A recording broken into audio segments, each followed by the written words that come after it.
Quick question. If you were reincarnated into the world of Lord of the Mysteries, which pathway to the divine would you choose? Let me know your answer in the comments below. Anyway, on to the video. The story begins with the MC's inner monologue, predicting the dark, somber, and desperate events to come. He states that life is pain. There's no way to escape it. The only choice is to accept this fate and struggle to survive somehow. Even if we find God and resent him, he won't listen. God is just a bystander. No matter what your life looks like, he won't be interested. You're the only one who can change your fate. It's up to you to struggle until the very end. True to the MC's words, we cut immediately to a desperate battle. The sounds of clashing weapons and pleas for help echo through a gloomy room where rivers of blood and mangled body parts litter the floor. Corpses lie scattered, hacked into pieces. Decapitated heads and missing innards not far from their main bodies, as if attempting to complete a grotesque jigsaw. In this chaotic scene, the MC continues his inner monologue. He observes that, while people live differently, the end of their lives is always similar, desperate and violent. Sometimes, living requires more courage than dying. We switch to a warrior fleeing for her life, her hoarse voice pleading for help. However, she quickly meets her end as her arm is torn ruthlessly from her body. Next, a mage unleashes a lightning strike on an obscured enemy, shouting his reluctance to die in this manner. Like the warrior, he dies instantly, his body cleaved in two. Another male warrior wielding a great hammer has his head split open, brain matter splattering everywhere. And yet another warrior is savagely torn apart, helpless against the foe. Finally, the MC yells at the group not to scatter, warning them that the enemy is targeting the lone stragglers. He calls out to Maytal, urging her to limit the enemy's movement. She responds by casting an ice spell, trapping the enemy's legs in a block of ice. Panting and visibly exhausted, Maytal calls out, urging them to hurry, as she can't hold the spell for long. Two comrades, Stepan and Wade, answer her pleas, immediately charging the enemy. Stepan urges Wade to hurry, but Wade retorts, telling Stepan not to give him orders and to focus on his own task. True to their words, the duo blitz past the enemy, tearing off its arms. The grotesque creature shrieks in agony as green, alien blood spurts from its severed limbs. Seeing the immobilized and injured enemy, the rest of the party charges in. They can't afford to give it time to recover. Watching their reckless move, the MC shouts at them to retreat, warning it isn't the right time to attack. But his warning comes too late. The cornered alien responds immediately, growing numerous tentacles from its severed arms that lash out like lethal whips. In a swift motion, it sends them whipping through the battlefield. The result is catastrophic. The reckless party is shredded to pieces as if run through a grinder. Heads are severed, limbs are slashed, and the battlefield becomes a symphony of carnage, with blood and body parts scattered everywhere. As this bloody spectacle unfolds, the surviving members watch in horror. Wade curses the reckless fighters, calling them fools for charging in. Maytal, shocked silent by the gruesome scene, is at a loss for words. The MC takes the lead, instructing everyone to move back.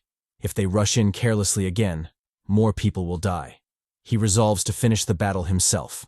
With his trusty sword in hand, he charges forward. Noticing him, the alien focuses its lashing tentacles on him, trying to shred him to pieces. But our MC proves formidable, deflecting the alien's attacks with minimal movements as he charges forward. He estimates the tentacles to be about 20 meters long, posing a problem due to their incredible hardness and speed. Without his sword, he would have been shredded ages ago.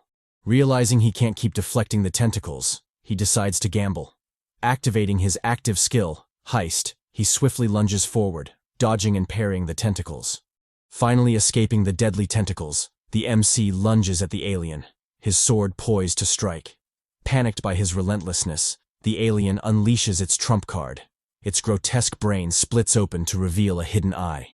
The eye powers up, preparing a psychic attack.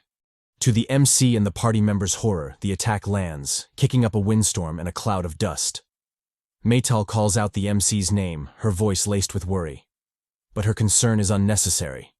The MC, Jeong Hyeok, narrowly dodged the attack and now hovers above the alien. Wasting no time, he reappears behind the alien, radiating an intense aura. Activating his skill Julian's sword, he slashes the alien in half, and its anguished screams fill the room. Amidst the spurting green blood and spilling innards, Jeong Hyeok strikes a calm pose, having finally ended the desperate battle. The surviving party members cheer, elated to have survived. An aerial view of the battlefield reveals the extent of the desperation, particularly in the aliens' final attack. A system notification sounds, noting the mission's completion. The goal, kill the fast one, has been accomplished, and rewards will be distributed. Random skills or characteristics are offered as the first reward, and 10 souls are awarded as the second. Deeming his task complete, Jeong Hyeok sheaths his sword and instructs the party to take the souls, heal the wounded, and, most importantly, leave before the alien respawns. As they gaze at the mangled corpses of their former comrades, the party feels solemn. More than half of them have been wiped out, all killed from a distance. Wade remarks on the alien's intelligence. It used ranged attacks to keep the party from getting close. Turning to the MC, he calls him amazing for dealing with such a beast. The MC, ever calm, replies that they don't have time for sadness. They must regroup and move to the next room. But his words are cut short by a sharp pain in his back. Turning around, he is shocked to see a sword stabbed through him. Stepan and Maytal, noticing the sudden change, call out his name, worry in their voices. Unbeknownst to them, more backstabbing bastards are creeping up. The backstabber mocks the MC, thanking him for bringing him this far. Without him, he would never have made it. As he gears up to say more, the MC, furious and brimming with killing intent, clasps his palm over the traitor's face, calling him a traitor and promising to kill him. The traitor panics, stuttering that he was just following orders, and calls to Wade for help. The treacherous Wade acts swiftly, drawing his sword and slicing off Jeong Hyeok's arm, shocking him. The rest of the traitors act as well, stabbing the MC with their swords. Now reduced to a bloody mess, the MC collapses, clutching his bleeding stomach. With a livid expression, he questions the traitorous bastards, asking why they did it. Wade replies that they no longer need him and plan to share his soul and advance independently. Hearing their foolish words, the MC mocks them. How do they expect to survive with such trash skills? They clearly don't understand the danger they're in. Wade tells him not to worry about them. He should focus on himself, as he's about to die. The traitors taunt the MC, telling him he has no friends left. And true to their words, the lifeless bodies of Stepan and Maytal lie on the ground, bloody. Pale and disbelieving, Jeong Hyeok stares at his fallen friends. Wade continues his mockery, saying he couldn't risk leaving loose ends. Although he regretted killing Maytal as women were so hard to come by, he had no choice. He tells the MC not to be too sad. Death is inevitable. A traitor bitch approaches with a mace, taunting the MC. He always wanted to be a baseball player, and now he can live that dream, hinting at the Negan treatment. The MC, ignoring the mockery, is filled with rage. He mutters that he can't let it end this way. He can't accept this outcome. As the mace swings for his head, he suddenly roars in anger, lunging at the traitor. Using only his teeth, he bites a chunk out of the man's neck.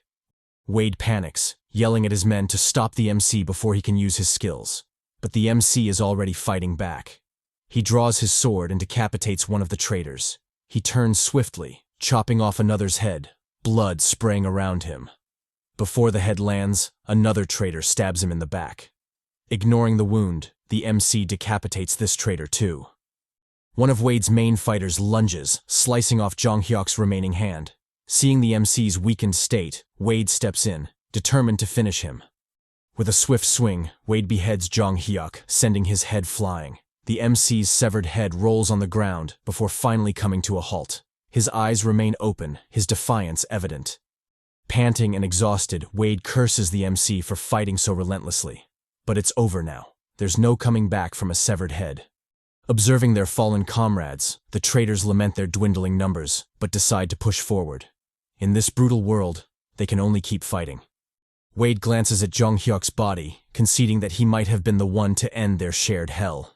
The scene shifts back to the MC's severed head. In his fading consciousness, he curses the traitors, bitter over his unfinished battle. He regrets not avenging Stepan and Maytal. As his life slips away, he laments how close he came to ending it all.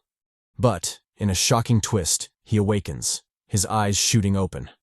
Confused and frustrated, he realizes he's still trapped in this endless hell, where even death offers no escape. Lag.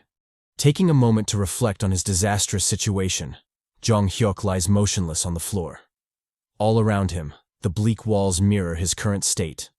Bleak and listless. Everything is the same, even the cursed word, lag, written ominously in blood on the wall.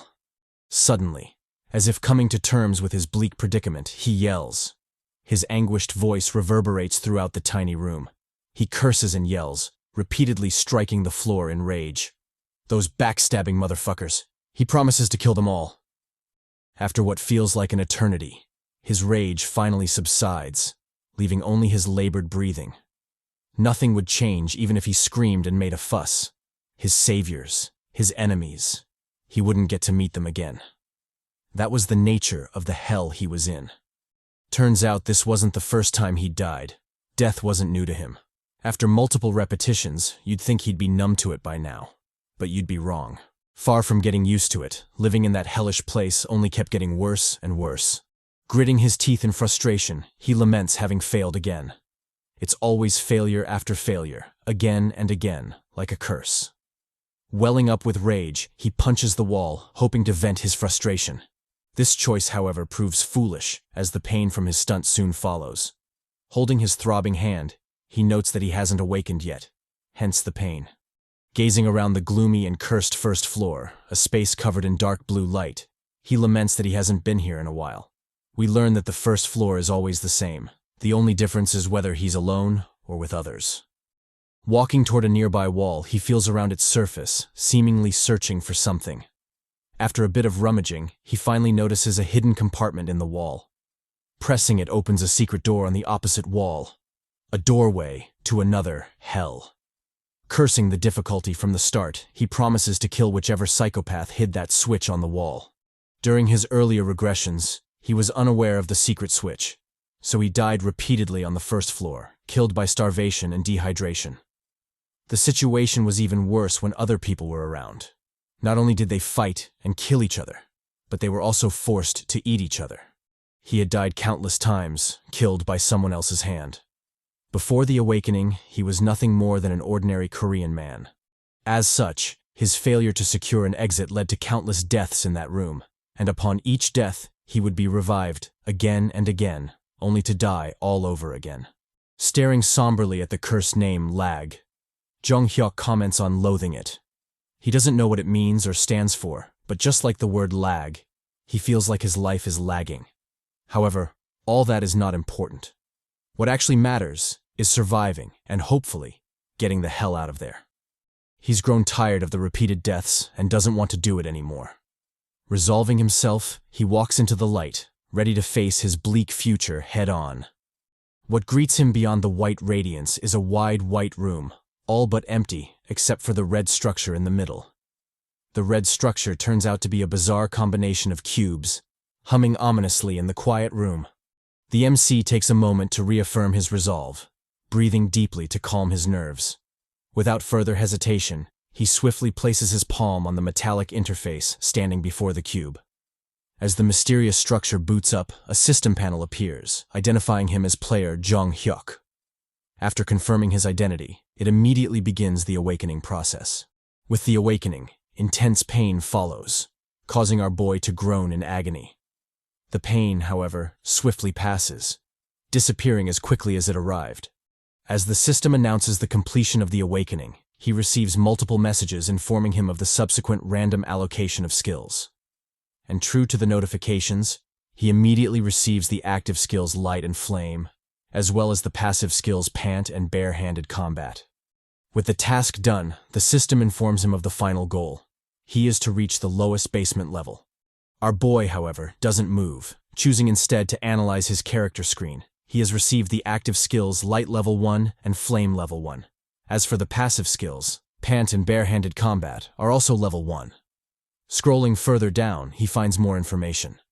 His public attributes state that he'll be limited to only 2 active skills. However, as compensation, his private attribute states that he can have an infinite number of passive skills. This revelation greatly shocks Jeong Hyeok, his eyes widening at the news. His shock is warranted, as usually, you'd get around 10 active skills, and the passive skills were always fixed at 2. This had been the case throughout his countless regressions, a fact that never changed. So, what the hell was going on? Although it could be fatal to only have 2 active skills, the idea of having an infinite number of passive skills is truly outrageous. Jeong Hyeok can't help but don a maniacal smile just thinking of the possibilities. His thoughts, however, are interrupted by a system prompt informing him of the random generation of a weapon. Our boy gazes intensely at the swirling blue vortex, hoping to get something good. Through sheer luck, something good actually comes out. A strong mini pickaxe, boosting muscle strength by 1%. As he swings the pickaxe around, the MC laments the absolute garbage he received in some of his previous regressions. Items that only led to his untimely demise. Seriously though, how are you supposed to fight with a pack of condoms? With his business done, he resolutely walks toward the next room. It's a full-fledged start, one he's determined to see through to the end. Emerging through the dimly lit hallway, our boy is faced with 2 choices. Basement level 1, room 1, and basement level 1, room 2. In his past regressions, he'd opted for room 1, but this time, he resolutely chooses room 2, deeming it much better. Walking through the door, he descends a seemingly endless flight of stairs, leading down to the abyss. After what seems like an eternity, he finally reaches flat ground, albeit shrouded in darkness. Utilizing his light skill, he shines a ray of light across the room, confirming his intended destination. Room 2. He's finally here. With a grim look, he resolutely walks through the door, which closes behind him soon after. There's no going back anymore. After entering a room and having the door close behind you, retreat is impossible. The only choices are success or death. A system prompt soon follows, acknowledging his entry into room 2. It further highlights the details of the room. The common mission, although for beginners, is noted as not easy. His goal is to eliminate the monster, a zombie, in the room. The first reward upon completion is a random skill, or a random skill level up. The second reward is random equipment, or the key to basement level 2, room 1. We get a bit of info about room 2. It's a pitch-black space where one can't see an inch ahead. Maintaining absolute silence is paramount to surviving the trial. In addition, sticking close to the wall is also necessary, as it reduces the range of defense as much as possible. As he traverses the ominously dark space, Jeong Hyeok remarks on knowing what lurks in the space very well. With his senses heightened, he listens for any sounds in the dark, searching for his prey. Picking up on some distant clatters, he immediately goes on high alert, waiting for the incoming clash. The sounds turn out to be the clattering teeth of zombies, inching closer to his position, drawn to the scent of his vitality. The MC, picking up on their ambush, immediately activates his light skill, shining a light before him. And as he expected, there they are. The zombies, beings with strong jaws capable of breaking bones with a single bite. Jeong Hyeok remarks on the only upside to these vermin, their slow movements. With his light skill still active, he somberly watches as the zombies inch closer and closer to him. Taking an attacking stance, he eagerly urges them to get closer. The zombies, as if responding to his wish, stagger toward him, their sharp fangs clattering. Our boy, still in his fighting stance, remains completely focused despite the zombies' slow approach. Just as they cross the 5-step mark, the zombies make an unexpected move, swiftly lunging at the MC, their earlier slow movements gone. Jeong Hyeok, having anticipated this, doesn't panic. He swiftly swings his pickaxe, striking a zombie in the head. The blow is strong enough to send the zombie crashing into a nearby wall. With 2 enemies remaining, he immediately resumes his attacking stance. Inwardly, he notes the zombies' weakness, their heads. No matter how many parts you destroy, they keep coming, unrelenting, until their heads are destroyed. In the past, there were many times he was beaten by zombies with only their heads left, eventually dying pathetically. In addition to their semi-invulnerability, their movements are more complex than expected. They move slowly at first, only to suddenly attack at close range, making it very difficult to react if it's your first time. However, our boy isn't a beginner. With his palm raised, he activates his second skill, Flame Level 1. A crimson flame shoots from his palm, engulfing the charging zombies. As he watches the burning zombies, our boy reflects on why he chose the second room. It was due to his pickaxe and flame skill. Zombies are vulnerable to fire, and when their heads are struck, it effectively puts an end to them. Activating his light skill, he continues his search around the room. The room clear notification hasn't sounded yet, meaning there are still some zombies hiding somewhere. Picking up on a clattering sound behind him, Jeong Hyeok immediately turns, only to come face to face with a charging zombie. The infant zombie, thirsty for his blood, lunges at our boy, its sharp fangs just inches from his face. Our MC, not one to hesitate, swiftly swings his pickaxe, killing it instantly. There is no reason to hesitate. The monsters are no longer human. With his task completed, he pulls back his pickaxe, ripping the zombie's head off in the process. Gazing at the grotesque creature, he remarks on never seeing one so tiny before. Was that why he didn't pick up on its movements until it got so close? The system notification sounds again, bringing with it the clear confirmation. It states that the Room 2 mission is over. Jeong Hyeok was the only participant, contributing 100%. As a reward, he is to choose between randomly acquiring a skill or having an existing skill randomly level up. The second reward is random equipment, or the key to B2, Room 1. Not wasting time, Jeong Hyeok immediately makes his choice.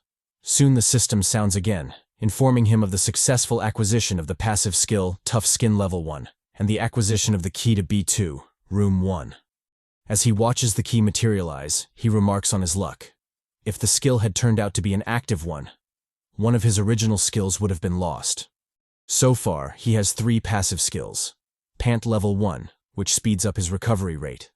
Barehanded Combat Level 1, which boosts his barehanded fighting skills. And finally, Tough Skin Level 1, which makes his skin tougher. Holding the key in his hand, he acknowledges his good luck in this regression. Not only is this his first time getting 3 passive skills, but they are also skills he can keep until the very end.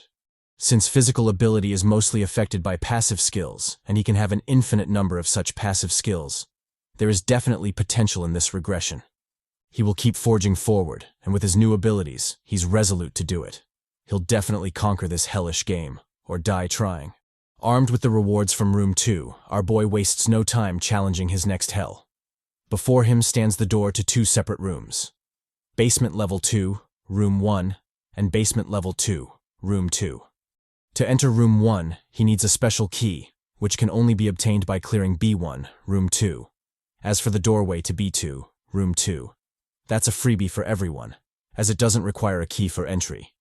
With a somber expression, our boy laments not remembering the exact details of all the cursed rooms in L.A.G. However, he's more than familiar with the first few. It's probably where he got his cheeks clapped the most. We learn that in the case of B1, Room 1, the room is bright, and only 1 or 2 zombies appear, unlike the cursed Room 2, where you have to fight in total darkness. However, there's a price for this reduced difficulty. The reward is minimal. Room 2 is obviously more difficult, but as a reward, you get the special key to access B2, Room 1. With a resolute expression, our boy bravely enters B2, Room 1, ready for whatever shitshow he'll face. As he makes his way down another seemingly endless flight of stairs, he reflects on why he chose the key as a reward rather than a piece of equipment. He's confident he can succeed in the mission for B2, Room 1. Another juicy incentive is that the reward is pretty good. Turning the knob for the room in question, our boy is met with another system notification. Player Lee Jeong Hyeok, the Chad has entered Room 1. The public mission for the room is to kill the bug behind the wall. The goal is to kill monsters from B2, Room 1, Space 1. As for the rewards, the first reward is speed boots, and the second is a random level up of one of his skills. Gazing at the loathsome notification, our boy laments the absurd difficulty. It's just 1 floor down, yet the challenge is already ridiculous, and they didn't even specify which monster he's to catch. As a point of reference, we get a better understanding of the structure of L.A.G. In this case, B2 means the second basement floor. The one in the middle refers to the exact room on that floor. And finally, the one at the end specifies which space in that room. For my fellow Chads, this basically means that inside a basement floor, there's 1 or more rooms. And inside those rooms, there are 1 or more spaces. Our boy reflects that so far, things are pretty good. Not to mention he already knows everything about the first few rooms. What bothers him, however, is the scene playing out before him. A man sits against the wall, seemingly asleep. This new addition to the party is player Kim Tae-min. His public attribute is breathing underwater, and his highest skill level is 2. Gazing at the sleeping dude, our boy can't help but wonder what the fuck is up with him. Even in such a situation, the dude is sleeping? Is he teasing death or something? As if sensing his gaze, Tae-min startles awake. Upon noticing the strange man staring at him, he almost shits his pants in fright. We also get an interesting new detail about the system of L.A.G. Everyone in the cursed game has access to certain information about the other participants. They can freely view the name, public attributes, and highest skill level of other players. For our boy, it shows his name, his public attribute. He can only have up to 2 active skills, and his highest skill level, which is currently 1. As expected, Tae-min is a bit taken aback. It's mostly due to the sudden arrival of the MC, but I'd like to believe it's because our boy has that alpha dog in him, rendering Tae-min speechless. All in all, there's a tense silence in the room as the two analyze each other. Our boy notices the hammer Tae-min is holding. From his memories, he identifies it as an item that boosts strength. The hammer is now covered in blood, hinting that it has been used recently. Finally breaking the ice, our boy questions Tae-min, asking him what the hell he's doing. The man, a fumbling mess, barely manages a reply through his constant stammering. Fed up with the nonsense, our boy tells Tae-min to speak properly. Tae-min finally pulls himself together and explains that he fell asleep while waiting for someone to arrive. Taking a moment to analyze the strange fellow, our boy notes it's unlikely that Tae-min passed B1, room 1, since he'd need the special key from room 2 to access this room. His scrawny appearance also doesn't suggest he defeated zombies in room 2. However, if that's the case, he shouldn't be here since he wouldn't have a key. All in all, the dude is hella suspicious. Our boy wonders if there was a third party who went into room 1, space 1 first, or maybe came down from B1, room 2. Drawing our boy from his thoughts, Tae-min replies that he was waiting for him. Jeong Hyeok, a bit puzzled, asks what he means. Tae-min explains that he had been partnered with someone upstairs. They had managed to survive the mission, but ultimately, the zombies got his partner. He tried to help, but he was helpless in the situation. Our boy, already piecing things together, replies that Tae-min must have survived somehow, and here he is. Tae-min confirms this, saying he came down in a hurry. I'm calling it now. This dude is hella suspicious. Just look at that teabag-like face. Tae-min goes on to explain that upon his arrival on B2, he didn't have the guts to go in alone, so he's been waiting for someone to venture in together. The MC, having picked up on something, replies simply, I see. Without wasting more time, he immediately heads toward the next room, casually reminding Tae-min to do whatever he wants. He can wait for someone else, or follow him inside. Flustered, Tae-min shouts at him to hold on. However, when he notices Jeong Hyeok has no intention of waiting, he decides to follow him into the room. To hell with caution, it's time to make moves. The system notification soon sounds, stating that players Jeong Hyeok and Tae-min have both entered B2, room 1, space 1. Having entered the new room, the boys are taken aback. Rather, Tae-min is taken aback. Our boy remains as nonchalant as ever. Having lived through multiple regressions, there are few things that surprise him. However, he understands how seeing such a sight for the first time could leave someone flustered. And true to his thoughts, the sight is indeed surprising. There's a forest inside the room. As for the sky above, it's hard to determine whether it's real or fake, but all he knows is that there's no ceiling. Grass grows on the floor and trees rise. No matter how you look at it, it's literally a forest. Though mesmerizing, our boy doesn't plan to stand around and ogle like a fool. Moves have to be made. He immediately starts walking toward the forest, an action that greatly shocks Tae-min. Flustered, Tae-min calls out, urging him to hold up. Does he not find the situation suspicious? They had been trapped inside a building, and now they're inside a forest. The whole thing doesn't seem right at all. After listening to his rant, our boy casually replies, sure, it's suspicious, but what does he expect him to do about it? Even if he asked, he doesn't know where they are or why they're here. The situation is already happening, and it's a waste of time to sit around with useless questions. The only move left is to forge ahead and hopefully secure the best chance of survival. Tae-min, unsatisfied with the MC's reaction, urges him to talk more about the situation. Our boy, however, shuts him down. Sitting around talking won't yield answers. life isn't that easy. The goal is clear. They must reach the lowest basement floor, the only thing they need to focus on to maybe get out of this hell. With that, he forges forward. If Taemin needs someone to sympathize with, he can look elsewhere. But Jeong Hyeok isn't that person. Besides, he never asked Taemin to follow him. Taken aback, Taemin watches somberly as the MC puts distance between them. From the look on his face, it's clear this teabag-looking motherfucker is up to no good. Snapping out of his suspicious thoughts, Taemin catches up to the MC and apologizes, admitting he was thinking of useless things during their dire predicament. Jeong Hyeok waves off his apology, telling him that if he has time to talk, he should also pay attention to the forest ahead. They don't know when or where the monster will appear. We cut to the boys making their way through the gloomy, foggy forest. Though massive, it's eerily empty and quiet, adding an extra layer of dread to the already dodgy situation. After what seems like an eternity of treading in silence, Jeong Hyeok finally stops, his gaze fixed on an obscured entity in a nearby tree. Taemin, picking up on his strange behavior, asks what's wrong. Our boy, however, doesn't answer, his focus on the creature only he sees. He wondered how many of the vermin were secretly hidden in the forest. Not getting the answer he expected, Taemin traced Jeong Hyeok's line of sight, trying to figure out what had the Chad all hot and bothered. The answer, however, wasn't one he wanted to know about. Camouflaged on the tree was a monstrous wooden spider, its characteristic being that its whole body was as hard as wood, and currently, its highest skill level was 1. As expected, Taemin freaked out, scared shitless by the strange abomination. Our Chad, however, was as cool as ever, telling him to be quiet. The monster, noticing the two new prey, immediately sprang into action. Without any wasted movements, it lunged at the boys, its massive body casting an eerie shadow on the terrified faces of the duo. With a mighty thud, it landed before the boys, the force of the collision kicking up a dust storm. The boys had no choice but to clumsily leap backward, barely dodging the attack. After all the dust settled, we finally got a clear view of the monstrous spider, and it was a nightmare. With a body as huge as a truck and an almost impenetrable carapace, the fiend was anyone's worst nightmare come true. Damn, I'm developing arachnophobia just looking at it. Our boy, however, was built differently. Despite the monstrosity before him, his attention was drawn to Taemin instead. He noted that Taemin's movements were better than he expected.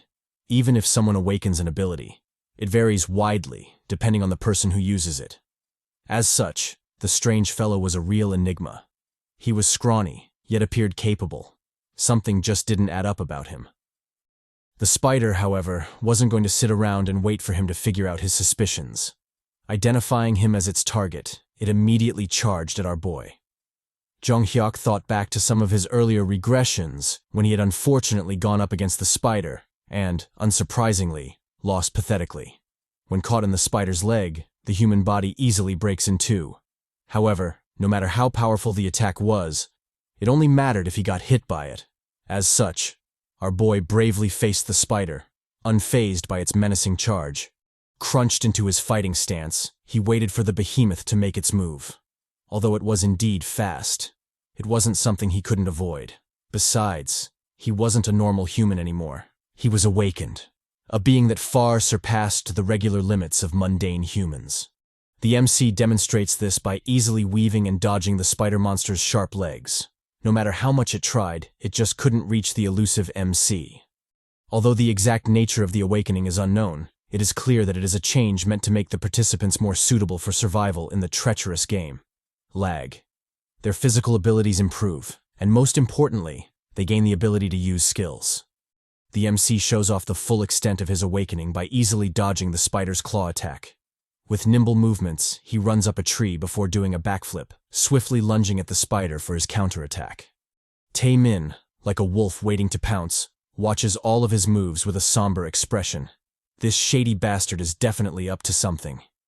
The MC, completely oblivious to the ominous developments, continues his fight against the spider. From his aerial position, he jumps onto the spider, delivering a deadly attack on its leg. Reeling from the impact, the spider shrieks in pain, throwing the MC off its body. Jeong Hyeok, skidding to a stop, gazed sternly at the spider. As expected, its carapace is ridiculously hard. the fight won't end so quickly. Unbeknownst to him, the treacherous Tae-min was secretly lunging at him, poised to deliver a sneak attack. I knew it. This teabag-looking motherfucker was definitely up to no good. I definitely called it. With his eyes screaming murder, the treacherous Tae-min charges forward, his hammer raised, poised to attack. Our boy, finally picking up on the silent ambush, turns wearily to face Tae-min. However, to my shock, the bastard actually directs his attack at the spider, not our boy. Activating his active skill, explosive attack, the suspicious Tae-min delivers a devastating blow to the spider's legs, blowing them to smithereens. Jeong Hyeok, just as puzzled as I am about Tae-min's interference, thinks to himself that it was unexpected. He'd thought the sassy bastard would just be an observer in the fight. Nevertheless, now wasn't the time to mull over such things. Capitalizing on the opening created by Tae-min, our boy charges in again, craving some spider cheeks to clap. He performs a leap attack, landing a solid hit on the monster's leg, followed by a backward dodge, barely avoiding the spider's counterattack. Skidding to a stop, Jeong Hyeok faces the spider head-on, no fear visible in his Chad face. Analyzing his foe, he notices a crack in its almost indestructible carapace. Finally, a chance for a lethal attack has opened up. Wasting no time, Jeong Hyeok stealthily creeps up on the spider and, in a single swift strike, obliterates its leg. The bastard Tae-min also joins the fray, delivering numerous explosive attacks on the beast.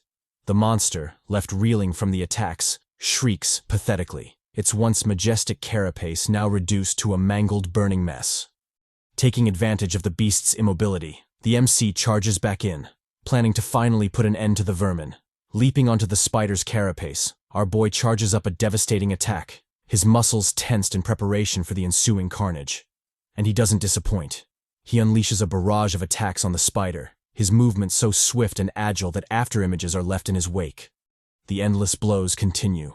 The once devastated battlefield is now reduced to a symphony of thrashing and shrieking sounds. Finally, the beast succumbs to the MC's relentless attacks, collapsing loudly and breathing its last. With his enemy felled, the MC calmly rises, his trusty pickaxe squarely tucked away. The bastard Tae-min also survived the battle, although barely, judging by his labored breath. Jeong Hyeok analyzes the strange fellow, noting his lack of passive skills that offer physical reinforcements. However, he seems to be capable of continuously using his active skills, even if it's detrimental to his stamina. In addition, the sassy bastard absolutely sucks at combat. But he does make up for it with a high-level skill, probably even higher in level than Jeong Hyeok's. All in all, the bastard is one to be wary of, especially since the previous naive and timid face he portrayed strangely disappeared when he was fighting, and his real nature was revealed. The fact that the bastard can use that much power on the second floor means he'll probably be strong in the future. The MC is determined to secure his help, even if he has to be a bit forceful about it. But all that aside, the real reason he's keeping the sus bastard around, despite knowing how dangerous he could be, is because he's confident in his ability to kill him anytime he wants, should he deem it necessary. We cut to the boys walking in the forest, and as expected, Tae-min is yapping non-stop. He questions the MC about their destination, but our boy just ignores him. Not getting a reply, he calls out to Jeong Hyeok again. The MC, frustrated by his constant yapping, asks him what he expects them to do. Should they stay there? He lets him know that the battle caused quite a commotion. Other predators must have heard it, and are currently heading in that direction. If he still wishes to stay, he's welcome to try. Tae-min expresses his understanding, but he still wants to know their intended destination. Our boy, finally fed up with his constant questions and yapping, tells him to be quiet if he wishes to follow him. Tae-min quickly agrees, his meek demeanor returning. This sudden change doesn't go unnoticed by the MC. He's seen through the mask Tae-min is wearing. In L.A.G, everyone acts to deceive each other. It's a constant game of deception. Jeong Hyeok's thoughts are interrupted by a sudden ruckus from behind him. Gazing at the new guests, he laments that it's too late to make a safe getaway. The worst possible scenario has indeed happened. They've been flocked by a clutter of spiders. If you thought the lone beast was dreadful, try imagining a whole group of them, all thirsty for your blood. Tae-min, scared shitless, asks what they should do. Our boy responds to the idiotic question, they should run like hell. And true to his words, the boys haul some cheeks, with a clutter of spiders hot on their trail. The pursuit continues through the middle of the woods, then the path to the left, followed by the path to the right. The spiders just weren't letting up, and the boys had no option but to run like their lives depended on it, because they did.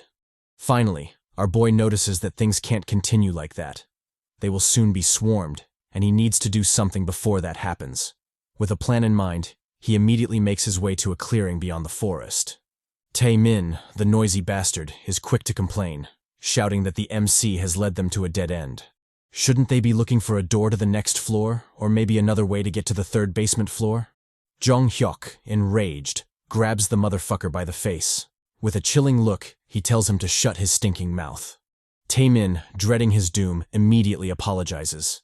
With a gentler tone, he voices his argument, noting that the spiders will soon catch up and they're trapped in a dead end. The MC ignores him. He's busy trying to calm his fury. He had almost killed the bastard out of anger. Looks like keeping the treacherous jerk alive will be harder than our boy thought. We cut to some general info about room B211. Although it seems like a vast forest, it's actually not infinite.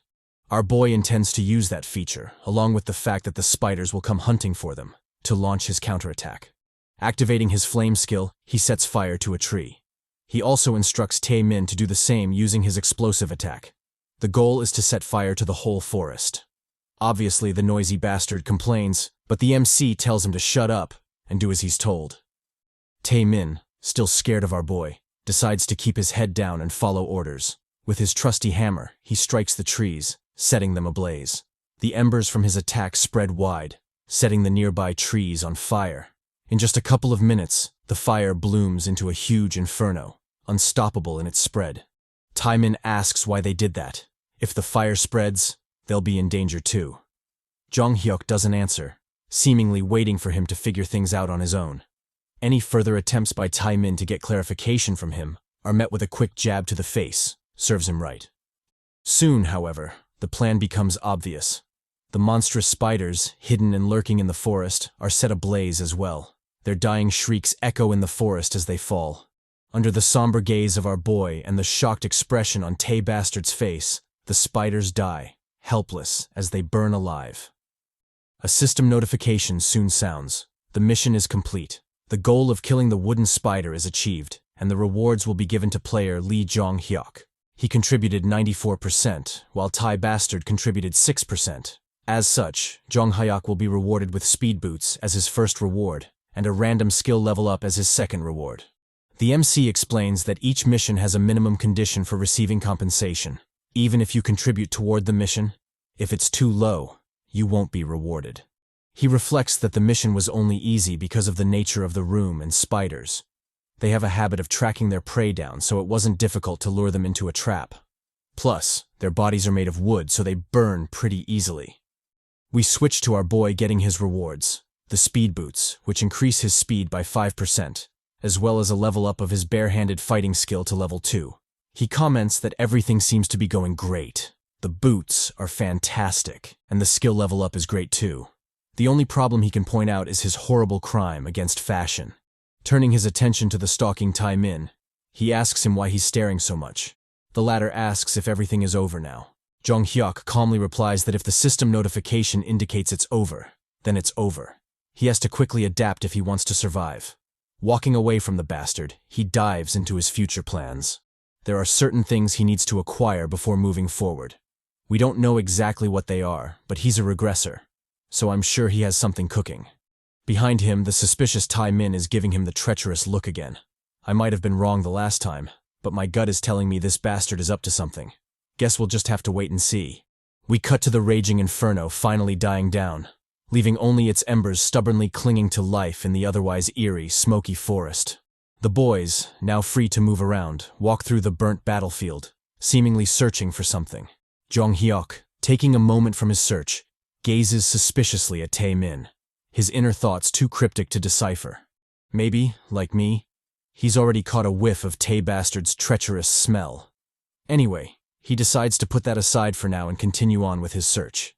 As he searches thoroughly through the battlefield, we learn more about the lore of the cursed game, L.A.G.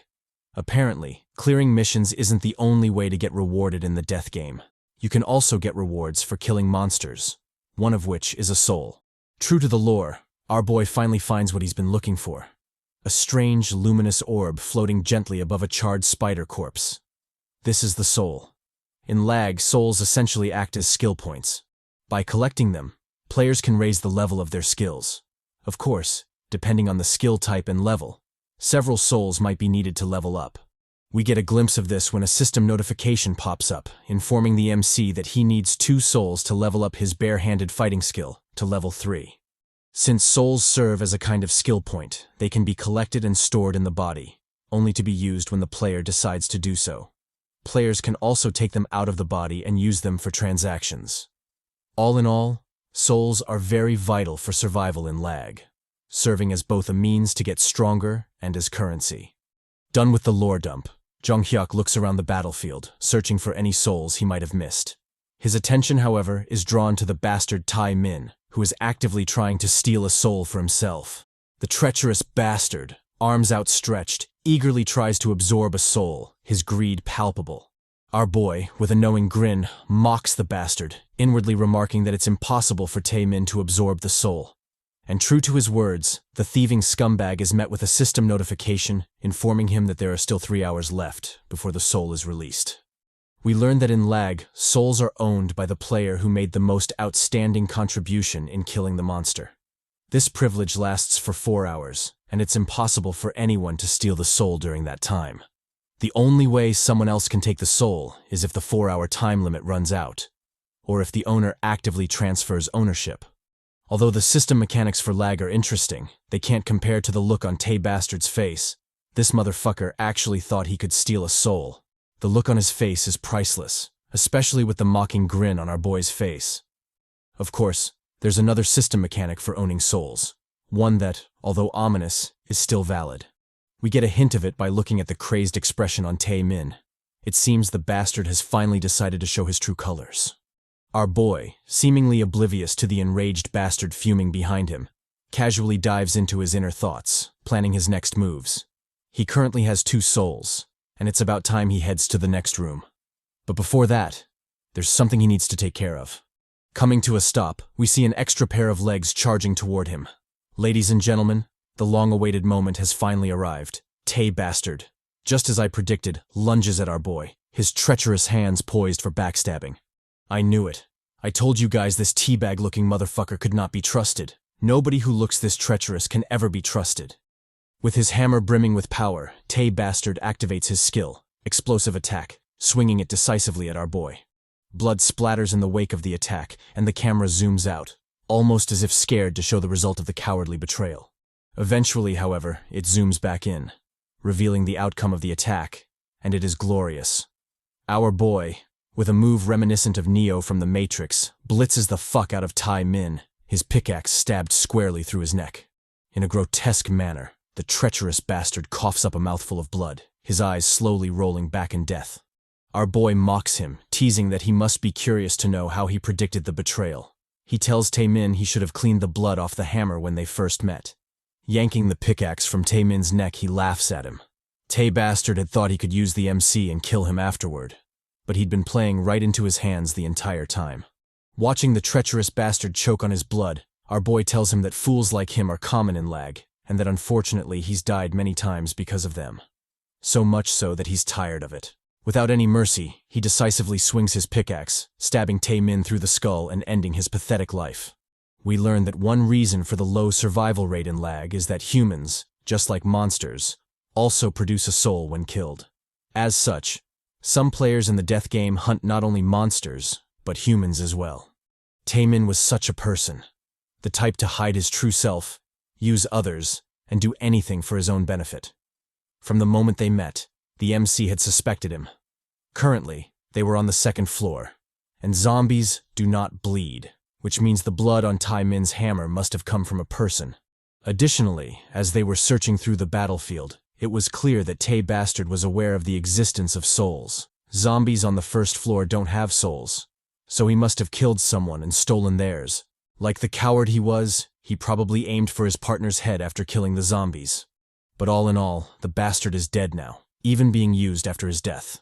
Thanks to him, our boy now has 3 souls to his name. Speaking of being used, it's funny how Tae-min died on all 4s like a dog. Dude will be crossing to the afterlife, ready for backshots. What a fitting end for the bastard. Jeong Hyeok reflects on how he was able to outsmart Tae-min. He was already familiar with such situations. Through his countless regressions, he's dealt with people like that many times, often dying pathetically because of them. He's tired of that kind of death, so he's determined to focus solely on his survival. To make it out of L.A.G alive, he's prepared to do whatever it takes.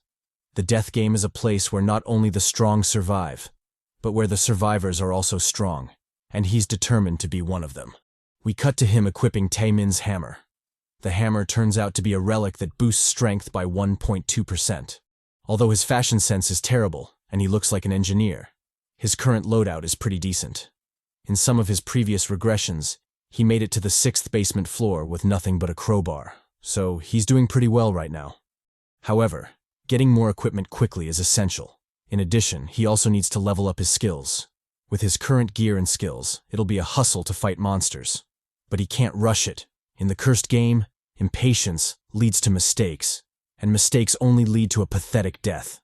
He has to tackle every situation with a calm mind. Saying so, he places his hand on the door leading to the next room. The door to basement level 2, room 1, space 2 slides open with a gentle swoosh. Behind it lies a long corridor leading into darkness. Our boy, not one to hesitate, resolutely walks through the door, which immediately shuts behind him. The system notification soon sounds, announcing that player Lee Jeong Hyeok has entered B212. Our boy ignores the notification and calmly proceeds forward. At the end of the long corridor lies another room, with doors on all its sides. We learn that B212 is a lobby or restroom of sorts, a place where players can rest and reorganize. One door leads to basement level 2, room 1, space 3, likely another trial room. Another door leads to a shower, just in case you want to be fresh before you die. The final door leads to L.A.G, whatever that is. Our boy, clearly having more information than I do, decides to visit the third room first. Pushing open the door, he enters the L.A.G room. Behind it lies a mysterious, spooky phantom, a vendor of L.A.G. Jeong Hyeok notes that although he's used to seeing them, they somehow always make him feel uneasy. We learn that these vendors are forever silent, almost like virtual apparitions without any substance. However, that doesn't mean they can be touched recklessly. In one of his past regressions, a companion of his fucked around and found out. The blonde Chad had foolishly waved his hand into the vendor's image, and, let's just say, he got a very bloody surprise. Although surprising, such rash idiots are bound to die early anyway. Back to the mysterious vendor, our boy notes that they don't appear on every floor, so it's important to make use of them whenever possible. Approaching the phantom trader, Jeong Hyeok instructs it to show the equipment in its inventory. The mysterious trader immediately complies. With its arms spread out, it opens a pocket space showcasing its entire collection, and there's some good stuff in there. Trading with these vendors is simple. Because of the nature of their inventory, you can discern the equipment's attributes just by looking at it. Our boy, having browsed enough, asks to view the armor as well. The vendor, ever silent, complies, showcasing its collection. Jeong Hyeok, with a serious face, ponders what he can afford with his current collection of souls. With his mind made up, he immediately points to his selection, ready to complete the trade. The silent vendor stares at our boy for a moment before springing into action. First, it closes the inventory, then swiftly extends its long arm toward him. The gesture is simple, easily recognizable to anyone. Money first, bitch. In this case, money means souls. Each piece of equipment he picked out costs 1 soul, so he has enough to pay for all his drip. The ghostly vendor acknowledges his payment with a gentle nod before immediately retrieving the souls. Judging by how quickly it took the souls, it seems there are plenty of diners and dashers in L.A.G, which is actually quite funny if you think about it.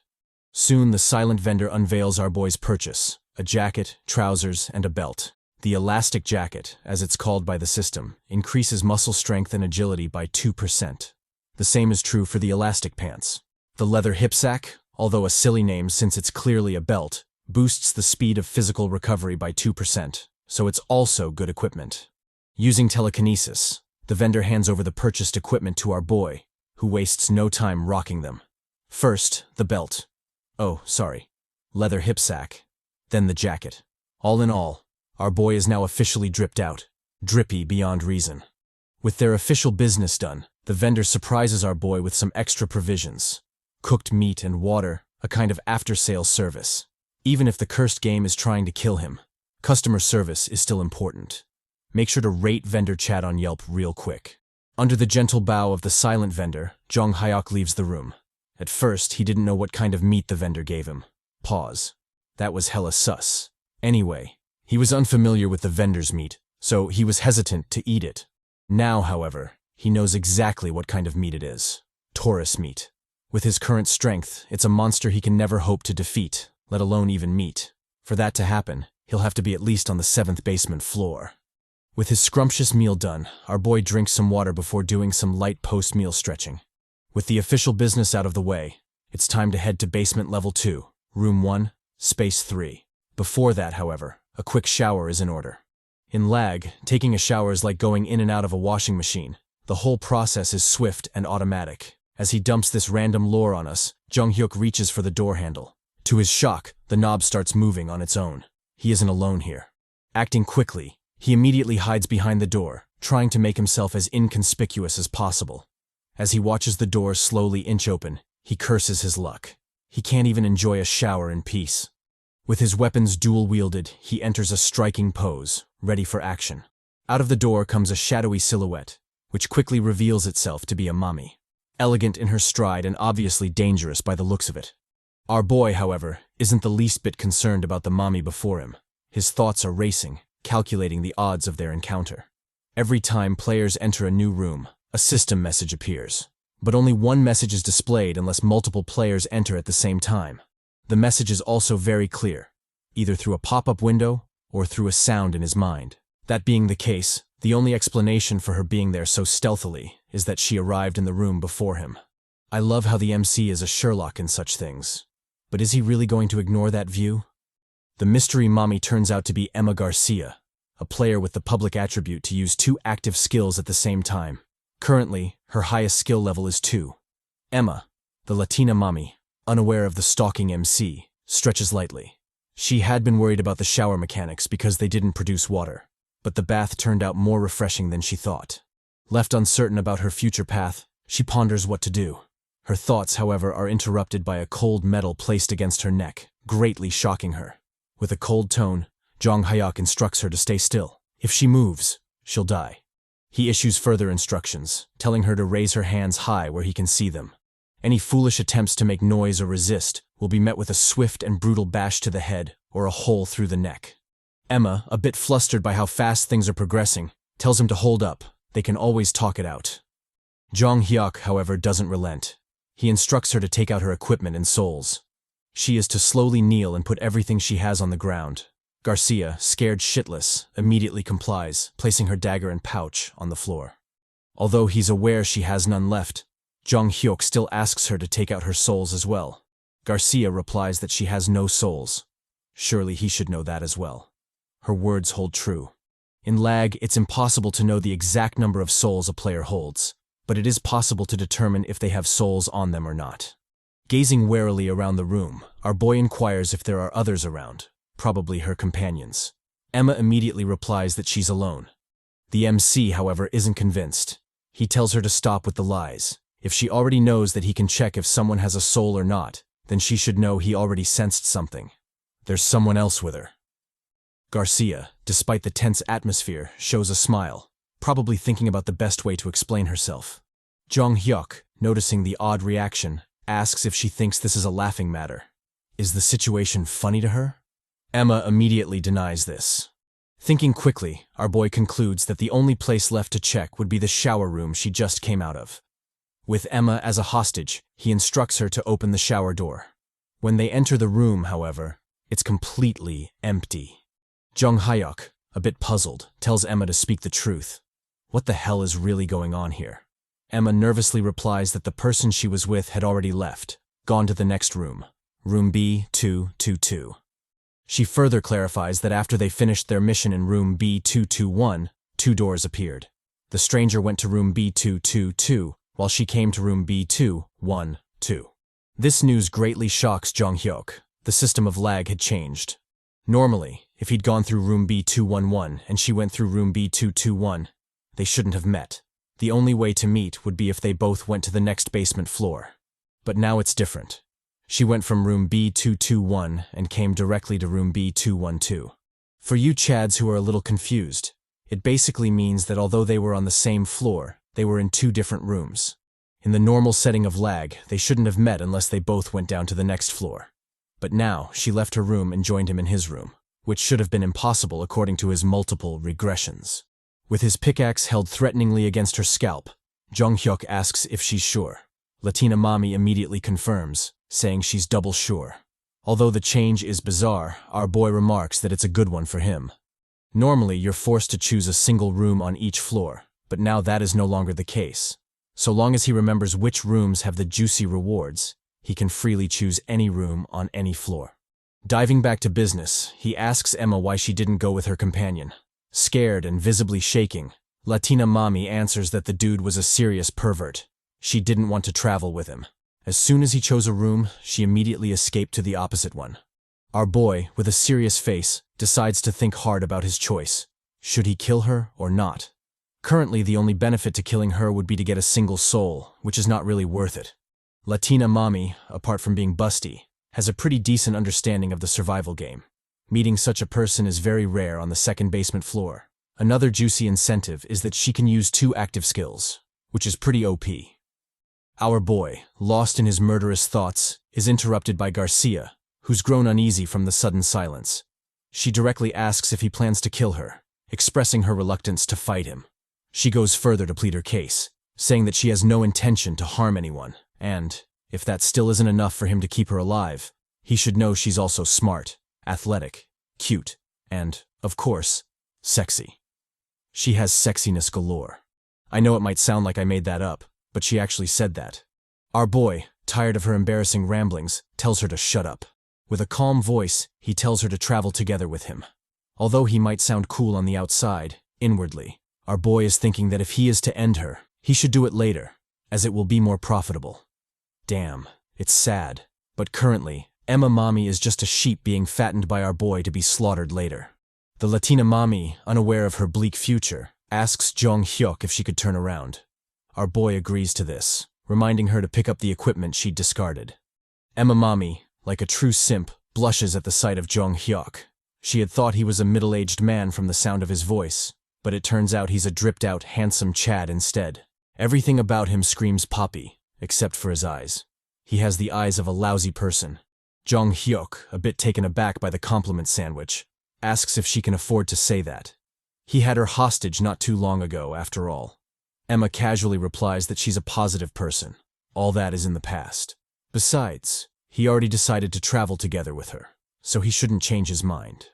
Jeong Hyeok, in a roundabout apology, explains that his behavior was necessary. It was a means to protect himself. In this treacherous game, it's better to kill than be killed. Emma, picking up on his long and concealed apology, expresses her relief. She officially doesn't think of him as a bad person, nor as a thirsty pervert. Hearing such straightforward and somewhat naive thinking, our boy reflects that she probably hasn't been forced to kill someone, or maybe hasn't seen someone die before her eyes. She might know the fear of death, but she still isn't realistic about it yet. In that cursed game, they are forced to be close to death. The only difference is the form of the death, whether it's theirs or someone else's. Turning to our boy, Emma Mommy inquires about what their next move will be. Jeong Hyeok replies that they will be challenging the next room, basement level 2, room 1, space 3. Emma asks if there will be monsters in there, and our boy swiftly confirms it. Garcia Mommy, surprisingly resolute, immediately heads for the door, urging Jeong Hyeok to follow. Her false confidence, however, immediately crumbles, and she's left frozen before the door. Turning to our boy, she begs him to go first. She's a vulnerable woman after all. Our boy, however, isn't a simp.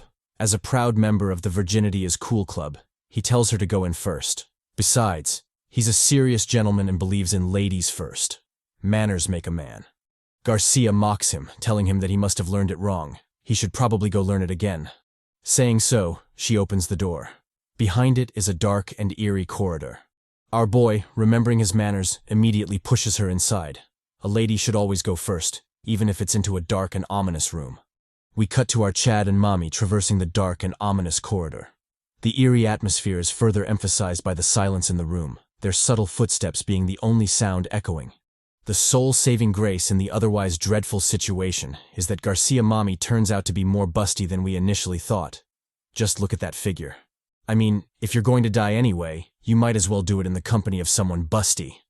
No offense to our flat queens. I'd nibble on you any day of the week. Our boy, oblivious to the dynamite Garcia is parking, casually dives into his thoughts, desperately trying to recall the challenge of the next room from his multiple regressions. Garcia calls out to him, interrupting his thoughts. She complains about the room being too dark to see anything. In such a situation, what should they do? Our boy, always a man of manners, ruthlessly pushes her into the room. What's there to be confused about? Just enter the damned room. Garcia moans, startled by Jeong Hyeok's thuggish behavior. It's not the kind of moan we expected, but hey, it's something. The system notification soon sounds, announcing that players Lee Jeong Hyeok and Emma Garcia have entered basement level 2, room 1, space 3. Upon the system's announcement, the lights finally turn on, and the sight before them is revealed. Two Chads down on their luck have checked out of the death game. Shocked by the dreadful sight, Emma screams. Our boy, however, is as nonchalant as ever. His multiple regressions have rendered him numb to such things. This is lag. Death is almost inevitable in this hell. The camera zooms out, and we finally get a glimpse of the entire room. It is mostly empty, with nothing of note except for the hanging contraptions and seats, their purpose apparent. Calmly gazing around the room, Jeong Hyeok notes that there are two bodies this time. He doesn't delve too deep into it, but it's obvious he's familiar with the shit going on in that room. Garcia Mommy, the only oblivious one of the two, tries to make sense of the situation. They're in a room with hanging bodies, and on the wall are multiple screens, their content obscured for now. Leaning closer, she gazes intently at the monitors, trying to discern what they are showing. Jeong the Chad calmly answers her question, saying the screens show where they should head to. Their final destination seems to be a maze from the looks of it. Garcia, the Latina mommy, noting an odd movement in one of the screens, points it out, urging our boy to focus. There was a man shown in it. As the scene zooms in on the man, we can tell he's having a hell of a day. Garcia, noticing the random NPC's expression, comments that he seems to be surprised by something.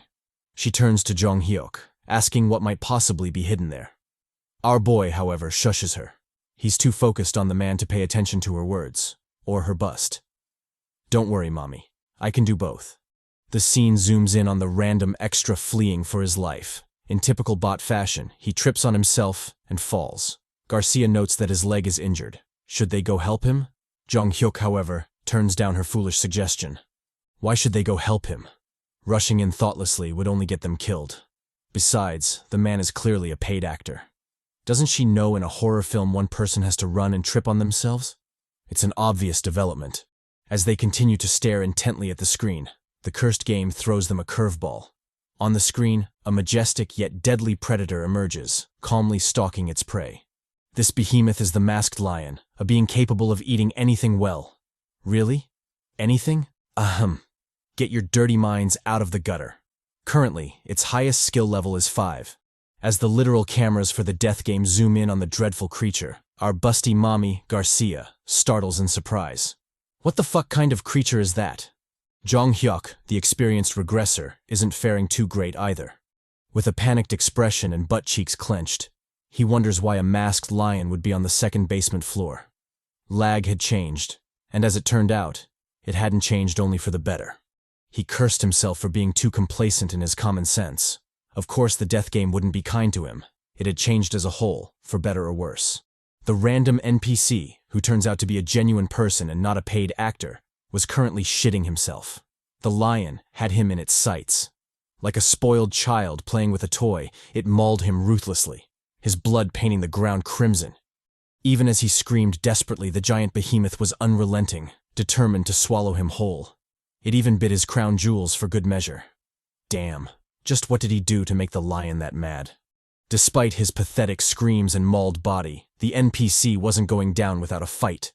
Activating his skill, Ice Spear Level 1, he conjured a freezing spear of ice in his palm. Wasting no time, he stabbed it into the dreadful foe. Jeong Hyeok, watching all this from the control room, sighed. It was useless. At that level, the skill couldn't do much to the lion. And true to his thoughts, the freezing spear just bounced off the lion's hide, doing 0 damage. Eventually, however, the NPC decided on a more strategic approach. He stabbed the lion through the only soft spot available, the eye. The lion, left reeling from the attack, wailed in agony. Contrary to the bot's expectations, it didn't release him. Instead, it doubled down on the damage, digging deep into his flesh. And I'm not kidding this time, his balls. In a brutal show of rage, the lion feasted on the NPC, completely ignoring his death throes. The man helplessly coughed up a mouthful of blood, his death seemingly inevitable. Under a bloody shower, the random dude finally succumbed to his fatal injuries, moving on to the afterlife squeaky clean. GG to our boy. Back at the control center, Jeong Hyeok and Emma Mommy watched the scene unfold in shock and horror. Despite the corpses chilling in the background, the duo were glued to the screen, unable to take their eyes from it. Our boy, vexed by his horrible luck, cursed. Throughout his countless regressions, there had been a monster in the maze, but never a masked lion.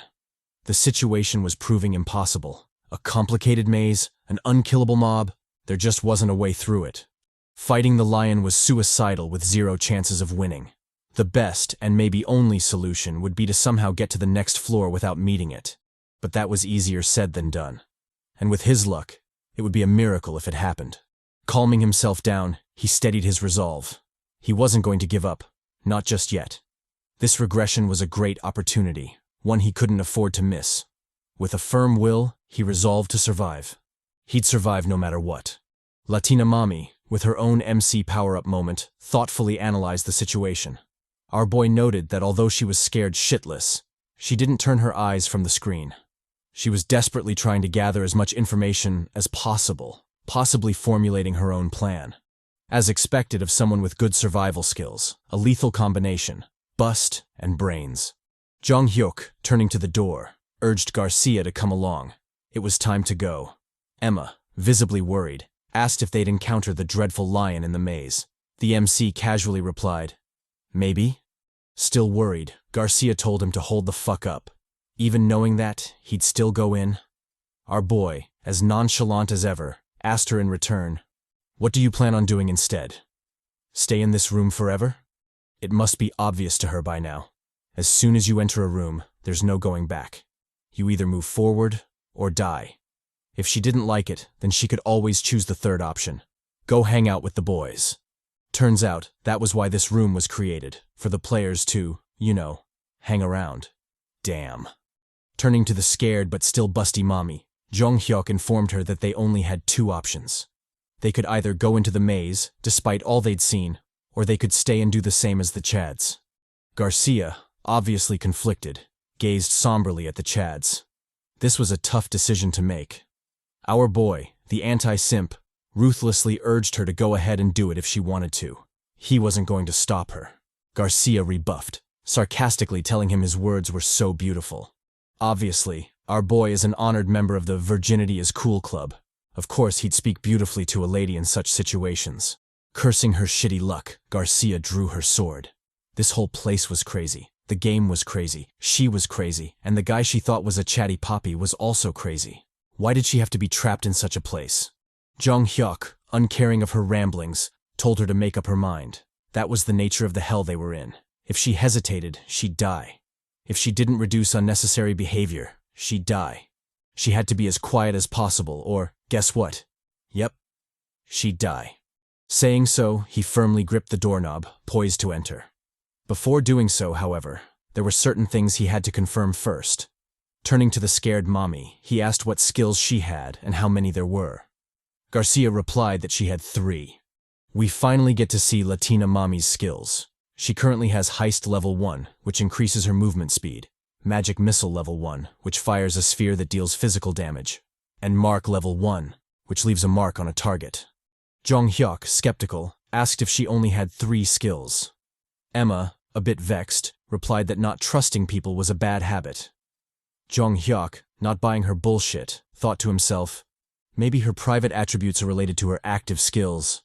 A side note, if a public attribute is positive, the private attributes will be negative, and vice versa. Taking a moment to plan, he lamented that it was a shame. If her heist had been level 2, they could have made some moves.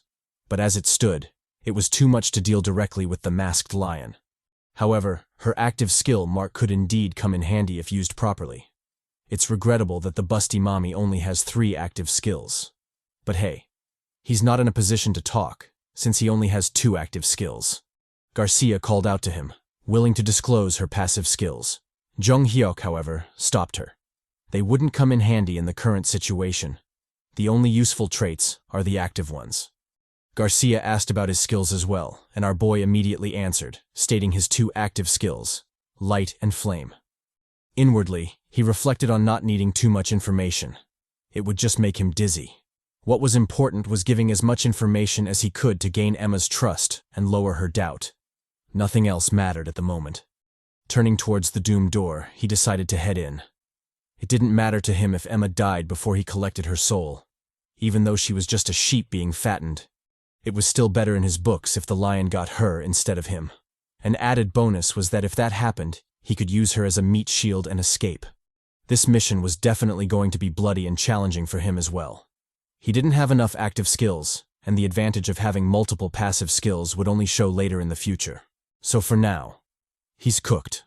On the bright side, however, active skills really shine in the beginning, so there's that.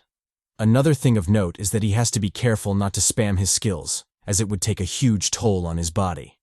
But it was better to do so than die pathetically. Even if his heart gave out in exhaustion, he was still determined to live. There was no right choice for him here, not in this hell. The only choice he had was restricted to the current situation he was in. It was up to him to find an answer in the chaos. The death game was changing. It was no longer the place he knew. It had morphed into a hell that was hard to predict. What would happen in the future? He didn't know, but he couldn't run away. The only choice forward was to risk his life and proceed onward. Reaffirming his resolve, he resolutely entered the door, and the true horror of the maze finally revealed itself to them. The system notification soon follows. The public mission for the door is to get out of the maze, the main and only goal being to reach basement level 3. The condition for successfully passing the trial is to contribute 10% or more. If they manage to accomplish that, they'll be rewarded with equipment related to the masked lion and, of course, 3 souls. That was the public mission. The room also had another surprise for them: private missions for each participant. For our boy, the private mission was not to kill. The goal was not to kill people or monsters. If he accomplished that, he'd be rewarded with 4 souls and a random skill. In typical Lag fashion, the skill level would be random too. Jeong Hyeok gazes contemplatively at the system notification.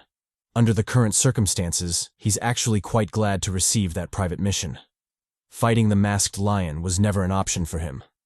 I mean, he did see the paid actor get his shit rocked, so that's obvious. Anyway, Garcia seems to be lucky. At least she won't die by his hands in this trial.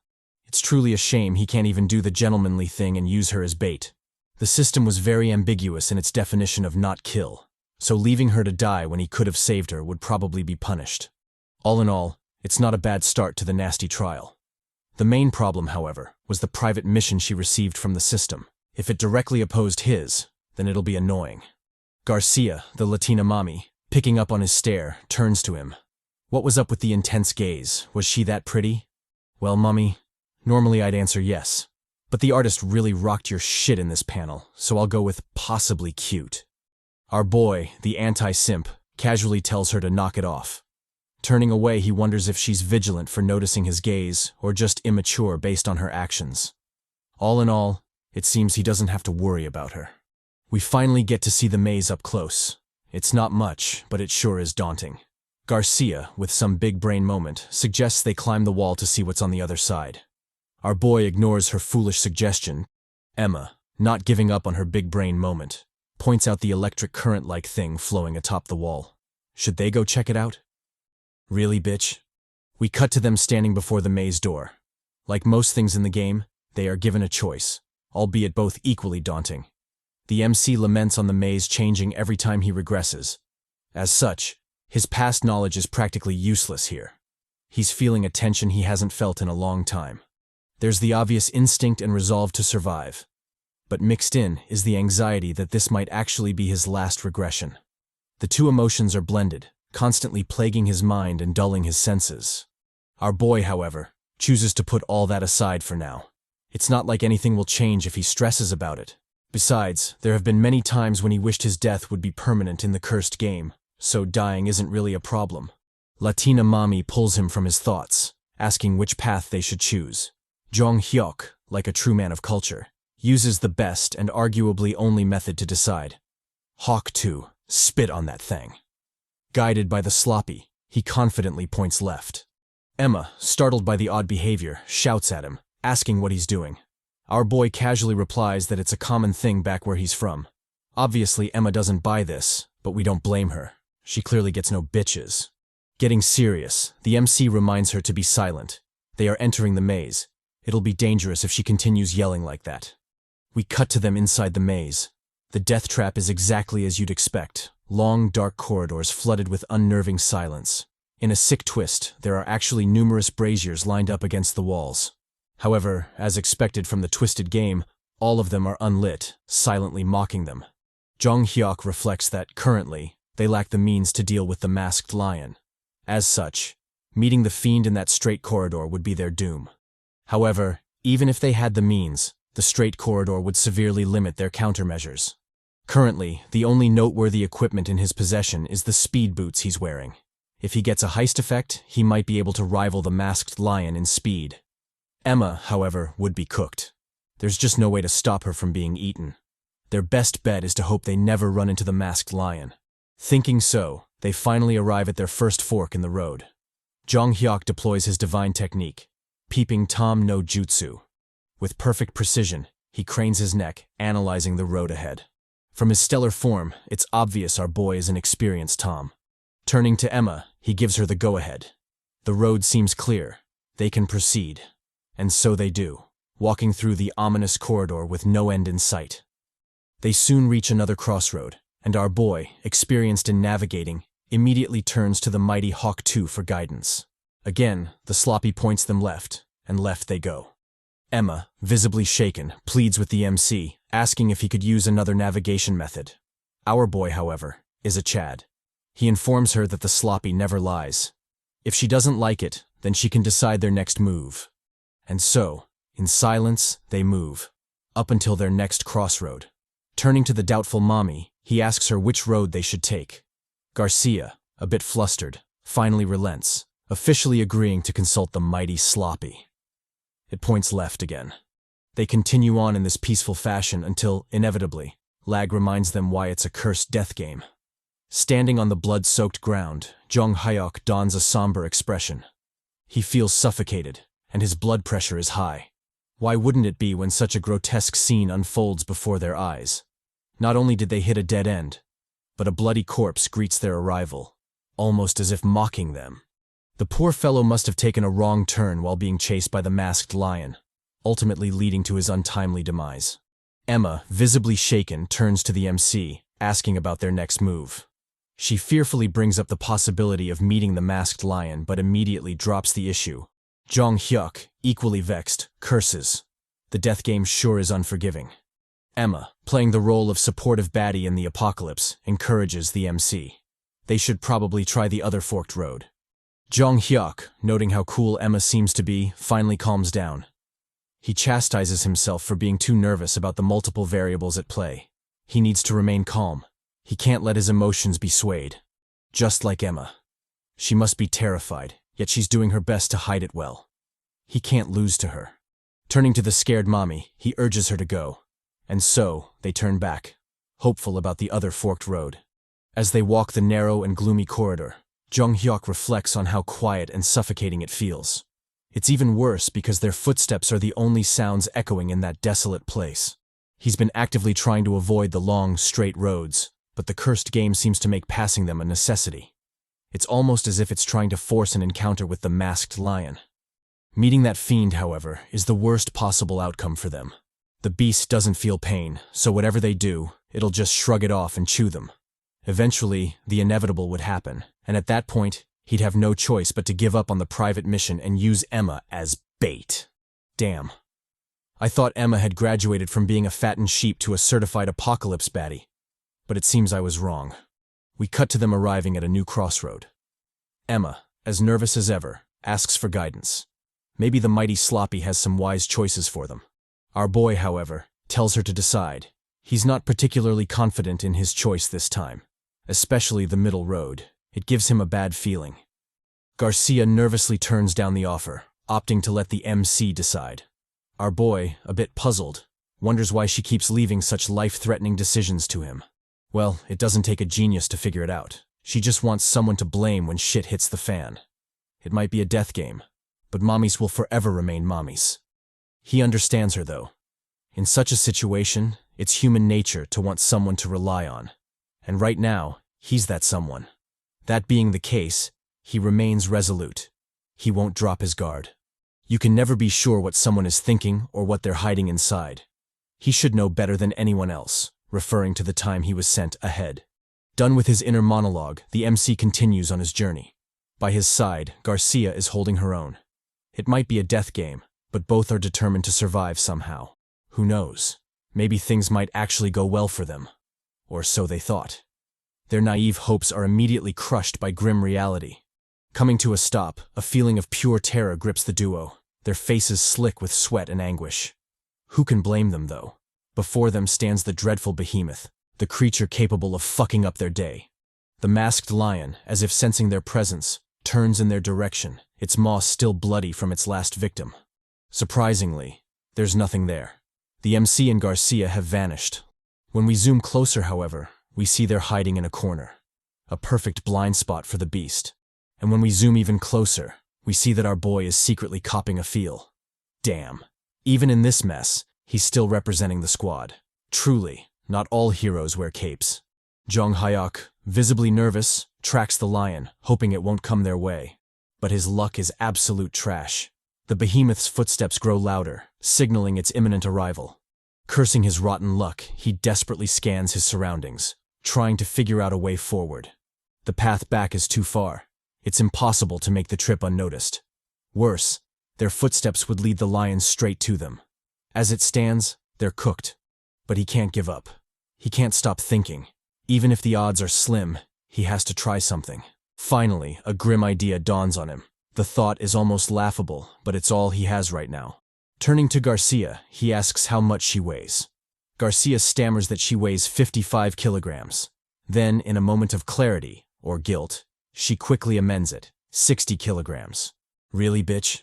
Even in this situation you're lying about your weight? With a serious tone, Jeong Hyeok tells her to trust him. There's no time to explain. She just needs to follow his instructions. First, she's to cast Heist on him. Then, upon his signal, she's to shoot as many magic missiles as she can. Emma, noting the gravity of the situation, immediately agrees. She casts the Heist skill on Jeong Hyeok, and he immediately notices how light his body feels. Next, it's time to enact their desperate gamble. With their backs facing each other, they ready their attacks. At the MC's signal, they activate their skills. Magic Missile and Flame. Two contrasting abilities swiftly manifest. One majestic, the other subtle. Yet both are equally deadly. The masked lion, still calmly traversing the narrow corridor, is distracted by the sudden magical projectiles zooming past it. The missiles, unbothered by the savage behemoth, stay true to their intended target, the wall. Our boy, holding Emma close, instructs her to focus. They'll use the explosions to mask their movements. Upon impact, they're to immediately jump. Garcia blushes at their body's closeness, but she doesn't let her horniness distract her. She's resolute. She will survive. What follows is an intense game of wits and luck, a desperate gamble that will determine their fates. As the magic missile nears the wall and the masked lion lunges toward them, Jeong Hyeok clears his mind. His sole focus is the impending explosion. So what if he's holding a hot Latina mommy? So what if she's clearly hot and bothered, drunk on his CHADY scent? None of that matters right now. What matters is perfect timing. When the missile lands and the glorious explosion erupts, he's ready to act. With no wasted movement, he scales the wall effortlessly, running up like it's flat ground. Using his trusty pickaxe, he strikes the wall, creating a solid foothold for their hopeful escape. All in record time, too, as the lion catches up, thirsty for blood. But instead of a tasty duo, it's met with a wall of flame, far from the busty Latina mommy it was expecting. Jeong Hyeok takes this moment to explain his big-brain plan. He used the wall of fire for two reasons. First, to keep the lion's gaze down. He didn't want it looking up and noticing them hanging on the wall. Second, the masked lion hates fire. As such, it would be reluctant to approach the flames and, by extension, their hiding spot. The beast is designed to seek and track prey. However, if it doesn't find any, it will eventually leave and continue hunting elsewhere. Our boy nervously tracks the creature, praying his desperate gamble will pay off. So far, so good. The lion hesitates. But then, in that dire moment, the cursed game throws them another curveball. Zooming in on the behemoth, Jeong Hyeok notices something that sends a chill down his spine. If you ignore the majestic chad mane and the dreadful bloody maw, there's one detail that stands out. The beast is perfectly intact. No scars. No scars on its eyes. The same scars the paid actor inflicted before dying a pathetic death. The meaning is clear. There are more lions in the maze. Despite how dire the realization was, it wasn't the end of their horrible luck. Like the Chad Murphy said, anything that can go wrong will go wrong. And true to Lord Murphy, the trusted pickaxe, the only buffer between them and the lion's jaws, finally failed them. With subtle cracking sounds, the pickaxe shook, inches away from completely giving way. Cursing his luck, Jeong Hyeok panicked, wondering why the pickaxe would fail at such a time. Did he lack muscle strength? Or had the Latina mommy really lied about her weight? Well, not that it mattered, because even if he forced himself to endure the strain, the wall wasn't going to last long either. Just when he thought things couldn't possibly get worse, they actually did. A piece of rubble from the wall gave way and stealthily fell. And worse still, he was helpless to stop it. Damn. Dude really used up all his luck to have a Latina mommy cling so tightly to him. Before the rubble could reach the ground and seal their pitiful fates, Jeong Hyeok improvised. Using his boots, he expertly intercepted it, skillfully balancing it on the tip of his shoe. This, however, didn't last long, as the stubborn bastard slid off and continued its fall. Watching the cursed rubble, and with no more cards to play, Jeong Hyeok cursed. Damn it. Was it that much of a sin to hold a Latina mommy? Why was he plagued with such horrible luck? In that desperate moment, Emma finally came in clutch. In a show of pure athleticism, she wrapped her legs around our boy and caught the rubble with her free hand. Turning to Jeong Hyeok, she whispered to him, urging him to hold on a bit longer. If he thought his luck was shitty before, just wait till he has to pay for this. The collective curse of all jealous virgins will hit him like a truck. And true to my words, his luck plummeted. The pickaxe was finally giving way. It couldn't hold much longer. Jeong Hyeok noted the dire situation. He knew he couldn't wait any longer. He had to move, and he had to do so now. Whether he liked it or not, they had to fight. Turning to Emma, he signaled her to get ready. Garcia, quick on the uptake, nodded in understanding. Planting his feet firmly against the wall, the MC prepared to leap off, his face showing grim determination. His actions, however, were swiftly thwarted by a strange sound from the maze. Putting a pin on his plan, he listened attentively. He soon identified it as the sound of human footsteps, someone probably being chased by a lion. The poor fellow must have run into the lion they saw in the control room. But that didn't matter to him, because due to the chaos, the masked lion was lured away from them. Thinking quickly, he immediately turned to Emma, instructing her to use her mark skill. The Latina mommy reacted instantly. With the same nimble movements, she clung to our boy, and while still upside down, she activated her skill. Mark. A red projectile shot from her finger, targeting the masked lion. Upon reaching it, it clung to its body. This was the visual manifestation of the active skill. Mark Level 1. It could detect when an object designated as a mark was within a certain distance. Finally free from the harrowing experience, Jeong Hyeok leaped from the wall and performed a superhero landing. Of course, Garcia was still tucked in his arms, so you jealous virgins can suck it. He said GG to the bastard being chased by the masked lion. He might have had a chance to escape one, but now the two lions were probably after him, he was definitely flamed. Turning to Garcia, he urged her to move. They had to escape that place as soon as possible. Garcia immediately followed, activating her heist skill to keep up with him. Catching up to Jeong Hyeok, she asked if they were heading in the right direction. The MC calmly replied that he didn't know and that it didn't matter. What was clear was that they had to immediately leave that place. He instructed her to inform him should she sense the mark placed on the lion. They had to avoid it as much as possible. What followed was their desperate struggle to survive. They went through many forked roads and even met dead ends twice. However, fortunately, Because of the mark placed on the lion, they managed to avoid an encounter with it. For now. Eventually, they found themselves running along a narrow corridor, similar to the numerous ones they'd been through before. Jeong Hyeok, optimistic about their progress, noted that they had advanced quite far into the maze. The end should soon be in sight. If they could continue like that, then surely. However, in typical lag fashion, just when your hopes are raised, the merciless death game crushes them. In that seemingly ordinary fork in the road, one similar to countless ones they'd been through, a nasty surprise was waiting. The MC cursed, lamenting that, of course, lag wouldn't end so quickly. It was a death game after all. Pulling the startled Garcia along, he ran away. It wasn't over yet. They just had to keep moving until the end. Garcia, panting and desperately trying to keep up, called out to him. Jeong Hyeok, however, didn't have time for her at the moment. He chastised her, telling her that if the info wasn't important, she could hold off and tell him later. Emma was resolute. Whatever she had to say had to be said now. That's when she dropped a bombshell.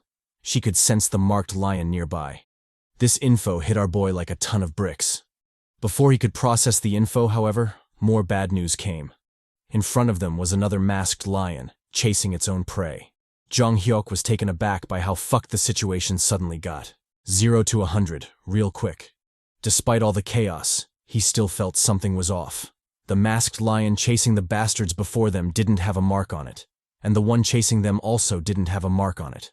Then where the fuck was the marked lion? The bastards, oblivious to how cooked they were, shouted at our boy, asking for help. The MC ignored them, opting to analyze the situation instead. If his guess was right, then the most likely location of the marked lion would be the next fork in the road. Turning to Garcia, he explained the situation to her. He informed her that they'd most likely run into a lion at the next turn. As expected, the Latina mommy was shocked, but our Chad ignored that. He told her they would bait the lions from the front first. After that, she was to follow his steps as much as possible. Saying so, they finally made the turn, and as expected, the marked lion was there waiting. One of the bastards, unaware of the third beast, found himself in the loving embrace of its toothy mouth, his anguished screams soon sounding. Jeong Hyeok, unbothered by the sight, focused on Garcia. She said she was athletic, right? Well, it was time to prove it. Grabbing her by the arm, he used all his strength to throw her forward, straight towards the lion. Garcia didn't disappoint. In a show of excellent athleticism, she easily parkoured across the lion's body, gently landing in a dodge roll.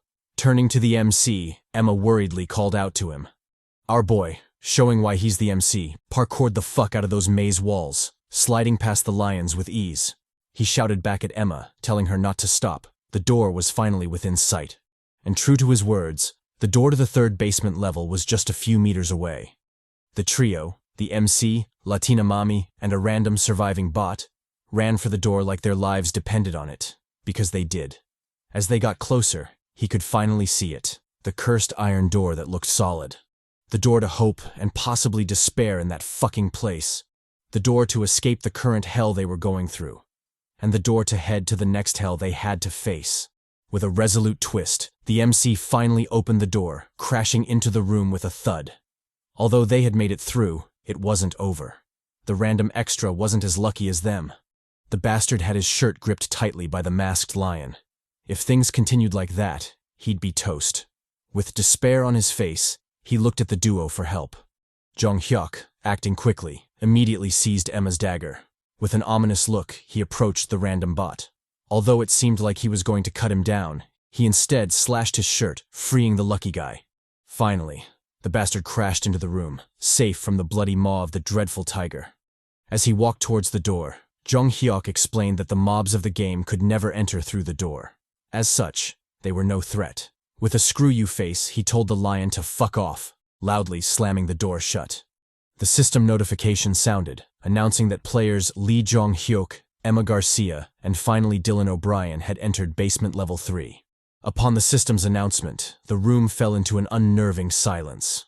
Dylan, gassed out and visibly traumatized by the harrowing experience, collapsed to the floor, panting heavily. Our boy, despite all the shit they'd just gone through, didn't lower his guard. From the looks of it, his paranoia was slowly rubbing off on our innocent mommy. Dylan, oblivious to the tension, turned to them, thanking them for their help. Without them, he would have fallen into the loving embrace of the masked lion, so he sincerely meant it. We get a bit of personal information on the new Chad. His full name is Dylan O'Brien. His public attribute is that any movement-based skill he has gets a buff of 1 level. Currently, his highest skill level is 3. Jeong Hyeok, ignoring Dylan's gratitude, focused more on his character profile. He noted that Dylan had been able to outrun the lion by utilizing his public attribute. He probably used the buff to survive. The curse system sounded again, notifying them of the previous mission's status. It stated that the mission to reach basement level 3 was complete. The rewards would be given to all 3 surviving participants. As for the individual contributions, Dylan surprisingly contributed more than our boy. He had 58%, Jeong Hyeok had 31%, and finally, Garcia Mami had 11%. Although surprising, it turns out that the cursed game is fair in its rewards. While our boy was busy fondling Garcia's plot, Dylan had been hauling cheeks in the maze, escaping from the lions, hence the high score.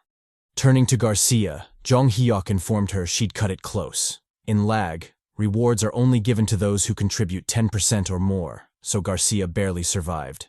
Emma, puzzled, asked if it was because of her mark skill. Our boy replied that it was probably because of the stony bastard she'd caught as well. The thirsty system had probably rewarded her for that amazing feat. I would have rewarded her for the amazing view, but that's just me. Soon, another notification sounded, this time for the mission rewards. For successfully completing the mission, they were to choose 1 out of 3 options: a sword, a mask, or a bracelet. Garcia chose the masked lion's bracelet. It increased her muscle strength by 2%. Dylan, with his rock-hard abs, chose the masked lion's sword. It also increased his muscle strength by 2%. Our boy, however, chose the masked lion's mask. It had the active skill, Lion's Cry, level 1. What followed was yet another system notification, this time for the juicy personal mission rewards. It stated that Jeong Hyeok's private mission, Don't Kill People or Monsters, had been successfully completed. As a reward, he'd receive 4 souls, which brought his total to 7. Turns out, not being a gentleman and using Emma as bait really paid off. In addition to the souls, he also received a random skill, and in typical L.A.G fashion, the skill level was random too. The skill acquired was Strong Bones, level 3. It was a passive skill with the effect of making his bones stronger. And I mean all his bones. I would have loved to explain more, but that would be, hard. Obviously, our boy was pleased with the rewards. He remarked that Strong Bones was a useful skill, not only because it was a passive skill, but also because it was already at level 3. Considering all the shit he has to go through to acquire souls to level up, I'd say he's goddamn right. But hey, with challenges come benefits. We wouldn't have gotten the pleasure of seeing Tay Bastard blitz to the afterlife without the challenges, so it's worth it in my books. Smiling deviously, he remarked that he had been drawing a big picture ever since he received the infinite passive ability. And now, with each quest and reward, that picture was slowly becoming reality. He didn't know what private missions Emma and Dylan had. However, it wasn't necessary to spread info about himself to them. In that cursed hell, a situation where they'd have to kill each other might very well arise, and the more they knew about him, the more troublesome it would be. In a real battle to the death, how well you know your enemy, and how much they know about you, really makes a big difference. Done with his thoughts, he finally noticed the odd and awkward silence in the room. Dylan, picking up on it, broke the ice. He apologized to them. He'd been occupied with the system's notification and had suddenly stopped talking. He tried to explain some more, but our Chad and Mommy were giving off some very murdery vibes. The blonde Chad, obviously feeling uncomfortable, appealed to them. They just finished a hell mission. Did they really intend to fight with their lives on the line? Garcia, unsure of the next moves, turned to the MC. What should they do? Our boy, with a calm gaze, told her to put it back in. Put what back in? And where? Anyway, Dylan, reaching out, proposed cooperation. They should continue to help each other survive, just like before. Jeong Hyeok, always a Chad, replied that if he was asking for help again, then he should forget about it. It was already hard keeping himself alive. Dylan, undeterred, replied that he'd up his game the next time. Our boy made it clear that he didn't need his help. All he had to do was not become a Sakura. He didn't need burdens in his squad. Dylan immediately agreed. After all, no one deserves a Sakura in their squad. With the formalities done, it was finally time to proceed. Proceed to the next hell. As they made their way down the seemingly endless flight of stairs, Jeong Hyeok dove into his thoughts. He remarked that the nervousness he was feeling right now wouldn't last forever. He had to hold on to the tension that kept trying to overwhelm him and suppress it. He didn't think Emma and Dylan were vigilant of him. However, he still wouldn't lower his guard. Whether he liked it or not, in that fucked up hell, if you wanted to survive, you'd inevitably have to kill people. And when that hammer finally dropped, most people would choose to kill rather than die. We cut to them arriving on the 3rd basement floor. This time, L.A.G gave them 3 choices. Basement level 3, room 1, space 1. B3 room 2. And finally, B3 room 3, space 1. The experienced regressor noted a difference from his past regressions. Up until this point, there had always been 2 doors on the 3rd basement floor. It wasn't that surprising that such a change had happened, especially after all the shit show he'd been through. However, what worried him was the middle room, room 2. Before he could explain why it made his balls itch, Dylan interrupted him. He called out, saying that if they chose the 2nd room, they'd head straight to the 4th basement floor. Garcia, finally getting some dialogue time, agreed with him. She noted that the longer the room number, the more space it occupied on the floor. What she basically meant was that the more space it occupied, the more trials you'd have to complete to move on to the next basement floor. Jeong Hyeok, the CHADY regressor, agreed with them. However, L.A.G wasn't that simple. When a floor had only 1 room, it was difficult to imagine the kind of shit show that was inside. As much as it was great to head to the next floor, it was equally important to build up your strength by going down step by step. Moreover, it was the first time he was seeing a single space on the 3rd basement floor. If they weren't careful, then they'd probably join Tae-min in hell, getting hella backshots. All in all, something was definitely fishy. The reward might be great, but the risk just wasn't worth it. More importantly, he was already familiar with the strategy for conquering B311. Knowing the strategy meant he could easily handle any variables that might arise.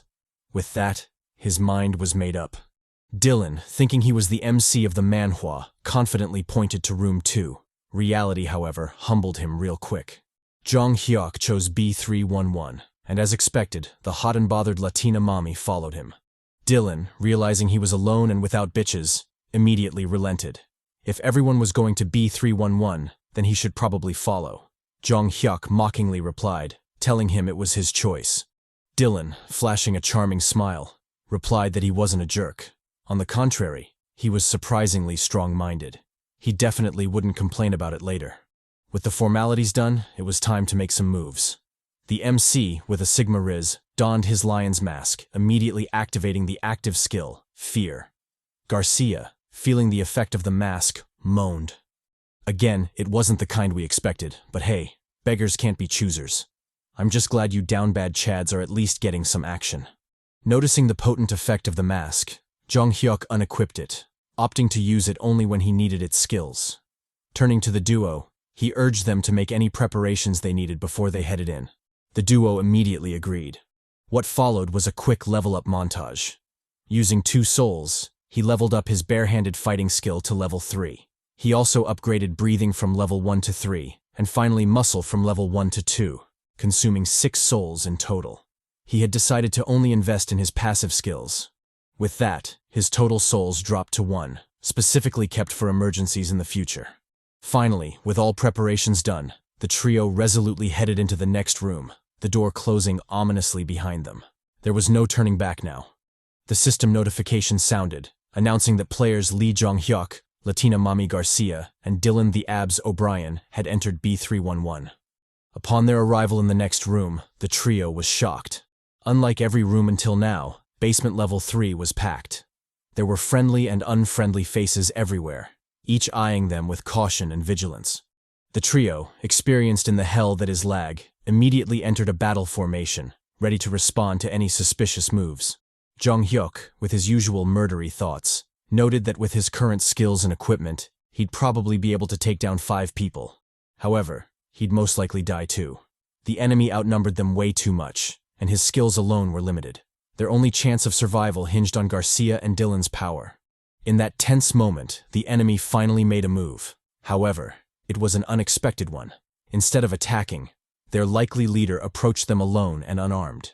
In a gentle tone, he told them to relax. He didn't mean any harm. The gentle giant in Giga Chad turned out to be Dwayne "The Rock" Smith. His public attribute was that he'd get a 10% buff on equipment that increased muscle strength. Currently, his highest skill level was 3. Jeong Hyeok visibly paled at the cheat-like ability. Apparently, a 10% buff was outrageous, especially since the buff would only accumulate the further down they went. To give more info on this point, skills attached to equipment cannot be leveled up with souls. In addition, their power varies depending on the wielder's physical ability. In Dwayne's case, he'd have a buff of 10% on every piece of equipment that increases muscle strength, and that buff stacks. So you can imagine how broken the attribute is. Dwayne, with a gentle voice, called out, telling them they didn't need to be so vigilant. He nor his group had any intentions of fighting them. Of course, he understood the need to be wary in the cursed game. However, as things stood, they would definitely have a better chance of survival if they joined forces. Jeong Hyeok analyzed the situation. At that distance, there was plenty of time for the bastards at the back to prepare a surprise attack. Fighting wasn't a good decision. With that thought in mind, he calmly walked forward, ignoring Emma and Dylan's shouts for him to stop. Stepping before the gentle giant, our boy calmly eyed him. He noted his extreme size and height. Only a giant poppy like that would be capable of leading the group behind him. Shaking Dwayne's hand, he expressed his intentions to cooperate, and the latter agreed to it. Names weren't necessary as the system revealed everything anyway. We learned that the group had run into each other on the 3rd basement floor. Of course, they didn't fully trust each other, but survival made cooperation inevitable. Dylan eyed the group suspiciously. He asked if they could trust them. Our boy, like a true Sigma, let him know he didn't trust them either. He had only fondled Garcia a bit. That wasn't enough to guarantee trust. At the very least, Lord Hawk 2 had to be involved for trust to develop. He informed them they didn't have to fight, not only because they lacked the numbers advantage, but also because it'd be better to move together for now. Emma resolutely expressed her stance, saying she believed in our boy. Jeong Hyeok, like a true member of the Virginity is Cool Club, ruthlessly shut her down, telling her not to trust anyone. She'd rather get used to death instead. Emma, however, simped harder, saying he wasn't just anyone. The MC ignored her. He didn't have time to deal with her horniness. We cut to Dwayne giving the group a pep talk, encouraging them to work together. Jeong Hyeok noted that he seemed to be the optimistic type. He further gave us some lore about the death game. Apparently it wasn't a place where missions could be solved just by throwing numbers at them. The cursed game was ruthless. Whatever you did, it'd just counter and fuck you back. However, that didn't mean numbers were useless. In some cases, they could come in handy. An example of this was the next room, B311. Although numbers weren't absolute, they could indeed help. However, if you thought you could pass the mission solo, then you'd be gravely screwed.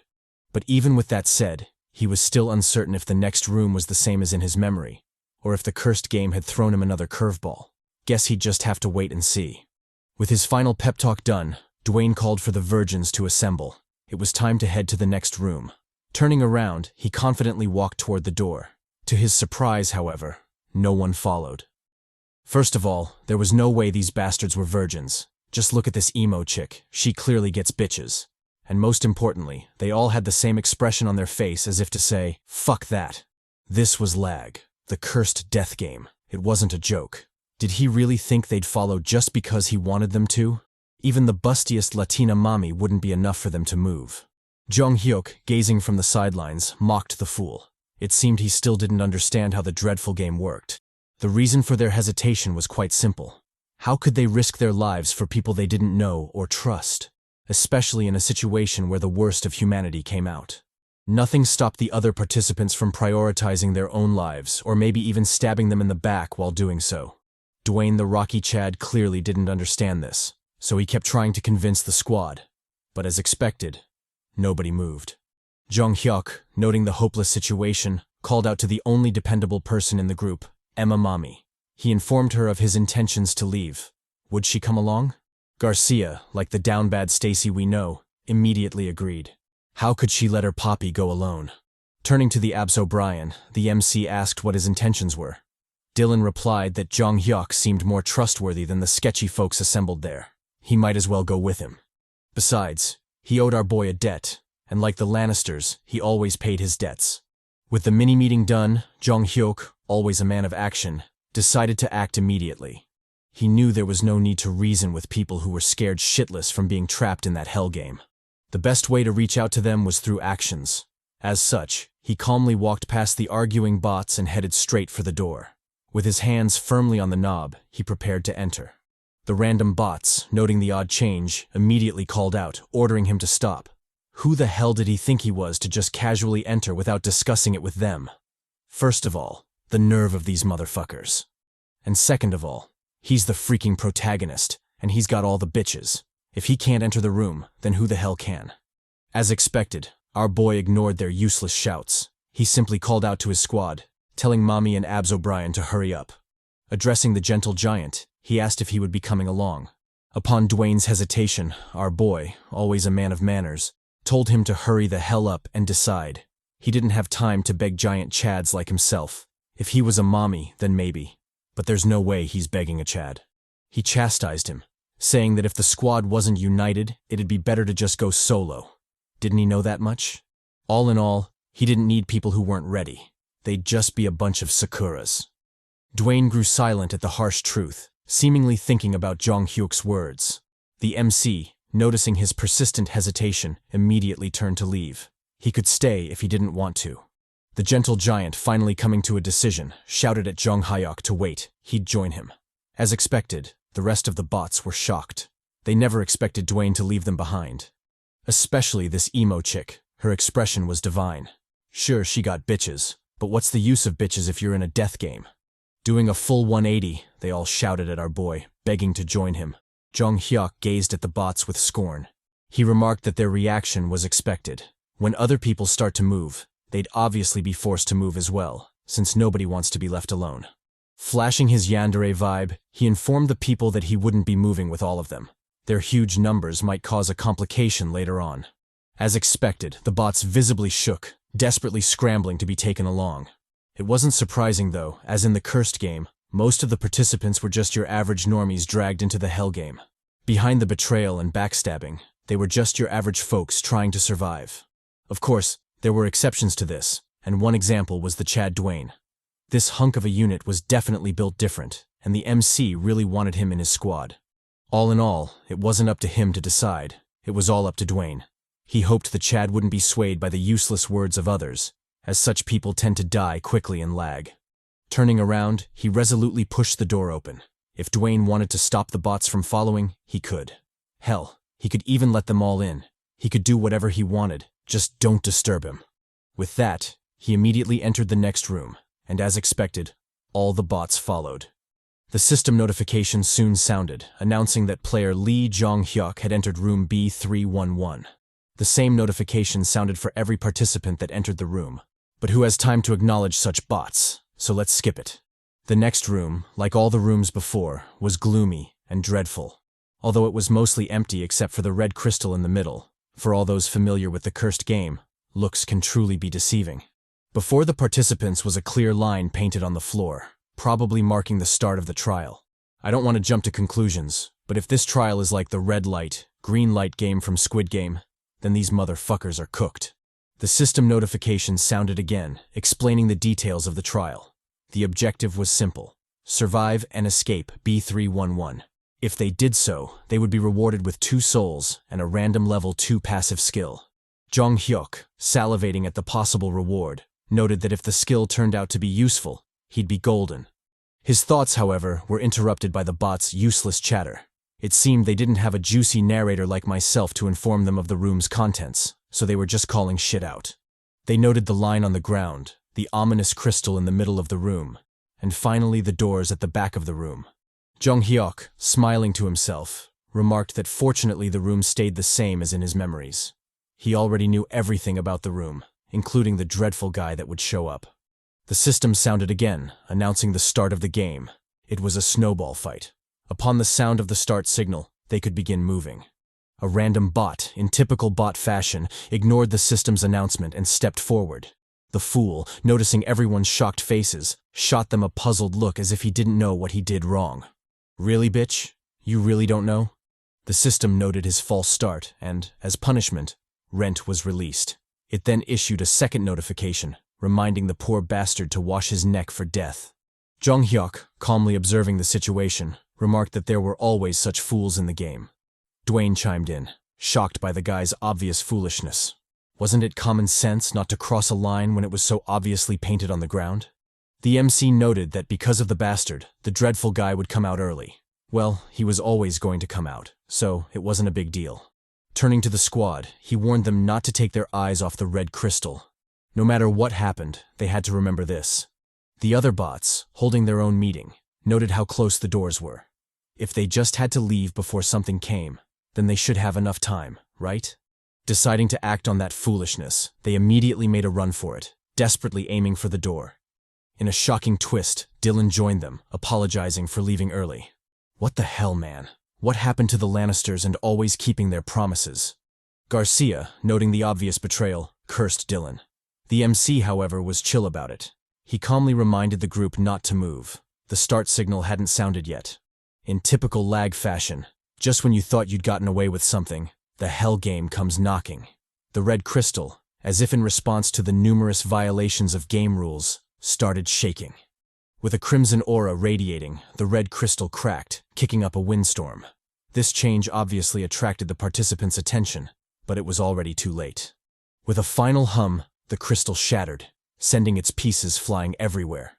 Like shrapnel from a dirty bomb, the pieces zeroed in on the participants, blitzing the shit out of them. In a symphony of carnage, the ominous red pieces landed, leaving the bots desperately scrambling to survive. The CHAD trio wasn't safe from the fallout either. Some of the crystals flew their way, forcing Garcia to duck for cover. However, even this wasn't enough, as one red bastard targeted her gorgeous face, poised to wreck it.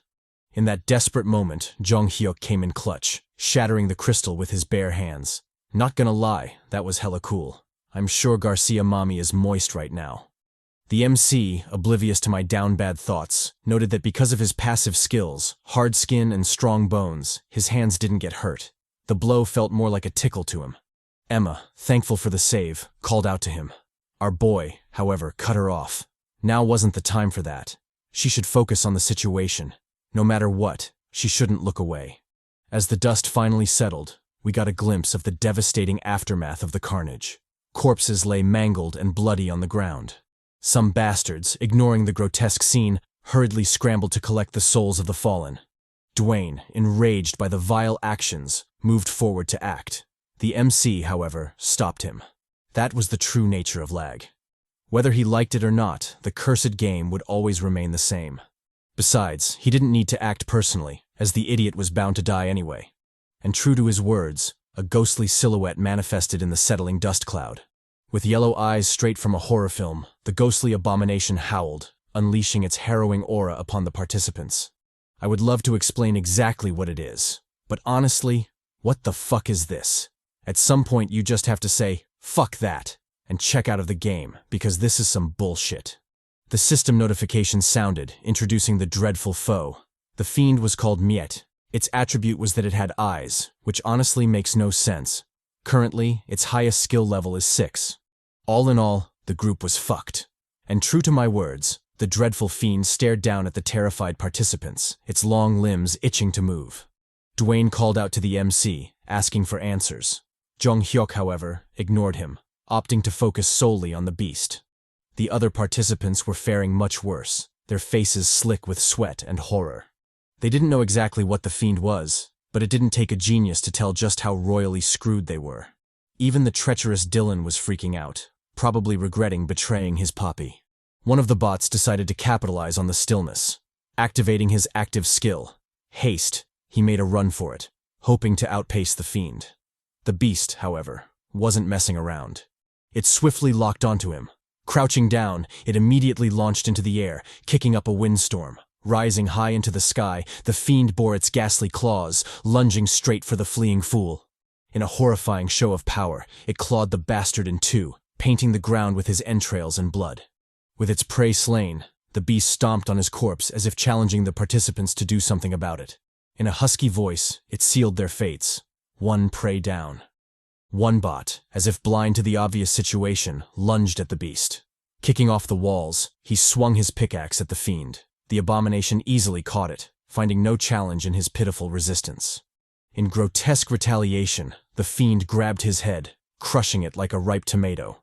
Despite the gross and sticky brain matter soaking its claws, the beast remained passive, unmoved by the brutality of its actions.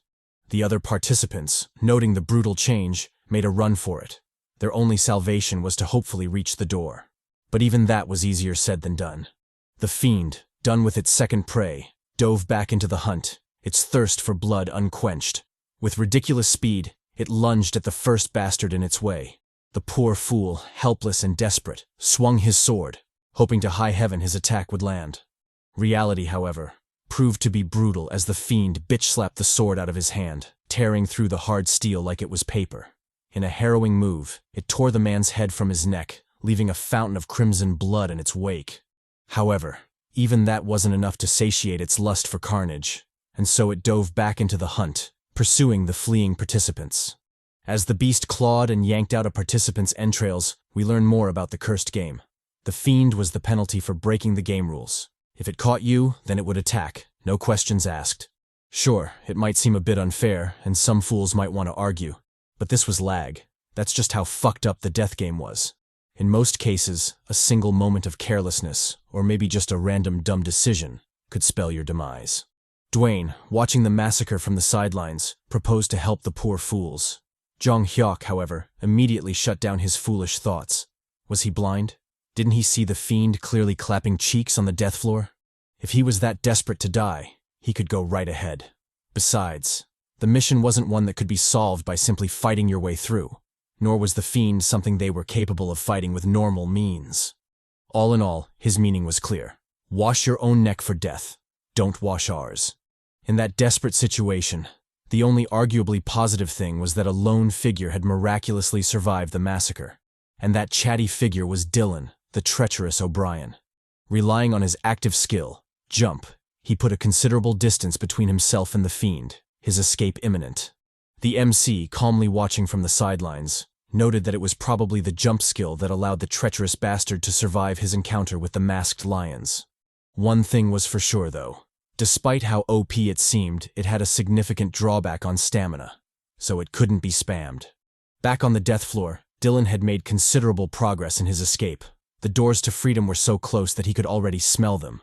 Garcia, also watching, commented on Dylan's successful escape.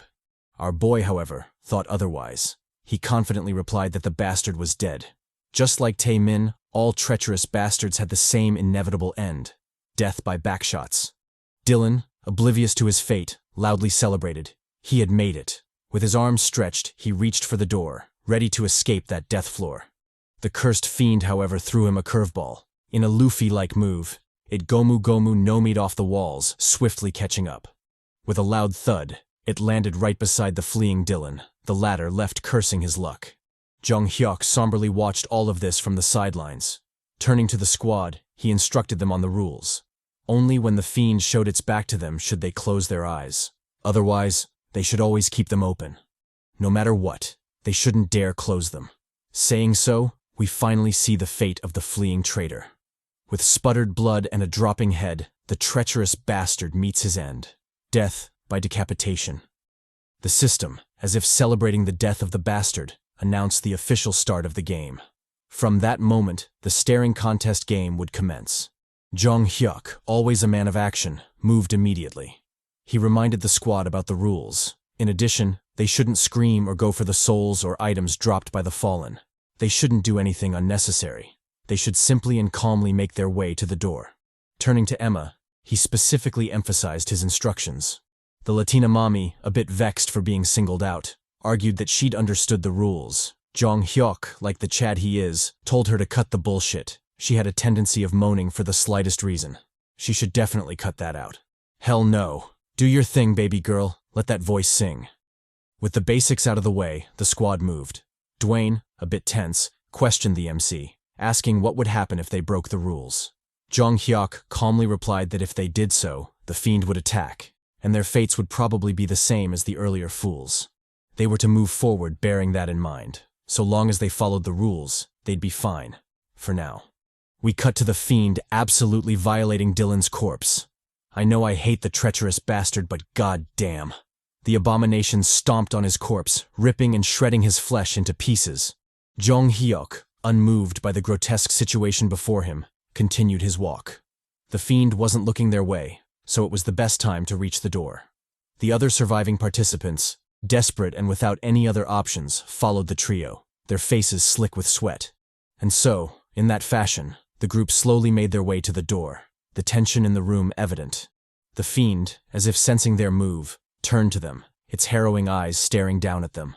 The squad, feeling the pressure from the gaze, immediately stopped, helpless against the beast's whims. Watching the abomination walk toward them, they panicked, their voices laced with worry. The MC, however, calmed them down. He informed them that the fiend would bait them into a staring contest. No matter what, they shouldn't close their eyes or make a sound.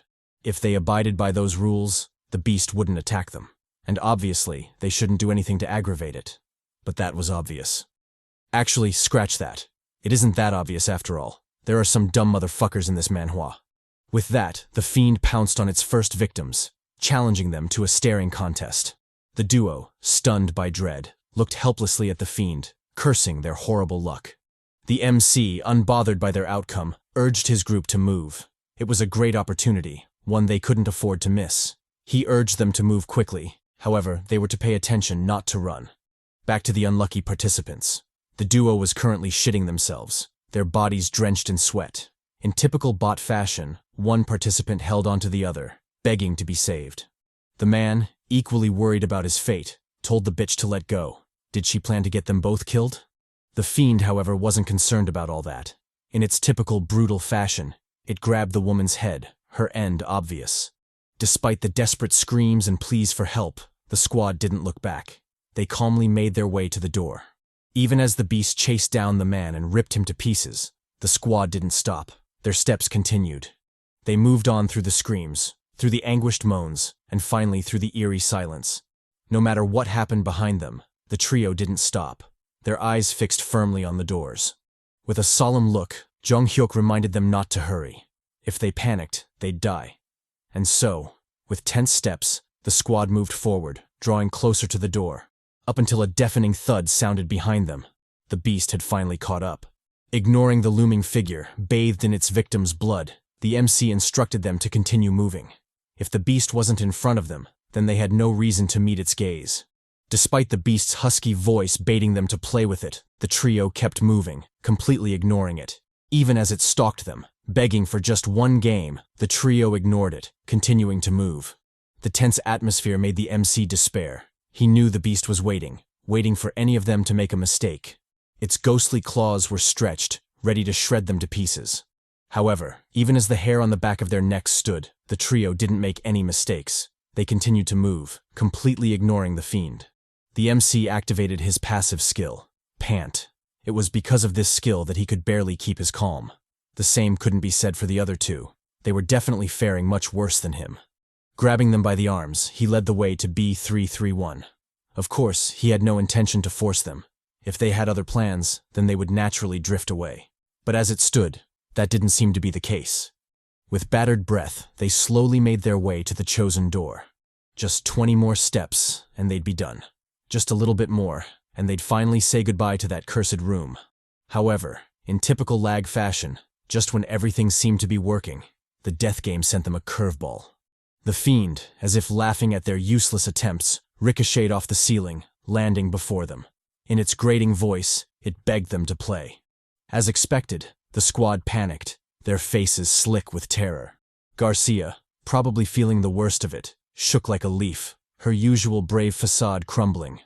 With darting eyes, the fiend stared at the trio, searching for the best partner for its death game.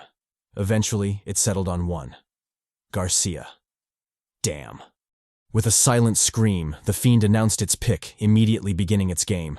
Despite the horror she was feeling, Garcia held her own, maintaining eye contact with the fiend. She did great, up until she didn't, and a silent moan escaped her lips. Please no, not our mommy. Garcia, with tears in her eyes, turned to Jeong Hyeok. She didn't need to say much. The desperate look on her face was evident. She had broken the one rule he'd warned her about, and now the only person she could rely on was him. Jeong Hyeok, however, didn't move. As bitter as it was, he knew it was all over. It had been over from the moment she made a sound. Nothing could be done about it. And so, when the fiend blitzed Garcia, he stood by, motionless. Even when the demon crushed her head and Garcia desperately begged to be saved, Jeong Hyeok still did nothing. What could he do? He was powerless in the face of the fiend. The best he could do was hold her hand, accompanying her on her journey to the afterlife. A feeling of deep sorrow and resentment overwhelmed him, trying to push him to act, but he knew he couldn't. The bastard fiend still had its eye on him, baiting him to react. If he did, he'd surely die as well. In the past, there had been many times he couldn't control his emotions, and ended up running headfirst into impossible foes. And, as expected, he met his demise in every one of those situations. So, as the bastard fiend viciously brutalized Garcia, ripping her body into literal pieces, Jeong Hyeok stood silent, watching it all unfold like an uninvolved spectator. The fiend, done with its massacre, eyed the duo as if waiting for retaliation. The Chads, however, didn't move, maintaining their passive stance. Not getting the reaction it expected, the fiend threw Garcia's severed head toward them, baiting them to make a move. As expected, the Chads' brave facade cracked, threatening to collapse. In that desperate moment, a new voice sounded, drawing their attention. One of the NPCs had miraculously survived the massacre and was begging to be saved. The fiend, noticing the new plaything, immediately leapt into action, leaving the Chads behind. Where the fuck was this bot when Garcia was being violated? Stupid bot. Can't even do his job right. Back to our slain mommy. Garcia's severed head lay on the ground, her eyes wide open. From the tears in her eyes, it was obvious she still had some lingering regrets. Jeong Hyeok, always a practical man, collected Garcia's soul. Under any other circumstances, he wouldn't have. But Garcia's soul manifested from her head. This was clearly a sign. She'd wanted to give him head one last time. Respecting her wishes, he immediately pocketed the soul, leaving the mommy behind. Dwayne, watching this from the sidelines, eyed our boy. A lot needed to be said, but now wasn't the time. Jeong Hyeok, oblivious to his thoughts, instructed him to collect Dylan's soul. He needed to be fast before the bastard fiend returned. Dwayne, being a man of principle, turned down the offer. Our boy, accustomed to the fucked-up death game, calmly pocketed the soul. This was L.A.G. No matter the situation, resources had to be treasured.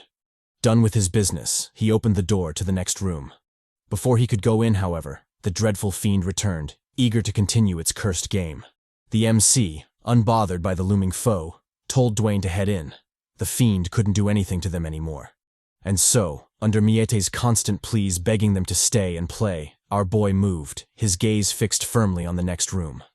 With the door shut and the system notification sounding, the dreadful trial of B311 finally ended. Our boy had gained a lot, but he'd also lost a lot. The busty mommy, Garcia. GG to our girl. Back to the Chads. Dwayne, sympathizing with the MC's loss, consoled him. There was nothing he could have done. Jeong Hyeok, still holding on to Emma's hand, wondered if that was truly the case. He hadn't known her for long, and as a regressor, he was more than realistic about death in the cursed game. However, he'd be lying if he said it didn't sting. Me too, bro. It stings like hell. The system notification, unbothered by our mourning, sounded, announcing the mission's status. It stated that the mission was cleared, and players Lee Jeong Hyeok and Dwayne Smith would receive rewards. Dwayne, always a gentle giant, cursed himself. It was unfortunate, but he couldn't stop himself from anticipating the rewards. The MC told him not to worry about it. That was the nature of the death game. Survival always came first. Speaking of rewards, for the first clear reward, the system gave 2 souls. If he added that to the 4 souls he'd collected from Emma and Dylan, plus the one he had saved, his total was back to 7. Not wasting time, he immediately upgraded his passive skills. Tough skin, strong bones, and bare-handed combat to levels 3, 4, and 4, respectively. The second clear reward was a random level 2 passive skill. The system gave him swordsmanship level 2. With the skill, his knowledge of swordsmanship would increase. Jeong Hyeok was delighted by the skill. He remarked that there was no such thing as a useless skill, only a useless person. That being said, it still felt better to get skills that would be immediately useful, like the swordsmanship skill. With the rewards out of the way, the system immediately issued the next mission. The objective was simple. They had to survive and exit the next room, B331. As for the clear conditions, the first was to reduce the number of any living organism by at least 1. The second was to do the same, but to a group of creatures. If they succeeded, they'd be rewarded with 6 souls. Dwayne, a bit vexed by the announcement, complained about not getting time to rest. The MC, more accustomed to how things worked, remarked that lag never stops. The death game starts the moment you open your eyes, and ends the moment death takes you, not a second before. Dwayne, a bit confused, questioned the MC about the clear condition. What did the system mean by any living organism? Jeong Hyeok nonchalantly answered. What did he think? Finally realizing the gravity of the situation, Dwayne exclaimed in shock. The MC, however, ignored him. He had more important things to do. Turning around, he conducted a makeshift funeral for Garcia. With a solemn smile, he noted that she was a good person. If they had continued their journey together, she might have been someone he could have trusted. But alas, they were separated too quickly. He didn't know when the bond between them had deepened, but because of it, he was starting to waver. The feeling of loss was one he'd felt countless times, but it never got easier, no matter how much he experienced it. The only consolation he felt was that Garcia would be resting peacefully and wouldn't have to suffer anymore in the cursed game. Offering a gentle prayer, he wished the Latina mommy eternal, peaceful rest. With that, he turned away, forever severing their fates. Dwayne, noticing his solemn mood, asked if he was okay. He had just lost a companion after all. Jeong Hyeok told him not to worry about it. What was done, was done. Even still, Dwayne found it regrettable. Having to collect a soul in such a situation must have felt like trash. Our boy, as calm as ever, brushed it off. He was used to it by now.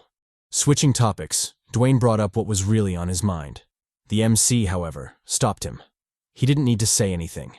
Besides, he had a pretty good idea of what he wanted to say. He didn't need to explain himself or convince him. They just needed to do what they thought was right. If at any point they disagreed, then they could simply part ways. Dwayne, agreeing with his reasoning, offered a handshake. The first one was a greeting, but this time, he was offering it as a sign of trust. Jeong Hyeok, always a Chad, asked the giant if he expected him to trust him because of a handshake. Dwayne replied that the whole basis of a handshake was to prove to each other that you weren't holding a weapon, so it was definitely a sign of trust. Well, I doubt Lord Hawk II, the god of trust, can get involved in this situation, so he'll have to take his word for it. Jeong Hyeok agreed to the sentiment. However, from now on, they shouldn't shake hands. Who knows where Dwayne's hands have been after all. With their business done, the Chads prepared to head out. The gentle giant, showing a more tsundere side, told the MC to hold up. He expressed his reluctance to fight Jeong even if they were the last 2 people left standing. Our boy, always a Chad, immediately turned down his confession. First of all, he was still grieving his best eater, and secondly, words were pointless in that cursed hell. However, he'd gotten the message. So long as Dwayne didn't backstab him, he had no intentions of killing him, especially over some souls. He was pretty sure there wasn't anyone on basement level 3 who'd sucked as many souls as him, so he was pretty much invincible. The only thing he needed to watch out for was special traits or skills that were beyond his expectations. Despite the possible betrayal, he still brought Dwayne along, mostly because he was confident he could kill him anytime he wanted. However, just because he could, doesn't mean he should. Finding someone to trust in L.A.G is very difficult, so he'd like to hold on to Dwayne for now. That being said, it's still too early to judge whether Dwayne is trustworthy or not. After living countless lives, he could still count the number of people he thought he could trust, and some of them even ended up betraying him. So, there's no need to be hasty in his judgment. Matter of fact, now that he thought about it, trust didn't really matter. If someone became a companion, it was only because their goals aligned. He didn't need to trust them to work together. And so, it was better not to trust anyone ever again. Damn. I know bro's grieving, but goddamn. Garcia's death must have really hit him hard. Dwayne, puzzled by the MC, asked why he'd zoned out. Wasn't he going to the next room? Jeong Hyeok replied that he was organizing his thoughts. He was on that loner, emo grind. With his mind clear and their business done, the duo entered B331, the door shutting behind them. What greeted them was a vast snowfield with mountainous peaks scattered all around. Dwayne, shocked by the sudden environmental change, cursed. What kind of bullshit was this? Turning to the MC, he asked what they should do.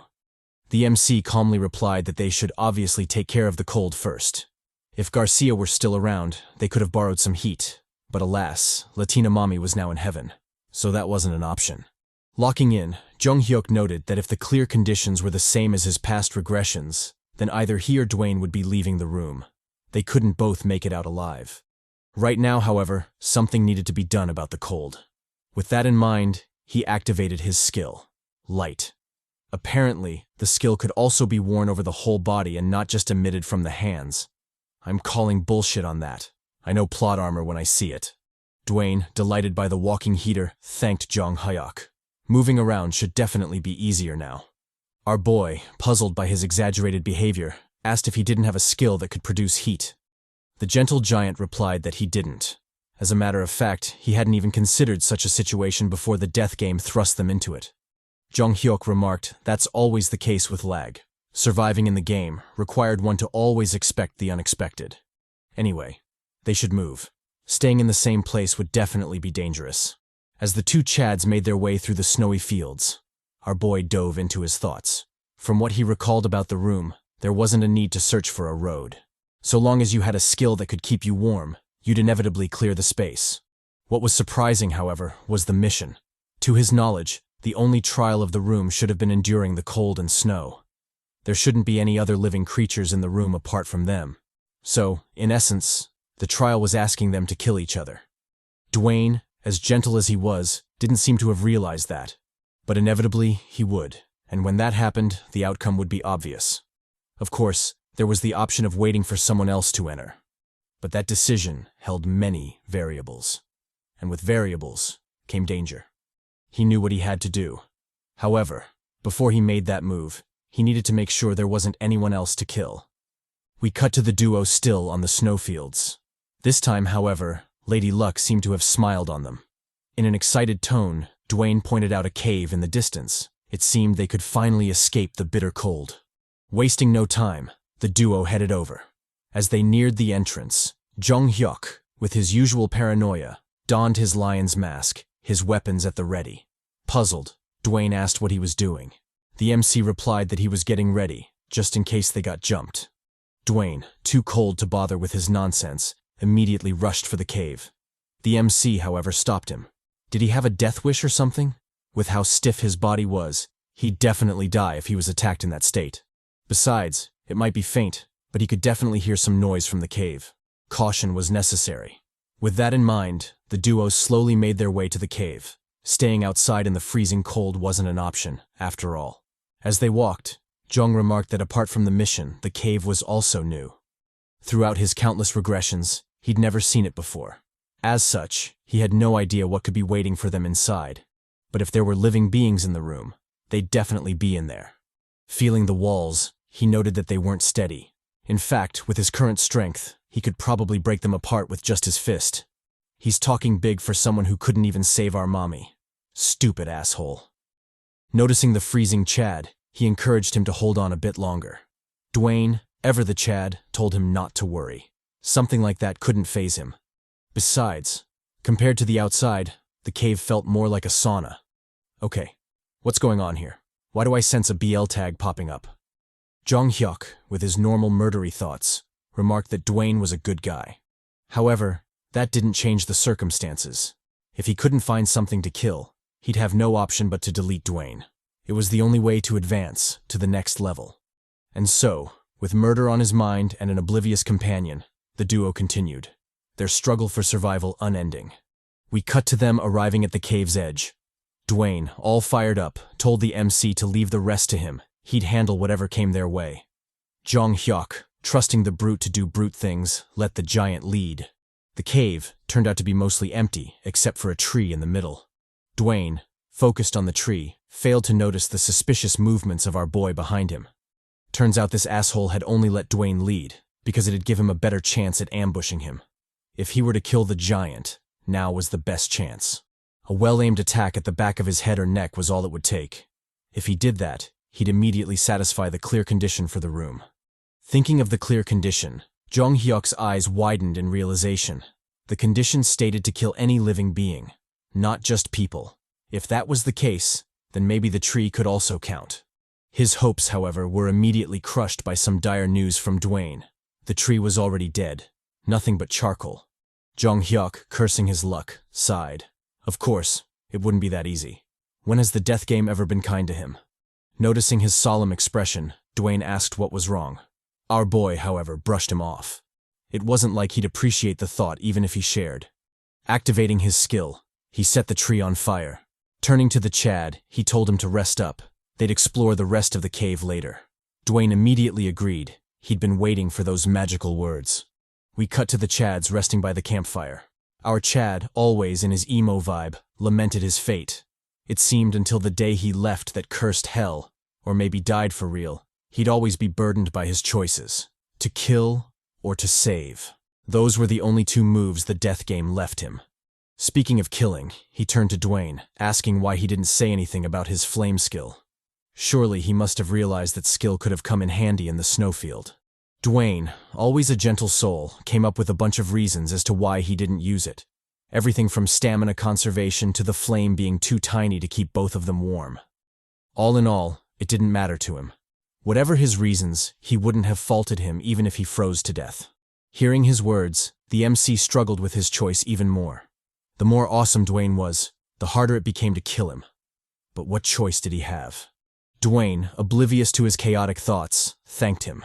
Because of him, he'd survived the previous room. Although he couldn't pay him back yet, he'd be sure to at least not be a burden. As for the flame skill, he should forget about it. He was already glad he could use him as a walking heater. Jeong Hyeok calmly listened to the giant Chad. He remarked that, surprisingly, Dwayne's thoughts were deeper than he'd expected. In fact, he might have already considered the possibility that they might need to kill each other. It's just that he was keeping quiet about it. Cursing, he wondered who'd said muscleheads were dumb. If he found that bastard, he'd surely feed him a two-piece combo. With a grave look, he wondered if he should have killed Dwayne earlier. Maybe that would have prevented variables from happening. Soon, however, his face dropped. Even if it's for survival, he really hated himself for having such thoughts. The cursed game had really twisted his personality, to the point where he couldn't bear to think about the person he'd become. Getting up, he instructed Dwayne to follow. They still had a mission to complete, and moves still needed to be made. Dwayne, however, didn't move, his gaze fixed on something behind the MC. Picking up on it, Jeong Hyeok immediately turned around, his killer demeanor back. Behind them was a new group of survivors. The man was Anton Reed, whose public attribute was a buff to a skill by 1 level. Currently, his highest skill level was 5. Beside the man was a samurai, or maybe a ninja mommy. I can't tell. My brain short-circuited the second I saw her rocking bod. The mommy's name was Bree Hudson. Her public skill was a debuff to agility every time she ate meat, which honestly is a bummer, but hey, she doesn't have to eat. What about them hands? Jeong Hyeok, oblivious to my down-bad thoughts, studied the duo. He noted that neither of them had weapons, but that couldn't fool him, especially with the clothes they were rocking. Those were obviously decent gear, probably giving hella buffs to their physical stats. Also, in Ninja Girl's case, her no-eater attribute, although negative, just meant that her private attribute was positive, so he should be on the lookout for that. The duo didn't look dangerous at first glance, but a little caution wouldn't hurt. If he'd known the situation would turn out like this, he'd have definitely geared up. But now, it was too late. Dwayne, breaking the silence, addressed the duo. He remarked that he hadn't expected to find someone in there. Anton replied, saying it was the same for them. Noticing their odd closeness, Jeong asked if they were a couple. The duo confirmed this. Switching gears, Anton asked if they too were a couple. Jeong immediately denied the allegation, saying they were just travel buddies and weren't clashing swords. Addressing the couple, he asked if they had met each other in L.A.G. The couple, flustered, fumbled their reply, saying they had met long before the death game.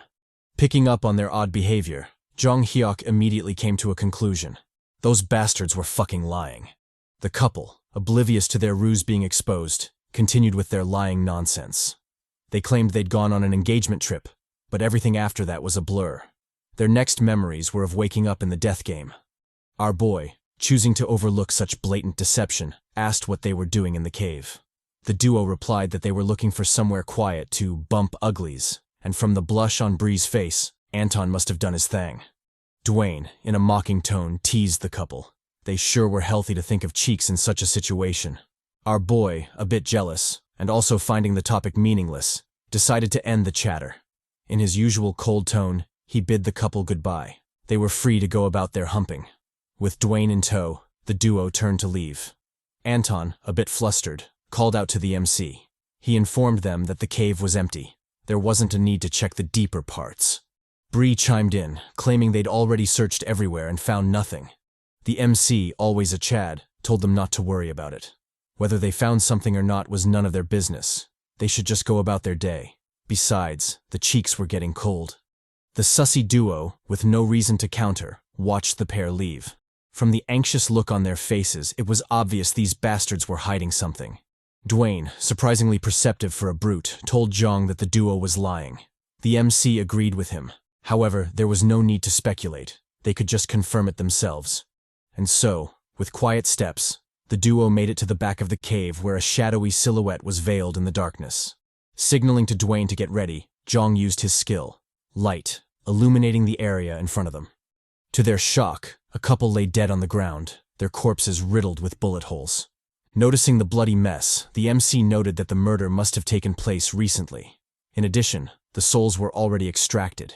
It didn't take a genius to figure out who was responsible. Dwayne pointed out the bullet-like wounds. The couple didn't have any weapons on them, so was it a skill? The MC, more experienced, confirmed his guess. In a mocking tone, he insulted the duo. It seemed they didn't have the brains to scheme. If they had informed them of the corpses beforehand, they could have redirected their suspicions.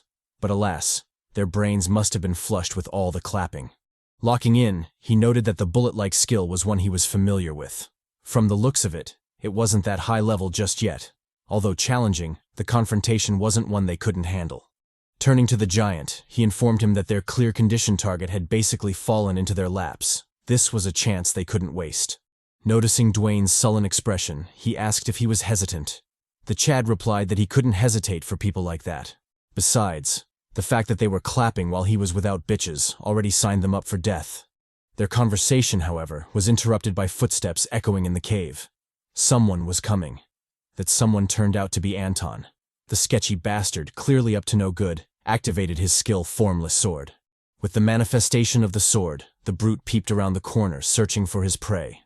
What met him, however, was a bright flash blinding his sketchy ass.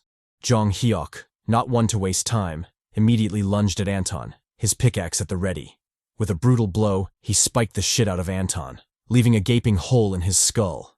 Just like that, the bastard was done, leaving behind juicy souls to be reaped.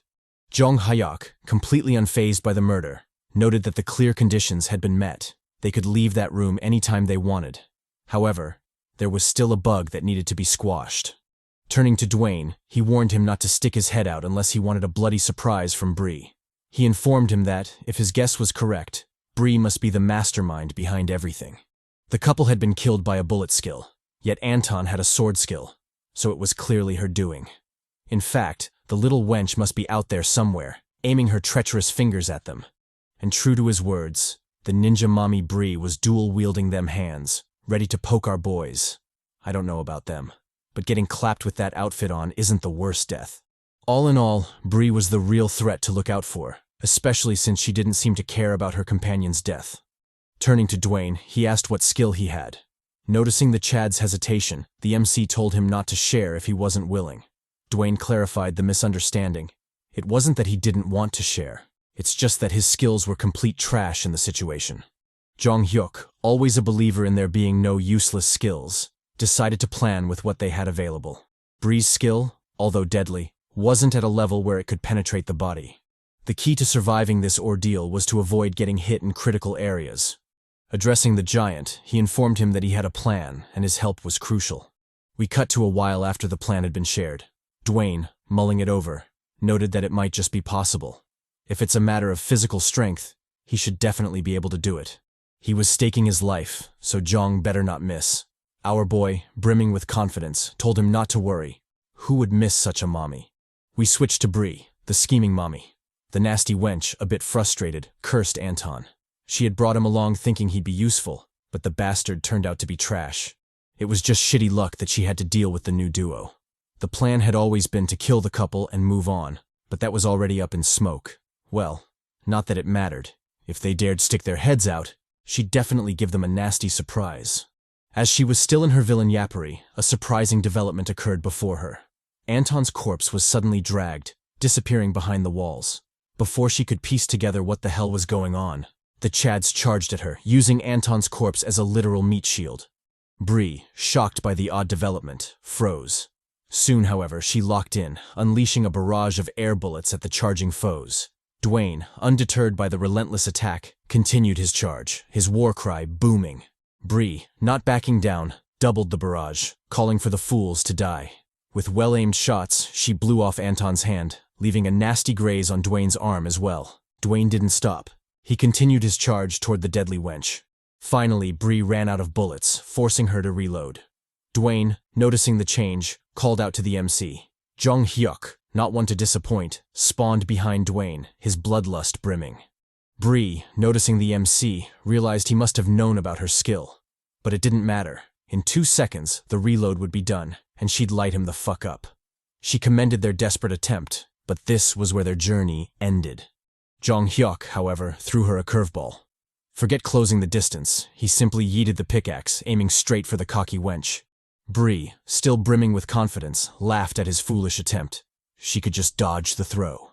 Our boy, always one step ahead, had already accounted for that possibility. In that critical moment, he activated his trump card, Lion's Roar. The skill induced a feeling of fear in opponents, stunning them for a second. It wasn't an OP skill, and the duration wasn't long. However, a second was more than enough. It was enough to stun the cocky bitch, leaving her vulnerable to the pickaxe. And so, in a bloody twist, the ninja mommy got poked. Her bouncy plot did nothing to cushion the blow. Jeong Hyeok, carried by momentum, crashed to the ground. He kept his eyes on Bree, waiting for the scheming bitch to bite it. Bree, however, refused to die so willingly. With a spiteful gaze, she vowed to take Jeong down with her. Noticing the vengeful act, the MC cursed the poisonous wench. Couldn't she just die in peace? Where was her dignity in death? Vulnerable and out of options, he decided to tank the shot, hoping his passive skills would be enough to save his ass. In that desperate moment, Dwayne came in clutch. In a genuinely Chad-like move, he yeeted Anton's body straight at Bree. The vengeful wench, not expecting the sudden development, got crushed by Anton's corpse, a sickening moan escaping her lips. The boys, quick to react, targeted the vile woman. They needed to be ready in case she had more surprises planned. To their relief, however, Bree was done, having fainted from the blow. Our boy, always a gentleman, handed Dwayne the pickaxe. He should deal the finishing blow. Of course, the souls would be his as well. Dwayne, delighted by the honor, thanked the MC for his generosity. With a savage face, he wielded the pickaxe, ready to bless Bree with death. Soon, however, his gentle soul returned. He couldn't do it. He couldn't kill someone in cold blood. Turning to the MC, he begged for Bree to be spared. She was already out cold. She wasn't a threat to them anymore.